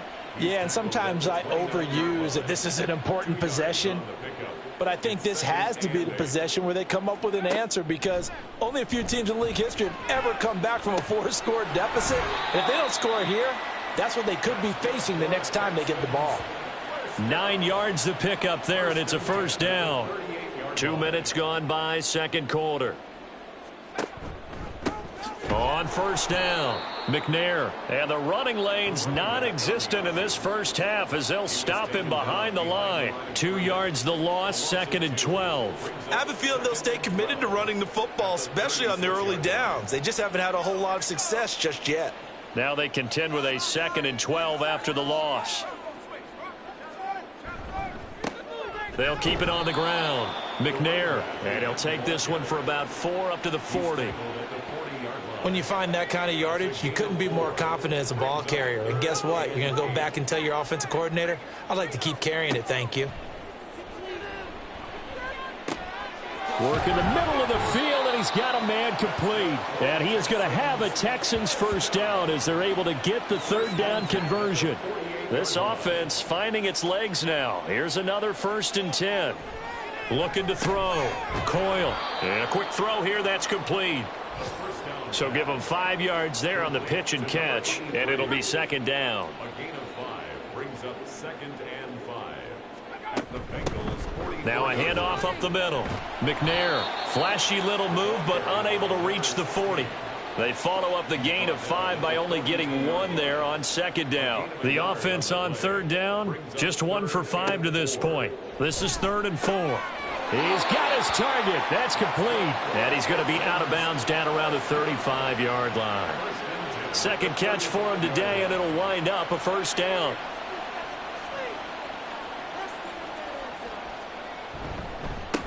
One back in the backfield, he'll get the carry.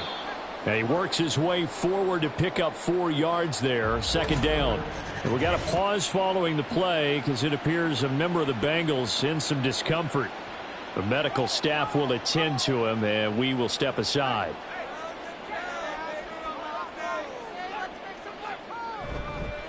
On second down, McNair. And his rough afternoon continues. He's going nowhere again. No gain on the play there, so they're left with a 3rd down and 6. It's 3rd down and 6. Operating from the gun, Coyle. That is caught. Touchdown, Houston. A great play there. 31 yards. And the Texans are able to make some inroads here to that deficit. I think if you polled defensive backs, they would say the corner route, take that out, make it illegal, because that is so hard to recognize and so hard to adjust, because your first move is to not get beat in the middle of the field. And that's how they move you first before they break off to the corner. But then as the wide receiver, great job. It's tough to turn those upfield and go, but he did a great job with it there. Really good balance, really good body control, and how about the end result? A touchdown. From a couple yards deep, he'll bring it out of the end zone. And ultimately cannot get this out to the 25-yard line as he's dropped at the 23. T. Higgins out on offense with the rest of his teammates for this next drive. Making his presence felt early in this one. First half, already over the century mark. How about the yards per completion, too? That's a pretty darn good number there. Number of catches, but he's shredding defenses, getting big yardage with each and every one of them. Caught by Cobb. They'll give him 4 yards there, and it's second down. On the pickup. 2nd and 6 at the 27-yard line. They'll set up to throw. It connects quickly to Jamar Chase. They'll go down as a gain of 6, and that'll bring up what looks to be a 3rd and inches. Can't be more than a half a foot. The play-action fake. They'll look to throw. Nowhere to go here. He lost the football. But fortunately, he's able to recover his own fumble, or that could have been trouble. Offensively lucky they were able to keep the football, but now 4th down, so they'll have to boot it away. I do think, though, they're going to look at this as a positive. 1, they recovered the fumble, so they retained possession. But 2, being able to punt it changes field position for them. Imagine if that turnover takes place there. Now your defense has to go onto the field and try and hold. Instead, they get a little breathing room. They only punted twice in the win last week as he gets this one away. Taking it about the 36. That'll go as a 42-yard punt, but a net of 32. They had a 10-yard return. And the Texans will take over. Their quarterback leading this offense back out. He threw a touchdown pass last time they had it. And he'll look to get him in the end zone again here as they start with the first down. Throwing to start the drive. Coyle. This is hauled in by Driver. And they'll get him down as he's inside of the 40. They may want to go back to that one. First play of the drive, good for 15 and a first down.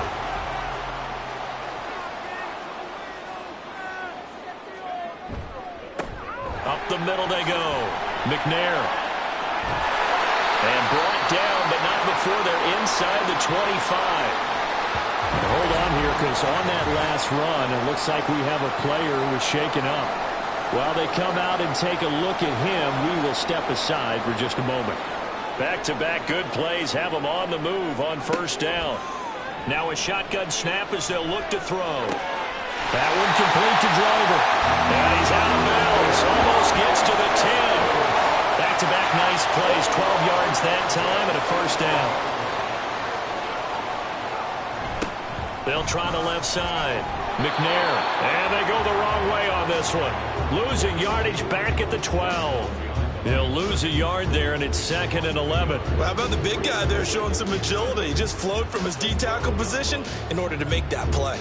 Looking at a 2nd and 11 now after the loss. Back to throw. Coyle. And he takes a shot on the release as this will be incomplete. I'm really liking what I'm seeing from this defense because their coverage has been playing at a shutdown level so far. Even backed up late, they're forcing incompletions and fighting to keep them out of the end zone as the first half winds down. And this is going to be intercepted. Picked up by Devin Witherspoon. And the Bengals are going to get the football here as the ball will come out to the 20.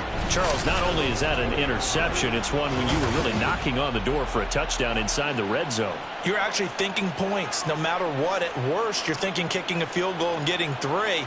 We might look back on this in the second half and say, you remember when they didn't get points on that drive? This could cost them.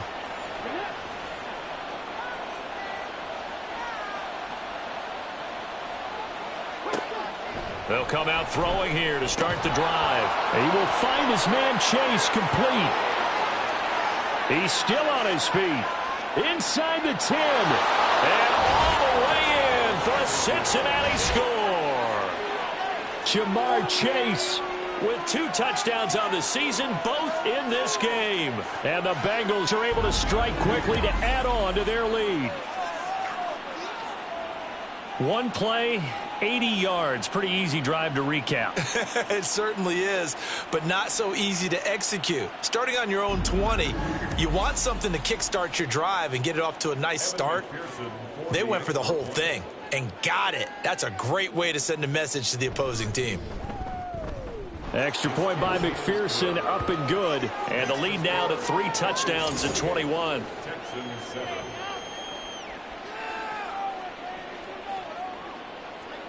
After the touchdown, McPherson on to kick this one away. From a yard or 2 deep, here comes a return. And he'll be dropped at the 21-yard line, so bringing it out of the end zone proves not a good decision, loses him about 4 yards. The Texans getting set here to take over again on offense. And 2 interceptions thrown here in this first half. You hear it, no matter the sport, they say the great athletes, they can kind of have a short-term memory, but that's easier said than done. It is easier said than done, but I played with a guy who threw 2 interceptions in the first quarter of a really big game we were playing. Johnny Unitas? And no, not quite of that level and not of that age. But I was going for the age. I remember looking over at him, and he was smiling. And I thought, what is he smiling about? It's because he had enough confidence in himself that that was a fluke. And he went out and played pretty well the rest of the day. On first down, they'll go to the ground attack. And that play going absolutely nowhere as he's belted before he could get out of the backfield. Yikes, a 4-yard loss really sets him back now for 2nd down. 2 minutes remaining in this first half of football. A reminder, once we hit halftime, as we do all season, we'll send it down to Jonathan Coachman in Orlando. He'll have all the stats and scores from games in progress around the NFL. The best multitasker in the business, the coach. And I think he's going to go. They're not going to get him. And he's going to be out of bounds, but not before he takes it inside the 40. Line of scrimmage, the 37 on 1st and 10. Operating from the gun. Coyle. He's going to wind up and air it out. That's going to be knocked away and incomplete. Early on, the running game's been working well, and the offensive line has been pleased by that. The thought process there, catch those safeties creeping up, trying to help against the running game. They tried to hit them over the top, unsuccessfully. Another throw on 2nd down, and this one incomplete as well. Feels like they're getting caught in between here because they had incompletions on 1st and 2nd down. Now you got to worry a little bit about the clock because you prefer not to give them another shot here in the first half. But if you don't pick up the 1st down, guess what? You're likely going to have to. And he's got another 1st down as the tackle's going to be made at the Bengals 16. Great way to convert on 3rd down there. 21 yards the play. Again, he'll drop to throw. Throwing the out route incomplete. That's Palmer. So just 3 yards on the completion there, and it'll be second down. Brings up 2nd and 7 at the Bengals' 12-yard line. They'll stick with the passing game as he looks to throw. That's again complete to Palmer. And so close, he gets it to the 1. Out of bounds right there. This is 1st and goal and a golden chance to get a score back here before halftime. Now they'll throw here out of the gun. And got his man. It's caught. Touchdown, Houston. A great effort there as the first half is winding down. And the Texans are able to cut into this lead in the final seconds of the first half. There was no going through the progressions on that touchdown pass. Yeah, nor was it necessary. His receiver won that route early, presented himself. No reason to wait. Go ahead and put it on him and score a touchdown. Now for the point after.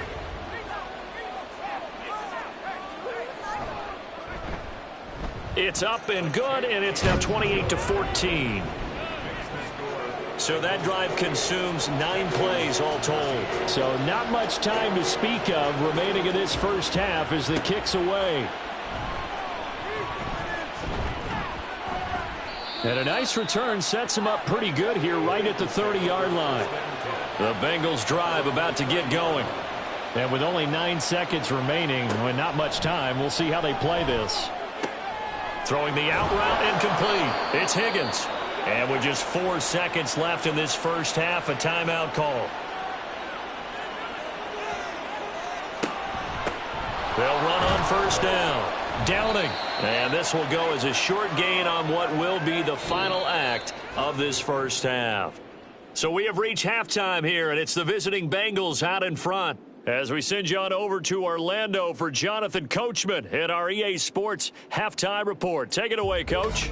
Okay, Brandon, thanks very much. Time to give you folks at home a look around the NFL on this first official weekend of fall. So let's get to it. We'll start up at Gillette Stadium in Foxborough. And the Patriots have the lead in the final stages before halftime. The Pats trying to hold on and claim victory. From there, we head over to the Windy City. Check on the Bears at home, Soldier Field. And at halftime, they trail the visiting Seahawks in that ball game. The Seahawks locked in a tight one, but this is a game you feel they've got to have. Lastly, let's check in on our nation's capital to see what's happening with the Washington Commanders at home at FedEx Field. As you can see, the score there in the second quarter.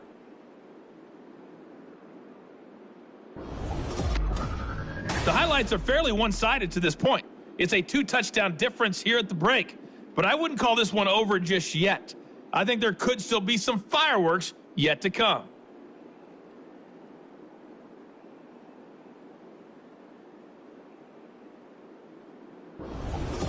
All right, Coach, thank you very much. As we welcome you back for quarter number 3. The Bengals set to receive. They have the lead and the football to begin quarter number 3. This fielded right at the goal line. And taken down just past the 20 at about the 21-yard line. There's a look at receiver Jamar Chase as the Bengals get set to go on offense. And I know that they've double-teamed him a couple times, but not a ton. Whatever they're doing isn't working. He's up over 100 yards. We'll see how they adjust. And when they do that, they weaken their defense in other places as well. And how many times have we done games where we've seen a guy have a big game like this? But it's usually not by himself, is it? Right. Usually it opens it up for other people to have big games as well. Fresh out of the locker room, they hit him with a gain of over 20. And now we get into the psychology of the whole thing, because a lot of teams with a 2-score lead in the third quarter, they almost become defensive with their offense, just playing not to lose. I think with this team, you got to figure at this point, this is a great spot for them to go into attack mode, really try and put the hammer down and finish this one off.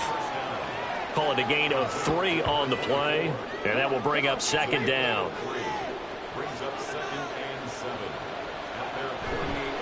On play action, they'll throw. Rush coming, and he's taken down.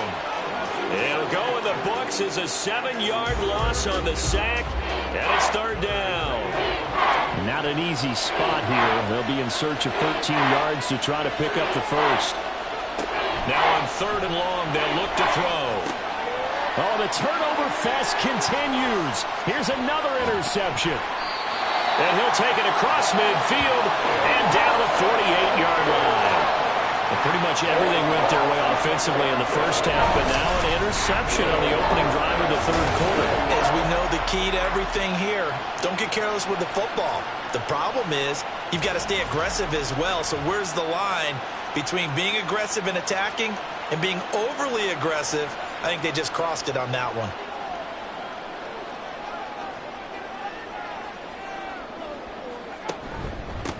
On first down, McNair.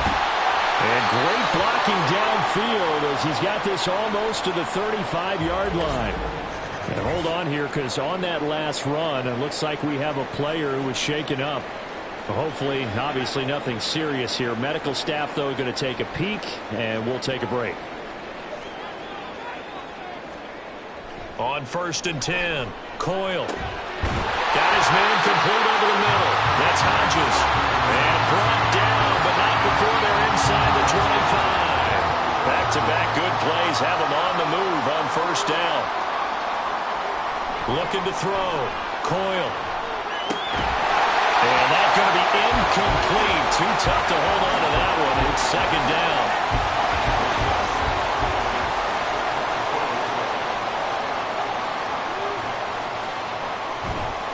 Off the play fake. Coyle. He finds his man. Complete. It's Hodges. They do get a couple, but they'll be left staring at a 3rd and 8 coming up.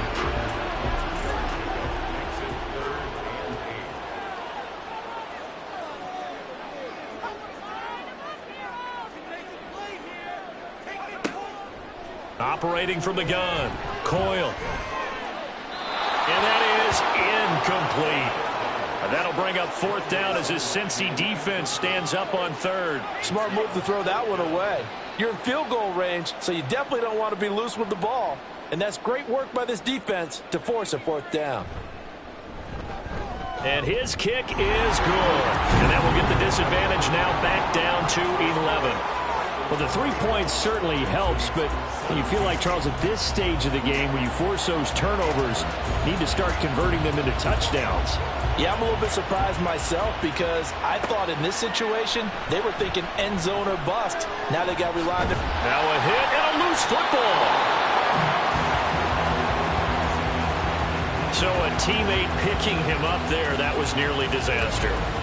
And the way that you coach these things, you want to make sure you have eyes towards the return guy because you want to make sure that the catch is secured. A lot of teams do that. They have at least one guy. Okay, you're responsible for making sure he secures the catch. He's not always the one that makes the recovery, but he can always sound out the alarm. Hey, ball's on the ground. We've got to get it back. From the 32 now, here's 1st and 10.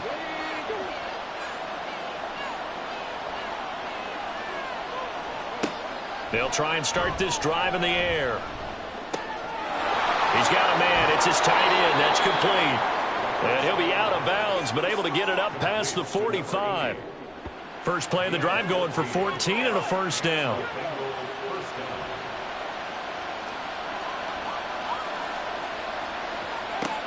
They'll set up a throw. Throw left side complete to Chase. And he is tackled inside the 40, not quite to the 35. A good gain again. That's now 31 yards combined on those last 2 plays. So a 1st and 10 now in Houston territory at the 37-yard line. He'll look to throw. Over the middle, he finds Higgins. A good gain of 9 before he's brought down at the 28. Second down and a little more than a yard here.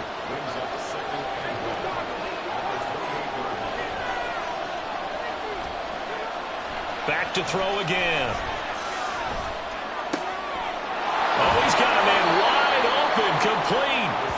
And they do get him down, but not before he's able to slip it inside the 5-yard line. For a tight end, he's got good straight line speed, and on that route, he's often the guy that gets overlooked. Nice job there finding him in stride for really good yardage. They'll try and run for it on 1st and goal. And he gets halfway there from the 4 to the 2 on a gain of 2.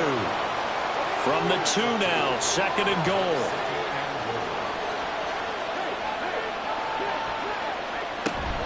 They'll run. This is Kyle. And he takes it into the end zone. Touchdown, Bengals. A great play there. His first rushing touchdown of the year. And the Bengals are able to widen their advantage. And maybe that's the magic touch right there. They didn't use him at all in the first half, at least running the football. But here they entrust him with some work down in the red zone, and he responds. 1 carry, 1 touchdown. Extra point by McPherson, up and good. And the lead is up to 18 now. Texans 17. And here comes a return from just beyond the goal line. And ultimately cannot get this out to the 25-yard line as he's dropped at the 23. And the football going back over now to the Houston Texans. I kind of feel like they've reached a do-or-die point in this game, Charles. If they're going to try to pull off an impressive comeback, it has to start right here, right now. Yeah, now they've got a final chance to get out of this situation, but they also understand they've got to move the ball and move it fast. In addition, they need to save as much time so they can get 2 more possessions.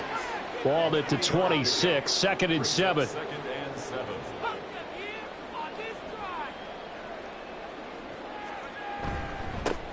And they'll keep leaning on the running game. Back to the ground. And he powers his way up past the 30. Call it a gain of 5 there on the run, but they'll remain a yard or 2 short here with 3rd down coming up. Back to throw. Coyle. And that is incomplete. Oh, he did everything but hold on to it. But a nice play defensively, and now it brings up 4th down. So they're forced to punt on 4th as this one's away. And here's a fair catch taken at about the 24-yard line. A 41-yard punt there with no return. And the Bengals take over 1st and 10.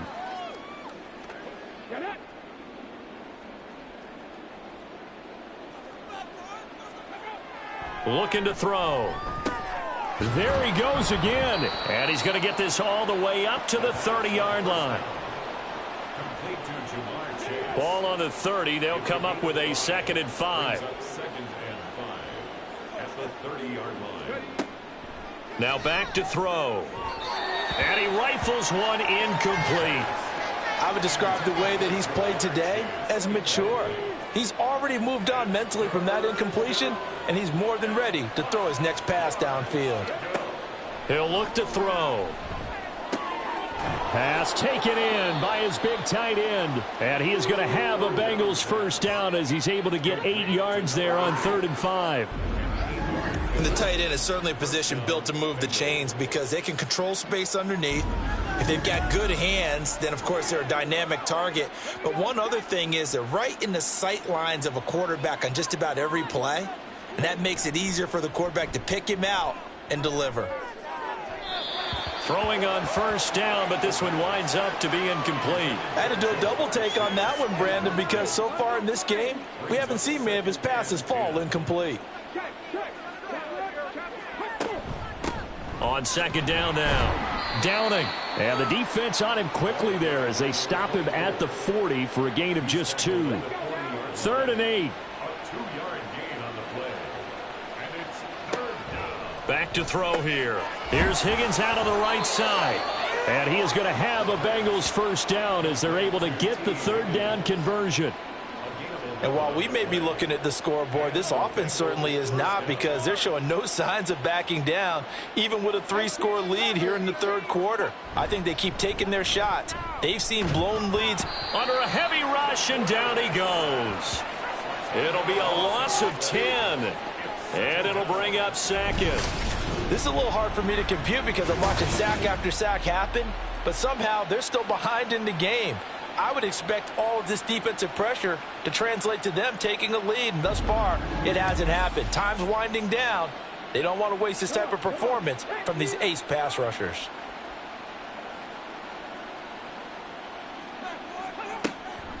They'll drop to throw. Open man is Higgins. It'll be a gain of 5.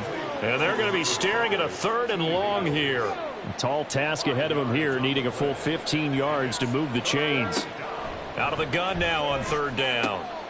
Work in the middle of the field, and he's got a man complete. And he's going to be taken down with another first down as the stop's made at the Texans' 36.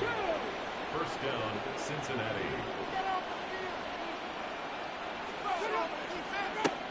They'll look to throw here. No gain on the play.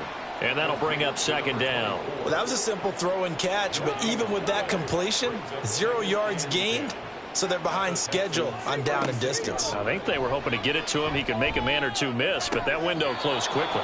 And he's going to be taken down with another first down as the stop's made at the Texans' 12-yard line. That one goes for 24 yards. And that was good protection there. No, that was great protection there because it allowed him to lock in on his receiver, although I think he was looking for his tight end on the corner route all the way. Nice connection there for a really nice gain. Now he'll dump it underneath to his running back, complete. And now they're inside the 10 as he's brought down at the 9. It's 2nd and 7 from the 9.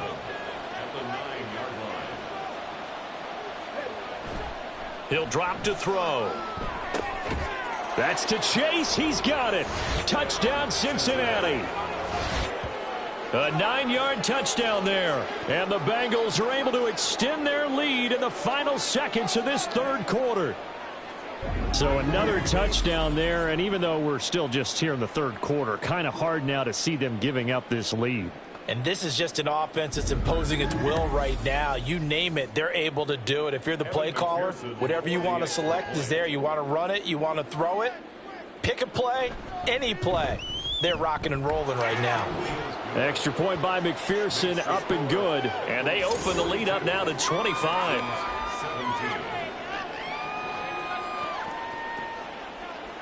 After the touchdown, McPherson on to kick this one away. And he'll elect not to return this one, so they'll bring it out to the 25 on the touchback. The Texans offense ready to go here for their next drive. Well, we haven't exactly been treated to a nail-biter in this one, CD, and if they cannot score here, this one's pretty much all but over. Are you saying that you feel like people are starting to think about getting out of here and maybe beating the traffic in order to get home or to their final destination? Yeah, I don't think there's a whole lot of reason to hang around, especially if they can't score here. Yeah, you're right about that because it has been pretty clear who the better team has been in this one.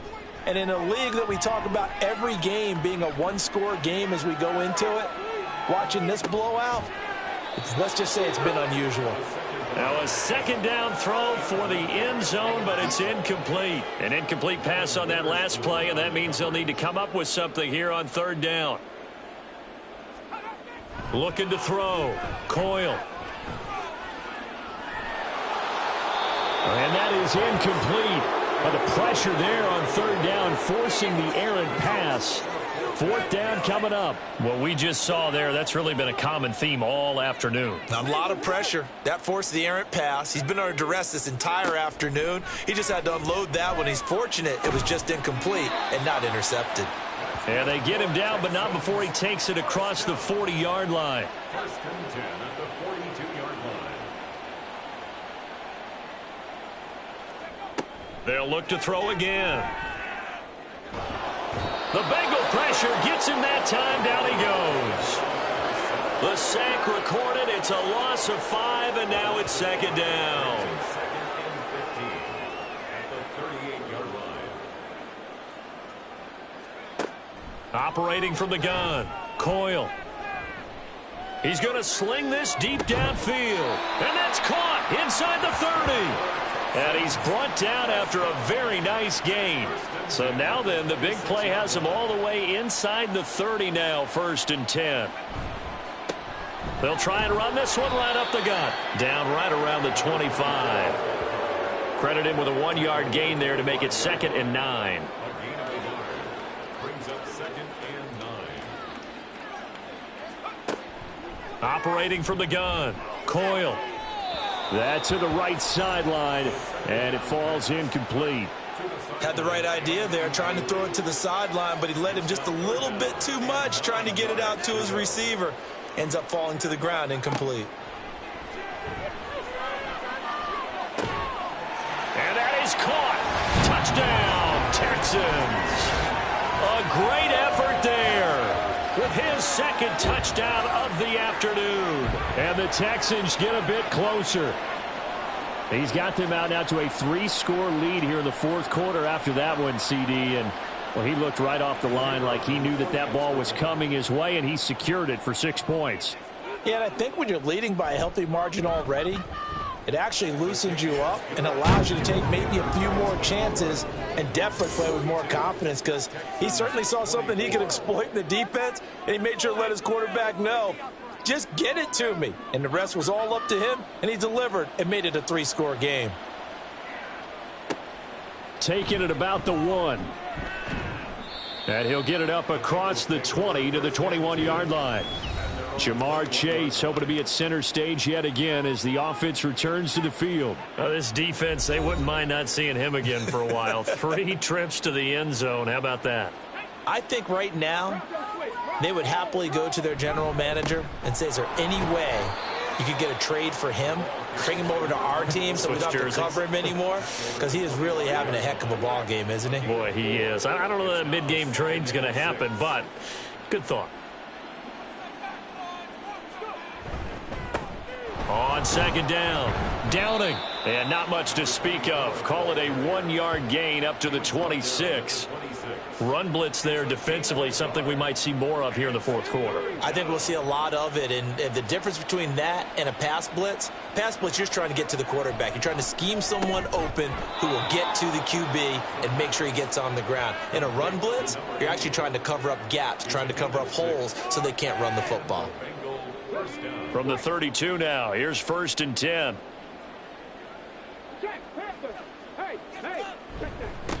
Now a handoff up the middle. Downing.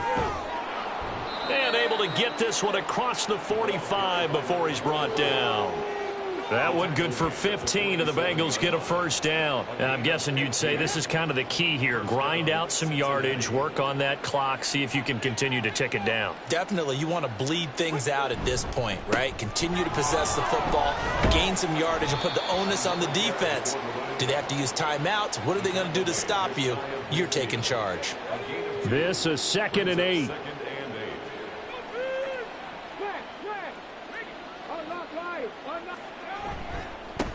They'll keep it on the ground.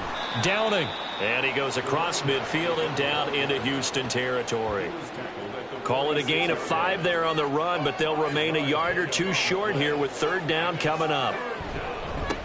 Up the middle they go. Downing. And he will have a first down here at about the 40.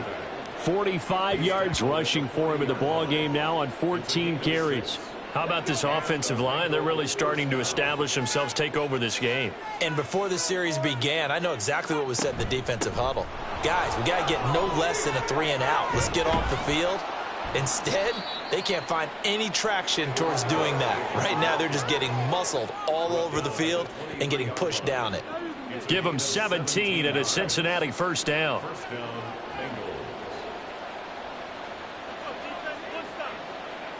Slot man moves right. They'll fake it on the jet sweep, and instead a handoff up the middle. And he's going to take this ahead for right around 3 yards, but no more than that. 2nd down. 2nd and 7 from the 20. Downs going in motion left. On 2nd down now. Downing. And they work this near the 5. He'll be stopped at the 6. The pickup goes for 13 and sets him up 1st and goal. Well, I don't think there's any question, Brandon, at this stage. The stop troops, the defensive guys, they've got to use their 3 timeouts here. They've got to stop them and get the ball back. Yeah, if you're in that 2 to 3 score deficit. Open man is Higgins, and he's got it. Touchdown, Cincinnati. A great play there. His 2nd touchdown of the afternoon. And the Bengals are closing in on a 3rd straight victory to start the campaign.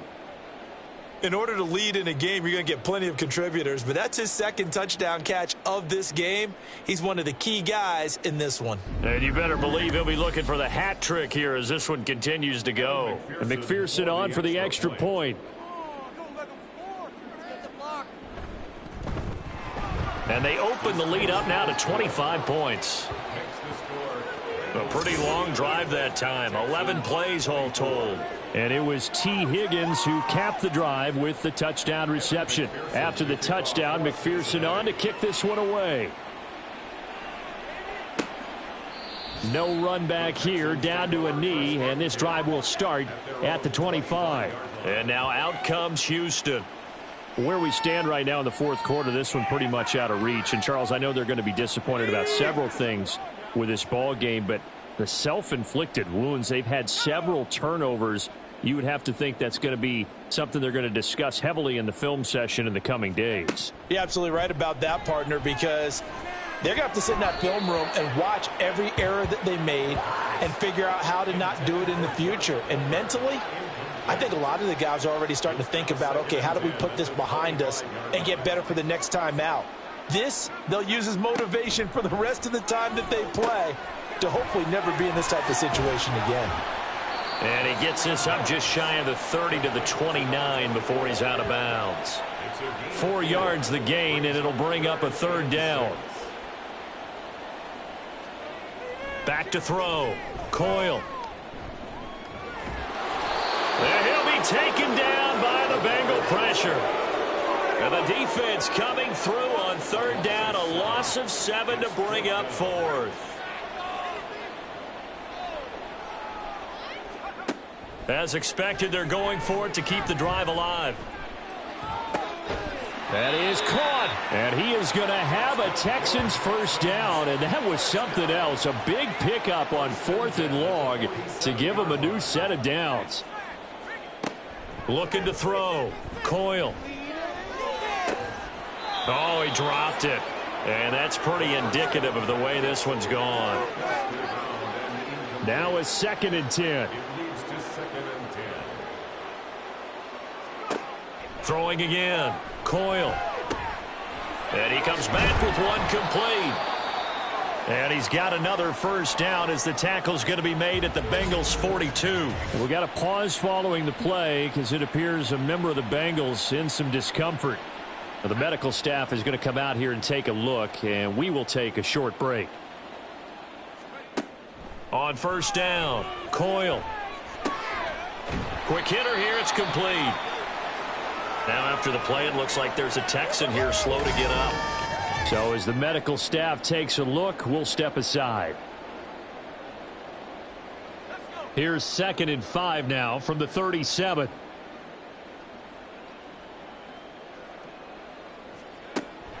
Operating from the gun, Coyle. And his throw's going to be incomplete. It's a tried and true formula, and I don't think it'll change for as long as we play football. If someone's trying to throw the ball and you can put pressure on them and make it tough, that's only going to help your defense. Yeah, he's sensed being hurried. He got rid of it before taking the hit, but incomplete. And now the third down throw incomplete as well. Well, the other day they told us when we've got 3rd and 5 or less, we have to be able to convert. And I guess every team would say that, Charles, but an opportunity missed there. What they were trying to tell us is they believe it's a matchup game at that point. And they liked some matchups that they had, thought they could exploit them, unable to do so on that play. No reason not to try it there, and they do indeed convert on 4th. So it's Texans football as we welcome you back. They've got a 1st and 10 as they search for a late score. On first down, they'll run it on the draw play. And he'll take this ahead for about 4. 2nd down coming up. 2nd down and 6 now. Back to throw. Coyle. Now he'll dump it underneath to his running back, complete. And he'll get him inside the 15 down to the 14-yard line. There's a 1st and 10 at the 14-yard line. Operating from the gun, Coyle. His back has been a dependable safety valve all game, so he went back to him when his first read was covered. Just unable to connect, so the play results in no gain. He'll try again with the arm here on second down. And this time he's got the hook up. It's complete. And he takes it inside the 10 to the 8 before he's out of bounds. Makes it 3rd and 4. Again, he'll drop to throw. Out to the flat. That's complete to his running back. And he is going to lose yardage here. It'll be a loss of 2, maybe 3 on the play. And that's going to bring up a 4th down. Really good defensive effort. They were all over that little swing pass out to the right side before lost yardage. Terrific read, better execution, and done with a lot of enthusiasm, wasn't it? Absolutely. They saw it all the way, ran to the football, and caused a nice play for lost yardage. Now they go for it on 4th, but this one is going to wind up incomplete. They had to go for it with such little time remaining, and this long drive is going to wind up yielding nothing. So they tried to go for it for pride, but it really wouldn't have mattered. This one, it was already determined. No doubt about it. This one was over a while ago. There's a look at receiver Jamar Chase as the Bengals get set to go on offense. Seems like the measuring stick for a receiver for a great game is 100 yards. Well, he's well past that now. And as we analyze how he's getting them, that's where it really becomes fun because, let's face it, they keep sending coverage at him, keep trying to put the pressure on, yet he finds ways downfield and finds openings. That's a really crafty receiver.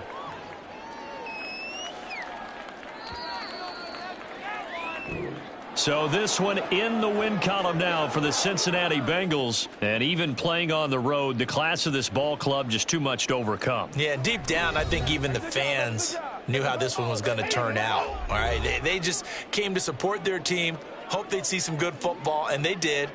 But they didn't really expect their team to win. In fact, they probably came in and said, let's win the tailgate. Because that's where we have the advantage, and I bet they did that. So for the Bengals, it's an ideal start as they move to 3-0 now on the young season. And they'll get another road test next week as they head to Jacksonville to take on the Jaguars. Meanwhile, for the Texans, they'll fall to 1-2. And they'll get a chance to redeem themselves next week at home against the Chicago Bears. Thanks for tuning in, everybody. Alongside Charles Davis, we thank our entire crew. I'm Brandon Gaudin. This is the NFL on EA Sports.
It's week 3 of the NFL, and our focus is on Kyle Pitts. He came through in last week's game with 111 yards. It's the Falcons and the Lions, and it's coming up next on EA Sports.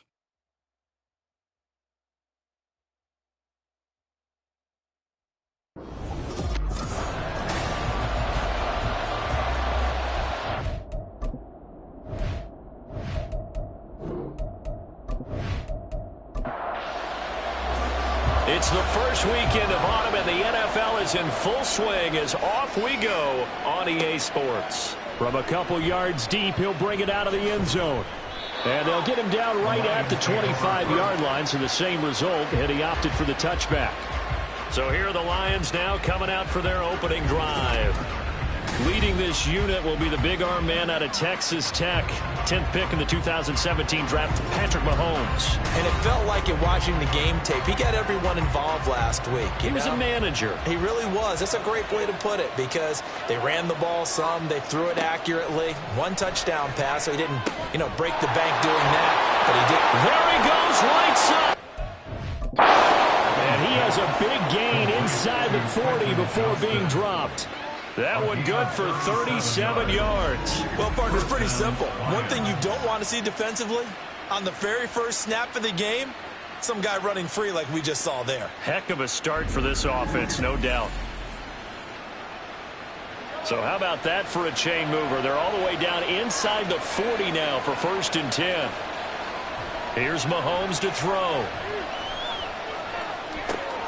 That one complete. It's tanked down. And brought down, but not before they're inside the 25.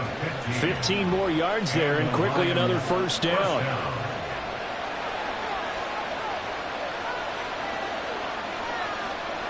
Throwing now is Mahomes. And he's going to go down. They sack him back right around the 30. Brian Burns flying in there and dropping him for the sack. Don't need it all back at once, but you figure they're going to need something here. 17 yards to go on 2nd down. Shotgun snap to Mahomes. And he's going to find his man out of the backfield. That's complete. They get 16 out of that one, but they'll still need to convert on 3rd. 3rd and 2.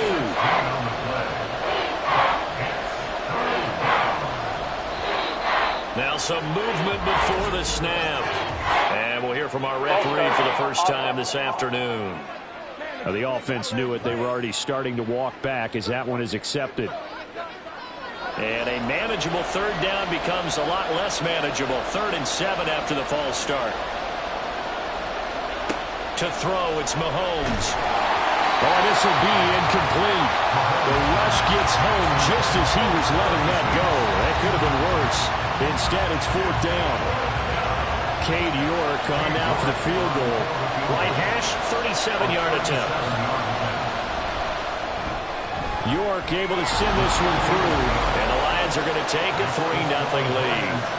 I think we can safely say they came out to be aggressive on the opening series, Charles. They didn't run the ball once. All that passing, it does get them the 3-0 lead. I think what we saw there, partner, was a true definition of football balance, which means doing what you want to when you want to on offense. And in this case, it was throwing the football. They may mix in running the football a little bit more as this game goes on. But this opening drive, while it stalled out, it still gave them 3 points. So here come the Falcons now to get the football for the first time. And a glance here at their quarterback standing 6'3".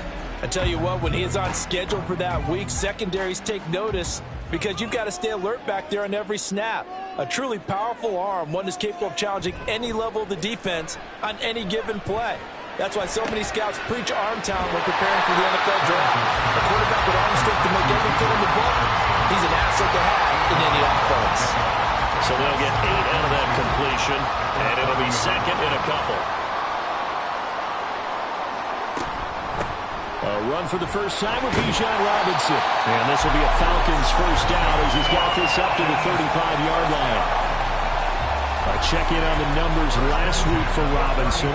12 carries, 55 yards. They've won 2 straight games, and they've done it with the running game as the focal point of their offense. So in this contest, I don't think about doing anything else. I continue to ride the hot hand that I've established and lead with the runners.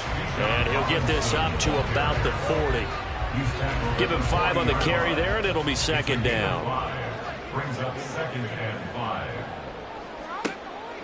Looking to throw. Hamilton. And he can't get rid of it. He's taken down. That's big Jordan Davis powering in to drop him. I thought there at the end he may have had a chance to release that, but that pocket closed a little too quickly, and down he went. Yeah, he was certainly trying to do everything he could to extend the life of the play, probably counting in his head. 1, 2, and then he ran out of time. And he's going to have a Falcons first down as they're able to get the 3rd down conversion. So he turned to a trusted, familiar face in that 3rd down situation. It paid off. Yeah, you go to your veteran receiver in that spot, so you can't underestimate him when he's on the field. Defensively, make sure you know where he is because he understands how to get open in key situations. On 1st and 10, it's Robinson. And a pretty good burst right there as he'll take this down to the 33. 17 more yards. They had 17 on the previous snap as well. You were telling me this yesterday. That's exactly what they want to do on the opening drive, establish the ground game. Yeah, remember our conversation. We were talking about what one of the GMs in the league has told me repeatedly. It's a big man's game, and it's not necessarily size. He's talking about playing some big boy football. Line up, get leverage, knock people back, and establish the run early. Clock rolling as we hit the midway point of this first quarter. To throw on 2nd down. Hamilton. And this is incomplete.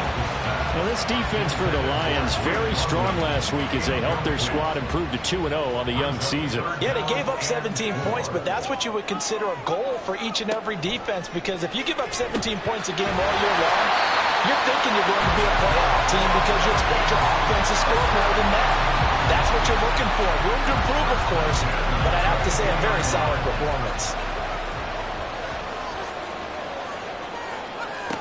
Throwing on 1st down. Hamilton. On the throw led him too much that time. It's incomplete. The Falcons at 2-0 here to begin the season, and they come in feeling pretty good after back-to-back victories, CD. And let's remember that last week that this offense, they played about as well as they possibly could play. Touchdown after touchdown. They were absolutely unstoppable in that game. They'll be hard-pressed to do it again, repeat that type of performance. But boy, were they sensational just a week ago.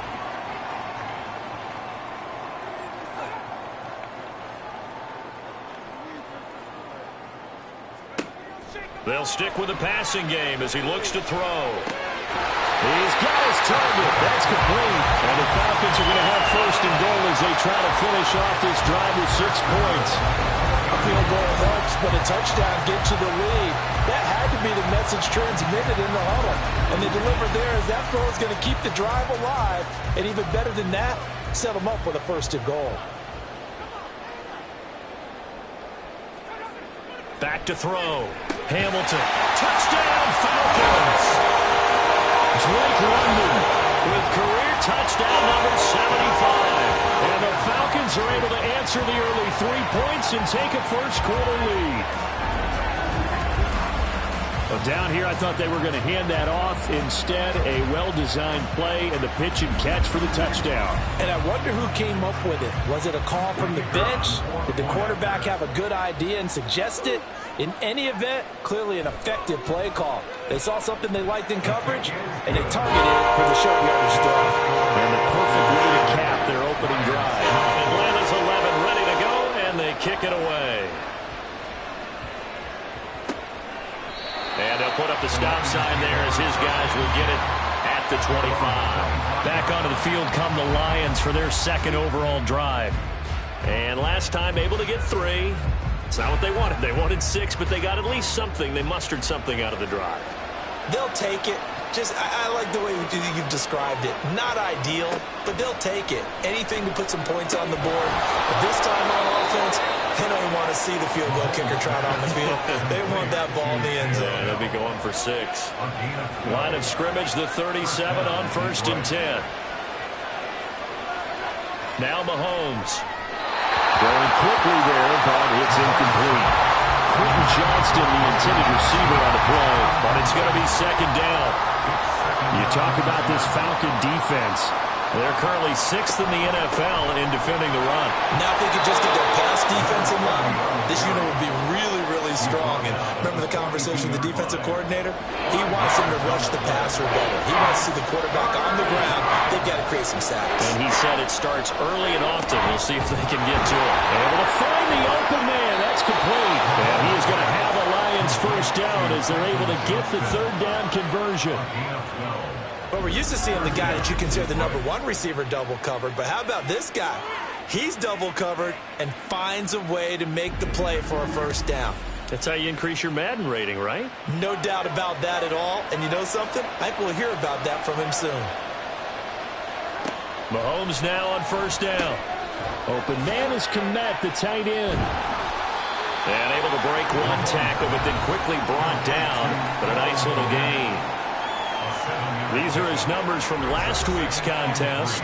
6 catches, 59 yards. And that was a nice job there pulling that one in. Now, this is an offense that will certainly spread the ball around a bit.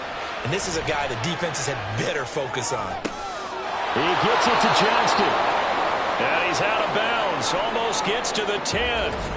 Now I think we're going to get a timeout here. Yes, a timeout here as it looks like we've got a Lion that's shaken up. Well, now they're going to come out and take a look at this injury, and we'll be back in a moment.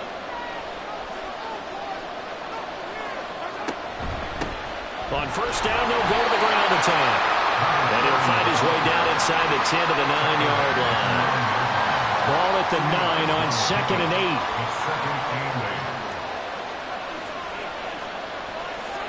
8. Now here's Mahomes. Firing quickly here, and that's complete. Calling a gain of 6 on the play. And now 2 yards to go on third down.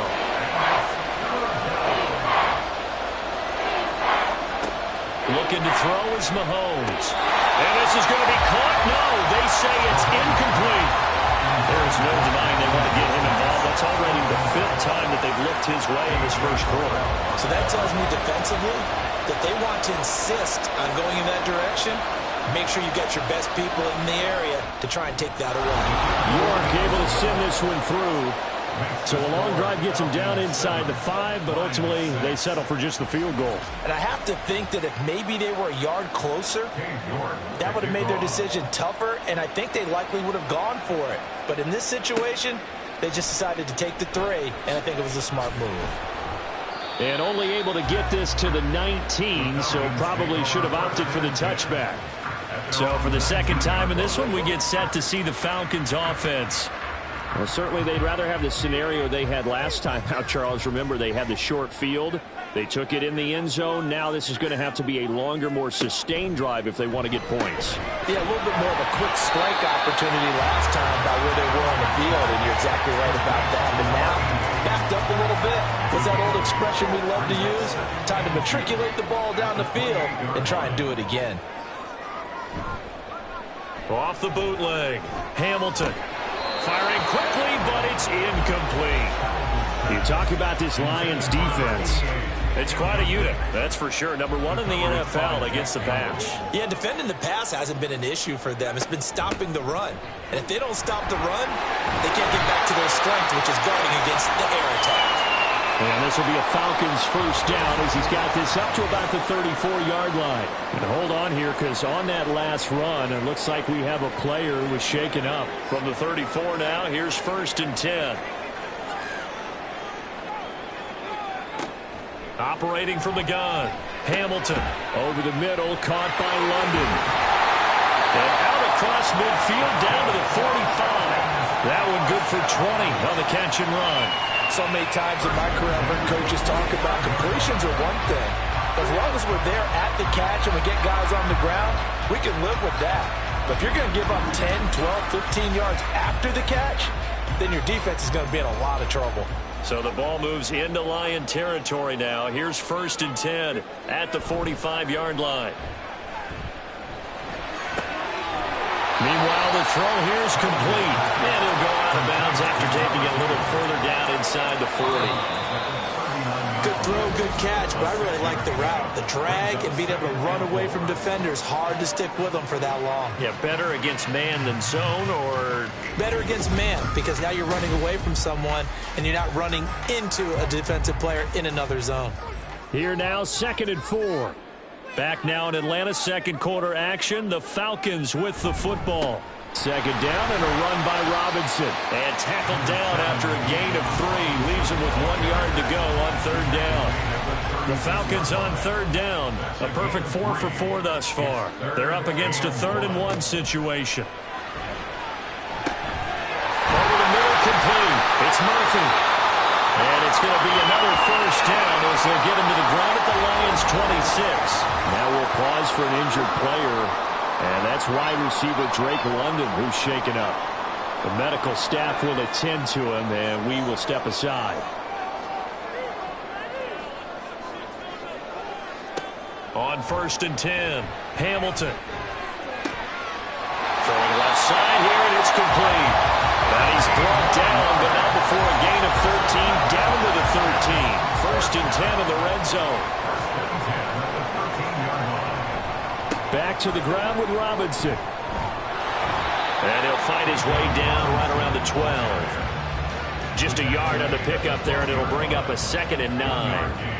Brings up 2nd and 9. They'll run again here with Robinson. Yeah, he'll work free from 1 tackle, but that's about all as he's taken down. They follow up the 1st down 1-yard run with a minimal gain of 2. On 3rd down, Hamilton. Here's a screen for Robinson. And I don't think he got there, no. He's short by maybe a foot, maybe. Call it 4th and inches. That's a nice design there, but sometimes, though, you get so many blockers out ahead of you, they kind of slow you down and force you to adjust. You always appreciate guys trying to help you, but maybe one less there could have turned this into a bigger game. And he'll be taken down, but he does have 1st down yardage.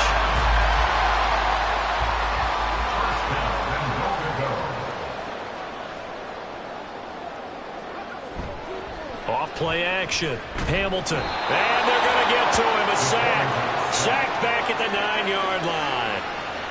It'll go as a loss of 8 and a tough result there on 1st and goal. Well, that's not how you hope to draw it up there on 1st and goal, CD, by taking a sack like that.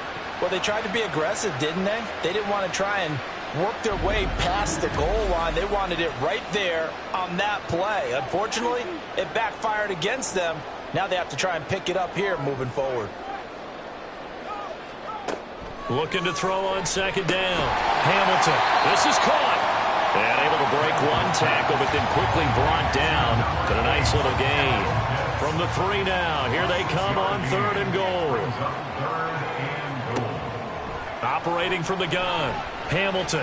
Buying time. And he is into the end zone for a Falcon touchdown. Touchdown run. And the Falcons are able to extend their lead. Well, I'd have to say that for him, that was an all-encompassing drive because it was his arm that got his team down to that point, but his legs that finished the deal. Give him credit for making it happen.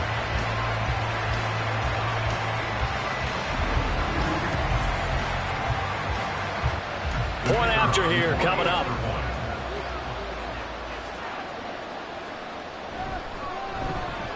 And it's up. It's good. Our score 14-6. That drive a long one, spanning 15 plays. And it ends with a 3-yard scoring run. From a yard or 2 deep, here comes a return. And he returns this to the 22. Quentin Johnston and the offense back to work. He's been good so far to this point in the second quarter. Need to get him even more involved, maybe? I would agree with that. Definitely. Yeah, it's not even a question for me. The way he's playing, he's doing a nice job. Increase things. More touches, more opportunities. Maybe that can reverse things on the scoreboard for them. They're trying to ratchet things up then maybe here in the second quarter. So after the incompletion, 2nd and 10 from the 22. Mahomes now to throw. And this is going to be incomplete. couple of quick incompletions, and now they're just one more away from getting off the field. They've got options now. Could they dial up a blitz here or just drop everyone into coverage to crack the throwing lanes? Throwing is Mahomes on third. He finds Johnston. That's complete. And he is going to have a Lions first down as they're able to get the third down conversion. I tell you what, 3rd and 10, you look over, and you've got the punt team getting loose on the sideline. So that puts added importance on this play. You certainly don't want to see them on the field. And after a couple of incompletions, 3rd time's the charm as they get the hook up here and pick up the first down.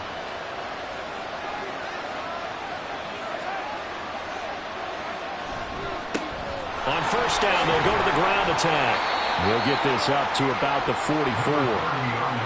I feel like I could see what he was thinking on that carry. Wanted to follow that big tackle through the hole. Ended up only getting 4 yards on the carry. I think he had designs on that one being bigger. And a good run here as he'll rumble all the way down to the 40-yard line. 15 yards for the Lions there on a first down. Those are the types of run, Charles, that they say this first-year running back can provide a lot more of in the future. He made it look easy, didn't he? Picking up that first down. Some have described him as a diamond in the rough with a lot of polish, nice little bumping. This guy could be one of the top backs going forward. And now a throw on first down there, but it's incomplete. After the incomplete pass, here now is 2nd and 10. One back in the backfield, he'll get the carry. And he only manages a couple here down to about the 38-yard line. They'll need to get it to the 30 for a first. This is 3rd down. Mahomes going to throw. Work in the middle of the field, and he's got a man complete. And that's going to be good for another first down as the tackle's made at the Falcons' 26. 12 yards there as they move the chains. An ex-teammate used to tell me all the time, I hate experienced quarterbacks because no matter what, you really can't hide what you're doing. And I think that right there, he knew right away where the blitz was coming from, where his primary guy was going to be, and he ended up going to a secondary target for a nice game. I was just going to ask you, that wasn't the primary target. He's so good at that, isn't he? I think he knew right away that he wasn't going to get to his primary guy. I think he read that as soon as he got to the line of scrimmage, knew where the pressure was going to come from, and said, I know how to beat that, and that's what he did. Down to the 25. They do get a yard there, but only a yard. Leaves them with 3rd and 9 looming.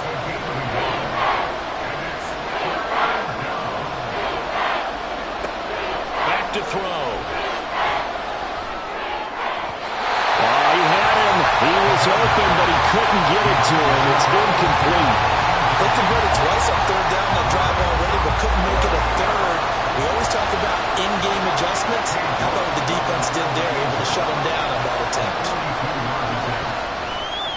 York able to send this one through, and that'll get the lead down to 5. So they're able to end that drive with 3 points in this one-possession ball game. And ideally, you want to end every drive with points. Most quarterbacks would tell you, let's end it with a kick, right? A PAT, that's number 1. Field goal you'll take. Punts, you really don't want to do that. In this case, they'll take the field goal and get prepared for the rest of the game. So here are the Falcons to take over on offense. They've won 2 straight, and they lead this one as well as they come up on 1st and 10. They start on the ground with Robinson here. And this will be a gain of 5 as he gets it to the 30. Brandon, 5 yards on that run.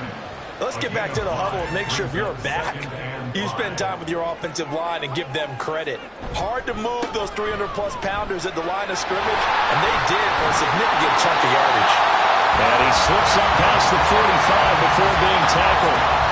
It's a gain of 16, first down Falcons. Now this is an example of breaking down a defense because on a lot of these runs, he's getting past the point of attack, and guess what he's doing? Forcing the secondary guys to have to make a lot of tackles. Robinson with another carry. Down the numbers. There he goes. Still going inside the 20. Touchdown, Falcons. Bijan Robinson with a milestone here. Touchdown number 200 for his brilliant career. As his guys are able to extend their lead. sometimes running plays hit or break so fast, there's no reaction time from the secondary. So I've got to give credit to the offensive line for creating that hole so suddenly. And how decisive was he to take that cut and just go? No one downfield there to stop him. Now the extra point try forthcoming.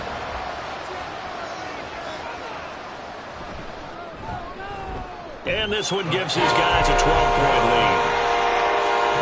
So a 75-yard scoring drive on just 3 plays. And it was Bijan Robinson who took it home with a touchdown run. Out is the kickoff unit as they run up and send this one away. And here comes a return from just beyond the goal line. And only able to get this to the 19, so probably should have opted for the touchback. Here's the Lion offense now as they get ready to take over. And tough to win games if you're going field goal, field goal, field goal here. They got field goal last time. Now they'll be looking for a touchdown. They're looking for the big chunk now because, as you noted, the field goal way of doing it makes it that much harder and puts more pressure on every possession for you now. Go ahead and get 6 and feel a lot more comfortable about the position they're in. Bigger chunks. We'll see if they can get the score. Now a throw here, hauled in. And he's got it past the 30 before he's hit and dropped. Third catch of this first half for him, and this one is a first down.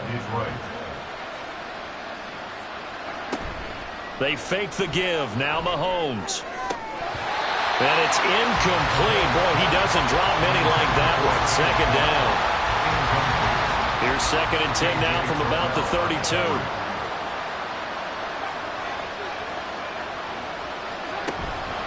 On play action, it's Mahomes. And this one too low. I certainly thought he had an open look beyond the first down marker to his receiver, but they just couldn't connect, and now we'll send them back to the drawing board. Back to throw again. Pass taken in by his big tight end. And he's got a first down as he's going to be taken down, but a very nice pickup there just in front of the 2-minute warning. Mahomes firing complete. Nothing on that one. It'll be 2nd down. That's a nice job defensively to make sure everyone was accounted for because ordinarily you pick up the guys downfield and sometimes you forget about the running back. In this case, they did not and dropped him for no gain. And he's able to take it across midfield before going out of bounds. So it's 3rd and 6, and this will be the 8th play of the drive. Again, he'll drop to throw. That is caught. And that's going to be good for another first down as the tackle's made at the Falcons' 30. A 3rd down gain of 19. Yeah, these are the types of plays they're going to need to hit on if they're going to get back into this game. It hasn't been the greatest of first halves, but this is a nice throw here on 3rd down, and they keep the drive going. So 1st and 10 now from the 30. Again, they'll throw with Mahomes. Eluding the pressure right. And he slides and covers up at the end as he's going to be able to pick up decent yardage. The improv on the scramble there gets him 6, and it'll be 2nd down. Here's Mahomes to throw. A quick throw there, but it's going to be incomplete. Certainly looked like maybe his 3rd or his 4th read on his progression. Just trying to find his outlet man that time. Ends up leading him just a bit too much. Throwing now is Mahomes. Oh, it's a screen pass. That's complete. And he'll be taken down, but he does have first down yardage. Now the offense going to use the first of their timeouts as the clock will stop with 45 seconds to go in the first half. So here's a 1st and 10 now down inside the 20. Operating from the red zone now, Mahomes. He'll get that one to Taylor complete. So the completion good for just 3. And it's 2nd down. Now another timeout called for by the offense. So that means they're down to 1 remaining here as we head toward halftime. They'll come up 2nd and 7. Mahomes to throw once more. Throw left side complete. That's Johnston. And he'll be out of bounds, taking it just shy of the 10 at the 11 or the 12. They need 2. Here's third down. To throw, it's Mahomes. He's got his man. It's caught for a Lion touchdown. Quentin Johnston. His first touchdown here of the new campaign. And the Lions get a late score here in the final minute of the first half. I think everyone in the league talks about finishing, don't they? Doesn't matter whether it's a quarter, a half, a game, a series, whatever. But they're finishing the first half in fine style, putting that one in the end zone. They did, and they didn't leave much time on the clock either. Well done.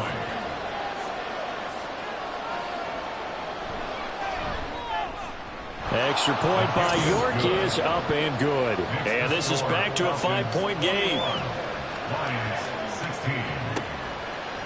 And not wanting to risk anything here late in the half, he'll just take a knee, and they'll bring the football out to the 25. Bijan Robinson leading the offense out for another drive. He's been good. His guys are winning. So far, the recipe working here in the second quarter. He doesn't like to just tote the rock. He wants to carry his team on his back, and that's what he's done throughout this game. Yeah, he's done that. He'll be hoping to continue that trend. And he's able to take this one up to the 35-yard line. So we've come to halftime at a 5-point game. As we'll head down to Orlando, that's where we find our man Jonathan Coachman at our EA Sports Halftime Report. Coach. Okay, Brandon, thanks very much. Time to give you folks at home a look around the NFL on this first official weekend of fall. So let's get to it. We'll begin up at Bank of America Stadium in Uptown Charlotte, where it was the Panthers who were able to come away with the home victory. Justin Fields sharp in the victory as his guys bounce back from a tough start to the year to claim victory number 1. From there, we're off to check out another game. And in that one, it's the visiting Giants who have the lead. Justin Herbert with 2 touchdown passes. Lastly, let's get to the Windy City. See what's happening with the Bears at home at Soldier Field. And they were losers in that one as they fall to the visiting Seattle Seahawks. Jackson Smith-Njigba, well over 100 yards receiving and a touchdown catch as well.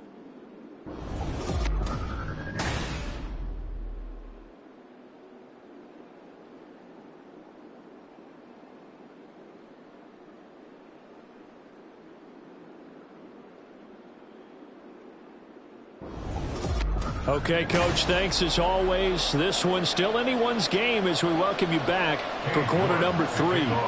The Falcons back to receive. They've got the lead, and they'll get this football as the second half gets underway. And they'll get him down right around the 25, actually the 26 officially, so a net gain of 1 there. So we get set to start this third quarter. Here's the Falcons offense now. And they've got the lead. CD, what do you think the message was at halftime? I don't think the message was too drastic, I think, at the half, or that they need to change things too much.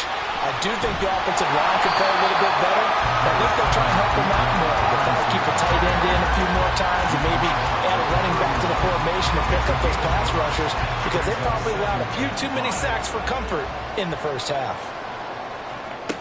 To throw on second down, Hamilton. 2 catches in the first half. Now he's got a third here, and it's good for a first. Catch number 100 for his career right there, and it's good enough to keep the chains moving.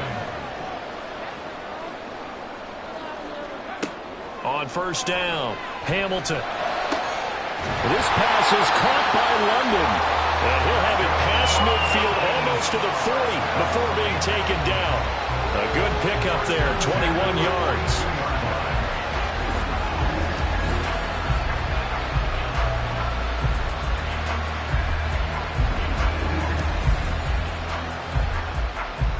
So the ball moves into Lion territory now. Here's 1st and 10 at the 42-yard line. Robinson up the middle. And maybe a measure of revenge there. He's had his way in this one, but this time they get him behind the line. Officially, it's a 1-yard loss. That's going to bring up 2nd and 11. And plays like that are exactly what this defense needs here early in the second half to give it a little spark.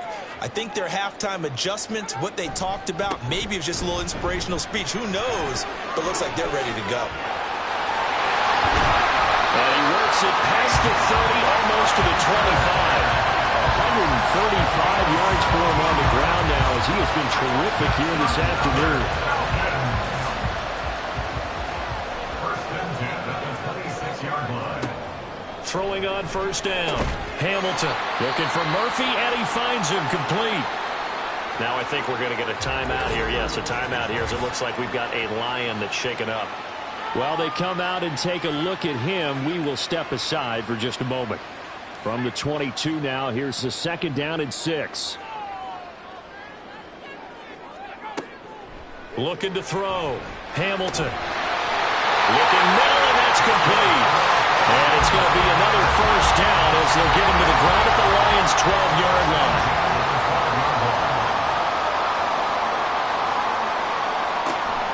Out of the gun, they give to Robinson. And he'll take it into the end zone. Touchdown, Atlanta. Bijan Robinson with his 4th rushing touchdown on the year. And the Falcons take the opening kickoff of the 3rd quarter and drive right down the field to extend their lead.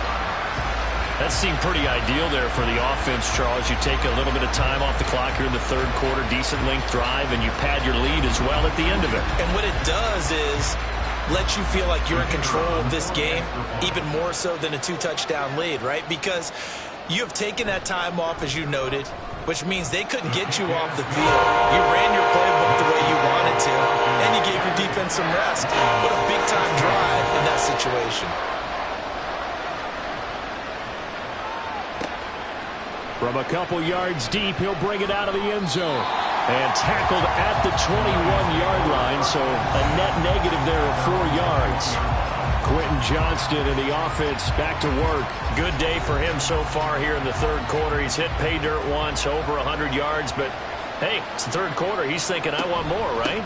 He wants more, and it just increases the confidence of his team because every play he makes, that means his quarterback is really feeling good about throwing the football. Probably feels like he can't throw an incomplete pass when he throws it to him right now. Yeah, he's looked really, really sharp. So quickly all the way up at the 40-yard line. Now Mahomes. There's a short throw. It's caught by Kmet. They'll wind up getting just a yard out of it, and that'll make it 2nd down. Behind the line of scrimmage. One back in the backfield, he'll get the carry. And nowhere to run on the interior of that defensive line. He'll get back only to the line of scrimmage. This offense in desperate need of a conversion as they come up on 3rd down. They go play action. Now Mahomes. Pass to the sideline and pulled in. Yeah, he's going to be out of bounds, but not before he takes it inside the 40. And they're able to convert on 3rd with a solid gain of 23. With the kind of game he's had so far, you had to know that on 3rd down that they would be looking his way, and they did for big yardage and a first down. I think the defense fell asleep at the switch on that one. I would have doubled him, tripled him, anything to keep the ball out of his hands. Mahomes now on first down. Over the middle, it's complete. That'll go for a gain of 7, and that's going to bring up 2nd down.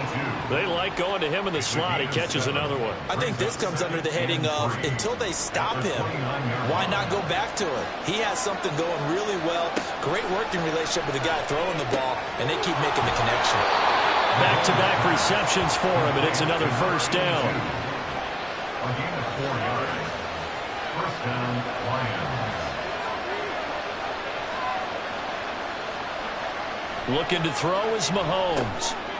Got a man, and he hits him in stride. So 5 yards here, 5 on the play, and it'll be 2nd down. Brings up 2nd and 5 at the Falcons' 19-yard line. Now it's Mahomes again. And that'll be incomplete.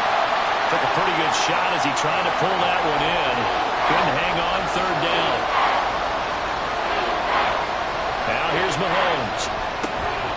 Able to find the open man. That's complete. And he is going to have a Lions first down as he's able to get 8 yards there on 3rd and 5. Well, they were in the red zone, and they needed a first down. Was it a surprise to you that they went to the tight end? Not at all. I thought, though, the defense might put a little more pressure on him, but still able to complete it. Now a 1st and 10 at the 11.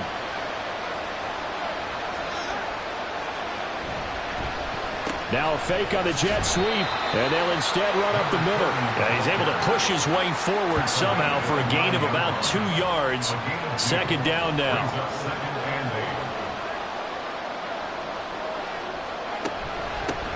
And they'll give him another shot here on the ground.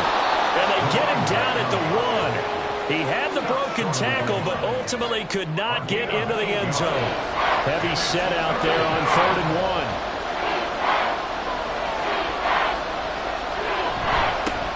One back in the backfield, he'll get the carry. And he's going to take it in for a Lion touchdown. A great effort there with his first career NFL touchdown. And the Lions have got it back to within a score. On 3rd down and short and everything well executed, he not only gets the 1st down, Charles, he gets the touchdown as well. And you see the defense commit to the run so often in these situations. There's always that little bit of hesitancy, isn't there, partner? Thinking that they may play action you. They took advantage of that hesitancy and found their way into the end zone with a running play.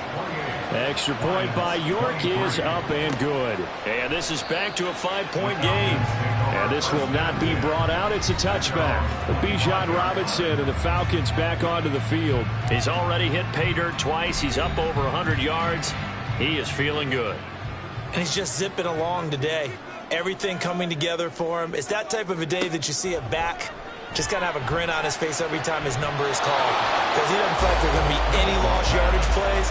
Nothing but big-time positive runs. Making the sideline grin as well. An incomplete pass leads to 2nd and 10 from the 25. To throw again. Hamilton. And he can't find anywhere to go with it. And he goes down. Jordan Davis able to get in there for his 2nd sack of the afternoon. Now Charles dealing with a 3rd and long. They'll have to try to go back to the air again and this time avoid the sack. Certainly hard to try to establish momentum when all you're doing is going backwards, not protecting the passer, and he gets dumped on his backside. 3rd and 19. Operating from the gun. Hamilton. And he'll just toss it away. So he throws it away, and that brings up 4th down. Well, that play was certainly a little bit different because on the previous play, he was sacked. This time, protection a lot better. Had time to survey the field and still couldn't find an open receiver. On 4th down, the punt team is on as this is sent away. That'll be a 48-yard punt, 1 yard on the return. And the Lions will take over. Detroit's offense ready to take over. This drive here beginning probably with a pair of motivated groups. Remember, the offense scored a touchdown on their last time out. Looking to repeat that in Charles's defense. They were very frustrated after giving up 6 the last time on the field. And frankly, it's just a battle of wills in a lot of ways because you know they're both motivated. They both game plan for this drive, and they both have specific outcomes in mind. To me, it just comes down to who can execute better and which side can step up and assert its will over the other. And he'll be tackled at about the 35. 4 yards on the pickup there, and now they're left with a 3rd and 8. Mahomes now to throw. And he can't find a receiver, and he's brought down. You know, on these types of plays, we're always looking to assess blame. Okay, where did it break down? Sometimes it's just a great play. Here comes the Lions punter now as he's on here to punt it away. He was only asked to punt once in the victory last week as he sends this one away. And we'll see what he can do on the return. It'll be a 47-yard punt with a net of 40 following a 7-yard return. And it will be Falcon football.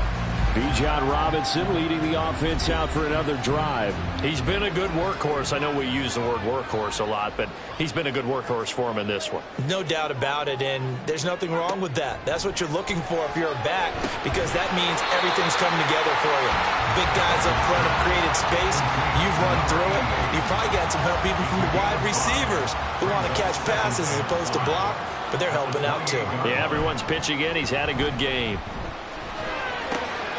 Now a throw here to his running back. And he'll be out of bounds across the 30-yard line. first down and another 5-yard connection there. Straight ahead, it's Robinson. And he maneuvers up the middle for 3, and it's second down. Another good run for him. What else is new? That'll put him right at 150 yards for the game, so he's really made his presence felt in this one. Looking to throw on second down. Hamilton. And this one incomplete. Threw it down at the feet of his receiver. This is a perfect example of what separates the elite quarterbacks. Has his man open, way too anxious, ends up firing it in there with way too much zip on it. The great ones, they know how to relax. And under the Lions' pressure, he's brought down. They dial up the corner blitz that time, and it delivers to the tune of a 9-yard loss. Well, it's been a little bit of feast or famine because he's thrown for decent yardage, and obviously they've got the lead, Charles, but now he's been sacked 4 times. And what I'm focusing on is his toughness in the pocket. Because you mentioned the feast or famine part. He's played well in between being dumped on his back. But every time he's had a chance to throw the football, he's been impressive. And on 4th down, on is the punt team sending this one away. That's taken on the 25. A 46-yard punt, 4-yard return. And it will be 1st and 10 as they take over. The Lions offense ready to kick off their next drive. And our game's hit a little bit of a lull here, a little bit of a snag. Punts on back-to-back drives. And old school coaches don't necessarily mind that. Didn't turn it over, right? Didn't create a big play for the other team. Right now what you're looking for is can you gain an advantage in field position? And that's what both teams are seeking right now. Yeah, they'll be seeking to gain that advantage here on this drive.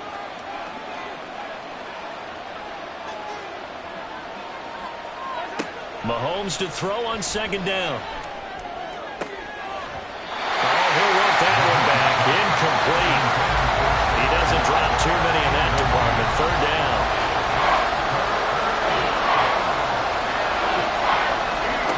Mahomes going to throw. He's got a man. Complete. And down to the 27-yard line. A big play there for Detroit. 49 yards. Despite writing it down on my notes, I never give enough credit to the offensive line, and we have to here. The protection, that's what made this play a success.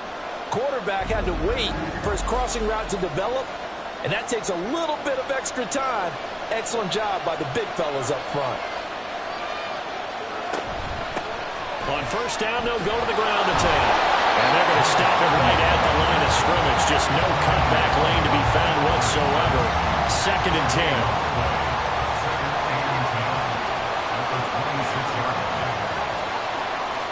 They're going to look to throw.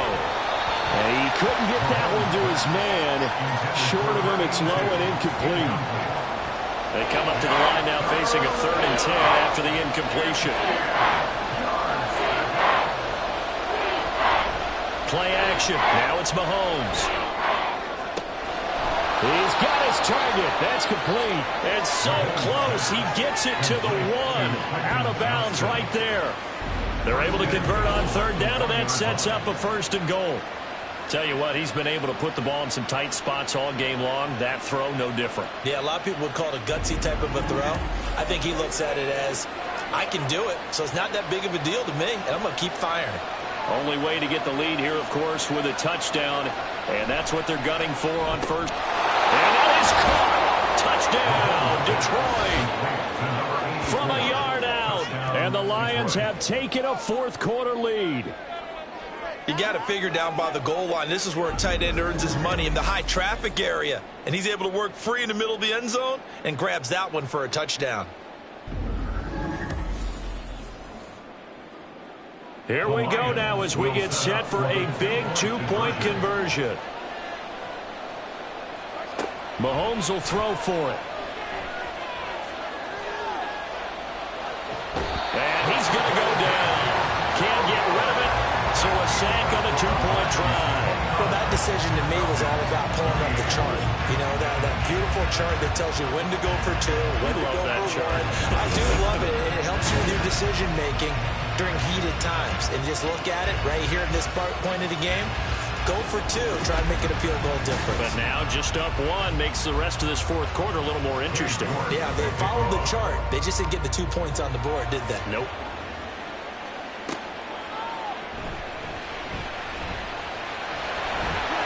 And they'll start this drive just across the 30. Pretty nice work on the return. Atlanta now coming out on the field. And they will be looking to answer the touchdown their defense just surrendered. Still a good chunk of time remaining here in the fourth quarter and a chance to regain the lead in a tight one. They'll start on the ground here on first down.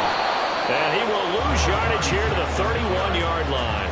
He'll lose a yard there, and it's 2nd and 11. With his size, he's a tough man to bring down, but they do a nice job there stopping his progress and not allowing him to get back to the line of scrimmage. A loss of a yard there to start out. That leads to a 2nd and 11.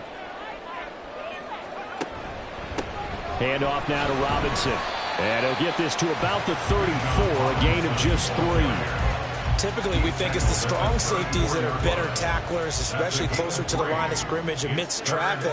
But in this case, how about the free safety coming up and making the big-time play? And he's just going to be short here, barely, maybe by a half a foot. It'll be 4th and inches. That looked great when he first took off because, in my mind, there was room to run, and he had the marker in his sight. But I certainly didn't expect him to close so quickly, and neither did he. They got to him just in time, and now that forced him to make a decision with his 4th down call. The Falcons send out their punter as he'll come on to kick this one away. He's averaging just under 50 yards a punt as he gets this away. And a great job here. This is going to turn out to be a beauty. This is marked down at about the 3-yard line. Quentin Johnston and the offense back to work. He's north of 150 yards in this game. He's been doing his thing, hasn't he? That he has, and he's been enjoying himself. And it's the type of game that you get locked into a pretty good groove. May not be record-shattering, but it's the type of game that if you accumulate that throughout a season, you're going to be one of the top receivers in the game. See how much they incorporate him here on this drive.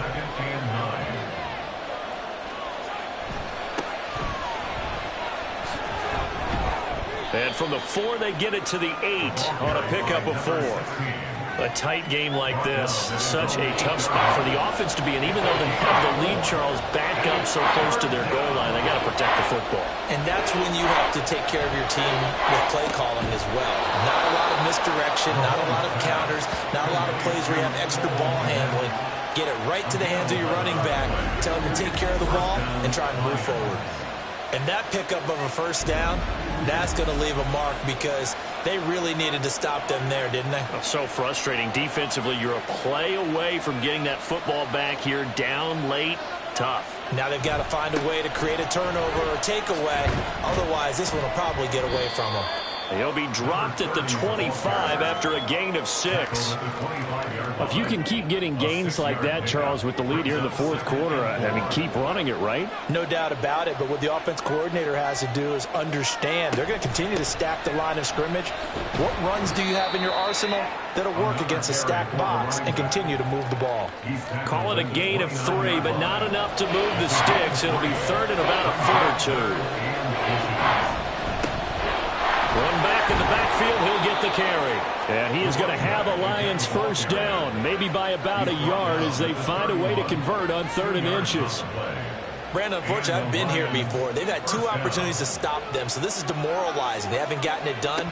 Now you're calling all your blitzes, all your attack defenses, but you're not worried about playing your normal position. You're going to take chances now. Well, you said it. 2 third-down opportunities to get off the field. Couldn't do it, and the clock continues to roll. Brings up 2nd and 4. Hands it off out of the gun. And he'll be taken down at the 46-yard line. 89 yards rushing for him now as he has been tremendous all day long. No doubt those are the types of carries they're looking for here, Charles. The lead in the fourth quarter. This is when coaches that have a reliable running game, they breathe a little easier on the sideline. Yeah, they love the idea that they can take the air out of the football at this point of the game. That means they're really counting on that offensive line, counting on the runners, taking care of the football. Because you're going to tell your quarterback, hey, no time to be a hero. We're not going to throw it here.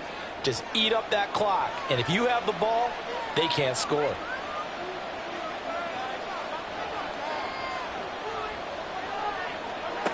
shotgun snap to Mahomes.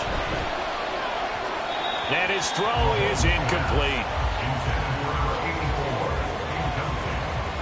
So they'll come up after the incompletion for second down.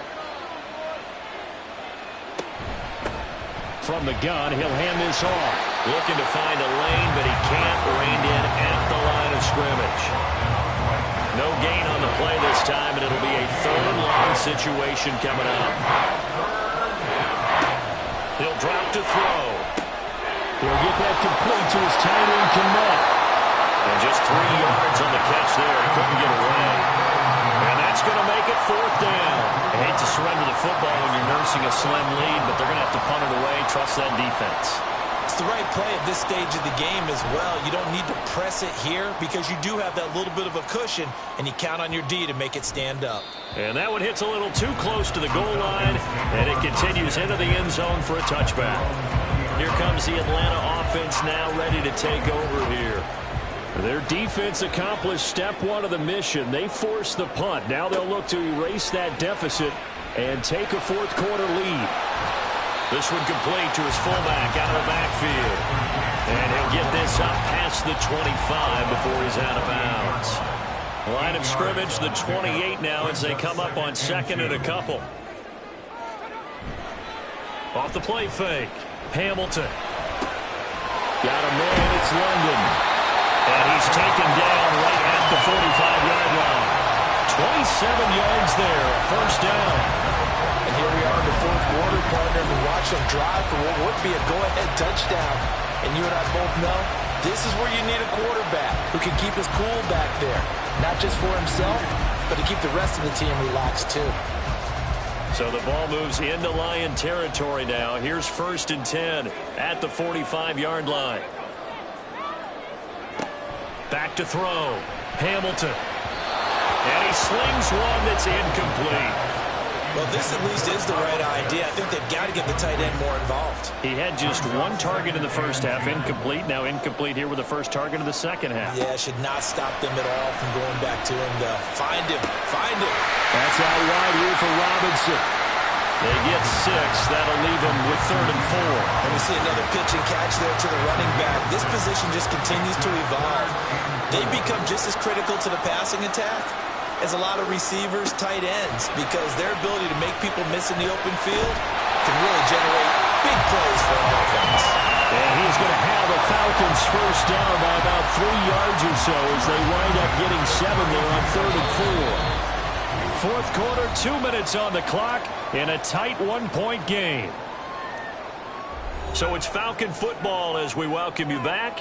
Plenty of time. All 3 timeouts still remain. Here's 1st and 10 now. On the give, here's Robinson. And he'll go down at the 26 following a gain of 6.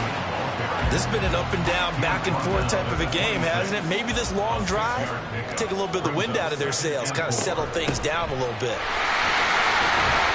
And he's dropped just before the line to gain. 4-yard pickup leaves him with 3rd and 1.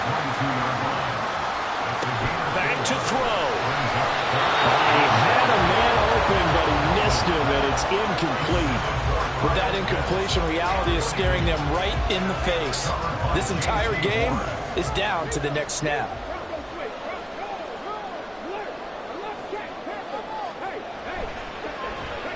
And this one is right through. And with a little over a minute to play, they have taken the lead. So he waited on the sideline for his first chance in the ball game, and it didn't come until the fourth quarter, but he connects there. A big one to give him the lead. Boy, you talk about coming in cold. I don't care how many times you kick it into a net. You're not really ready when you go out there and all that beef is coming at you trying to block the kick. Big spot, and he delivers. Patrick Mahomes in the offense. Down by 2. Under a minute 20 to go. Their perfect start to the season in jeopardy unless they can score here as they've got it 1st and 10. Throwing there, but this pass is going to wind up incomplete. They'll try again here. 2nd and 10. Here's Mahomes. Able to find Kmet. And they're able to get this one across the 35. Mahomes. And this will be incomplete. Physical play on the football there, and it's second down. Just over 50 seconds remain. Here's 2nd and 10. Mahomes will throw. There's a short throw. It's caught by Kmet. The Lions will use the first of their timeouts as they get the stoppage with just under 50 seconds remaining in the fourth. Sideline throw. It's complete. And a nice job there keeping the toes in bounds. Now that's going to be a tough one to explain when they get together to watch the game from, isn't it? I mean, they had the right call, had the out route. He's got to know where the first down sticks are, yet he steps out of bounds that close. Not their best play. The Lions now going to use the second of their timeouts as they'll stop it with just over 40 seconds to go in the game. Mahomes. And that is going to be incomplete as he led him a bit too much. That's certainly not the worst thing. It stops the clock and lets your offense catch its breath and lets us exhale a little bit. Now I expect them to call a couple plays in the huddle so they're ready if a tackle happens in bounds. That is caught by Dell. Now the Falcons going to use one of their timeouts. It's just their first. They've got 2 more to use here in the final stages. And he'll manage to pick up about 4 at 2nd down. We can't be totally sure that that was by design, but we do know that a lot of kickers like the ball in the right hash in order to kick the field goal.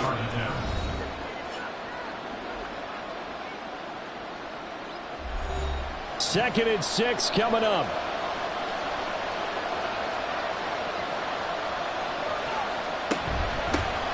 And here's a handoff out of the gun. And he gets it inside the 10 to the 9. One final try from Mahomes. This ball intercepted. And the Falcons are going to hang on the final play. They get the turnover to seal this football game. Now, Charles, a heartbreaking way to lose this game. They got into position for that final play, had a decent look toward the end zone, but ultimately picked off, and that's your ball game. Yeah, they gave themselves a great opportunity, didn't they? They'll replay that snap over and over, but sometimes you just have to give credit to the other side. Defense stood up in the final moment and came through with the interception. So for Atlanta, it's an ideal start as they move to 3-0 now on the young season. And they will hit the road next week to take on the Tampa Bay Buccaneers. Meanwhile, for the Lions, they suffered defeat for the first time as they dropped to 2-1. And they'll get a chance to redeem themselves at home next week. That'll do it for us. I'm Brandon Gaudin alongside Charles Davis. Thanks to our entire crew as well. We'll talk to you next time. So long, everybody.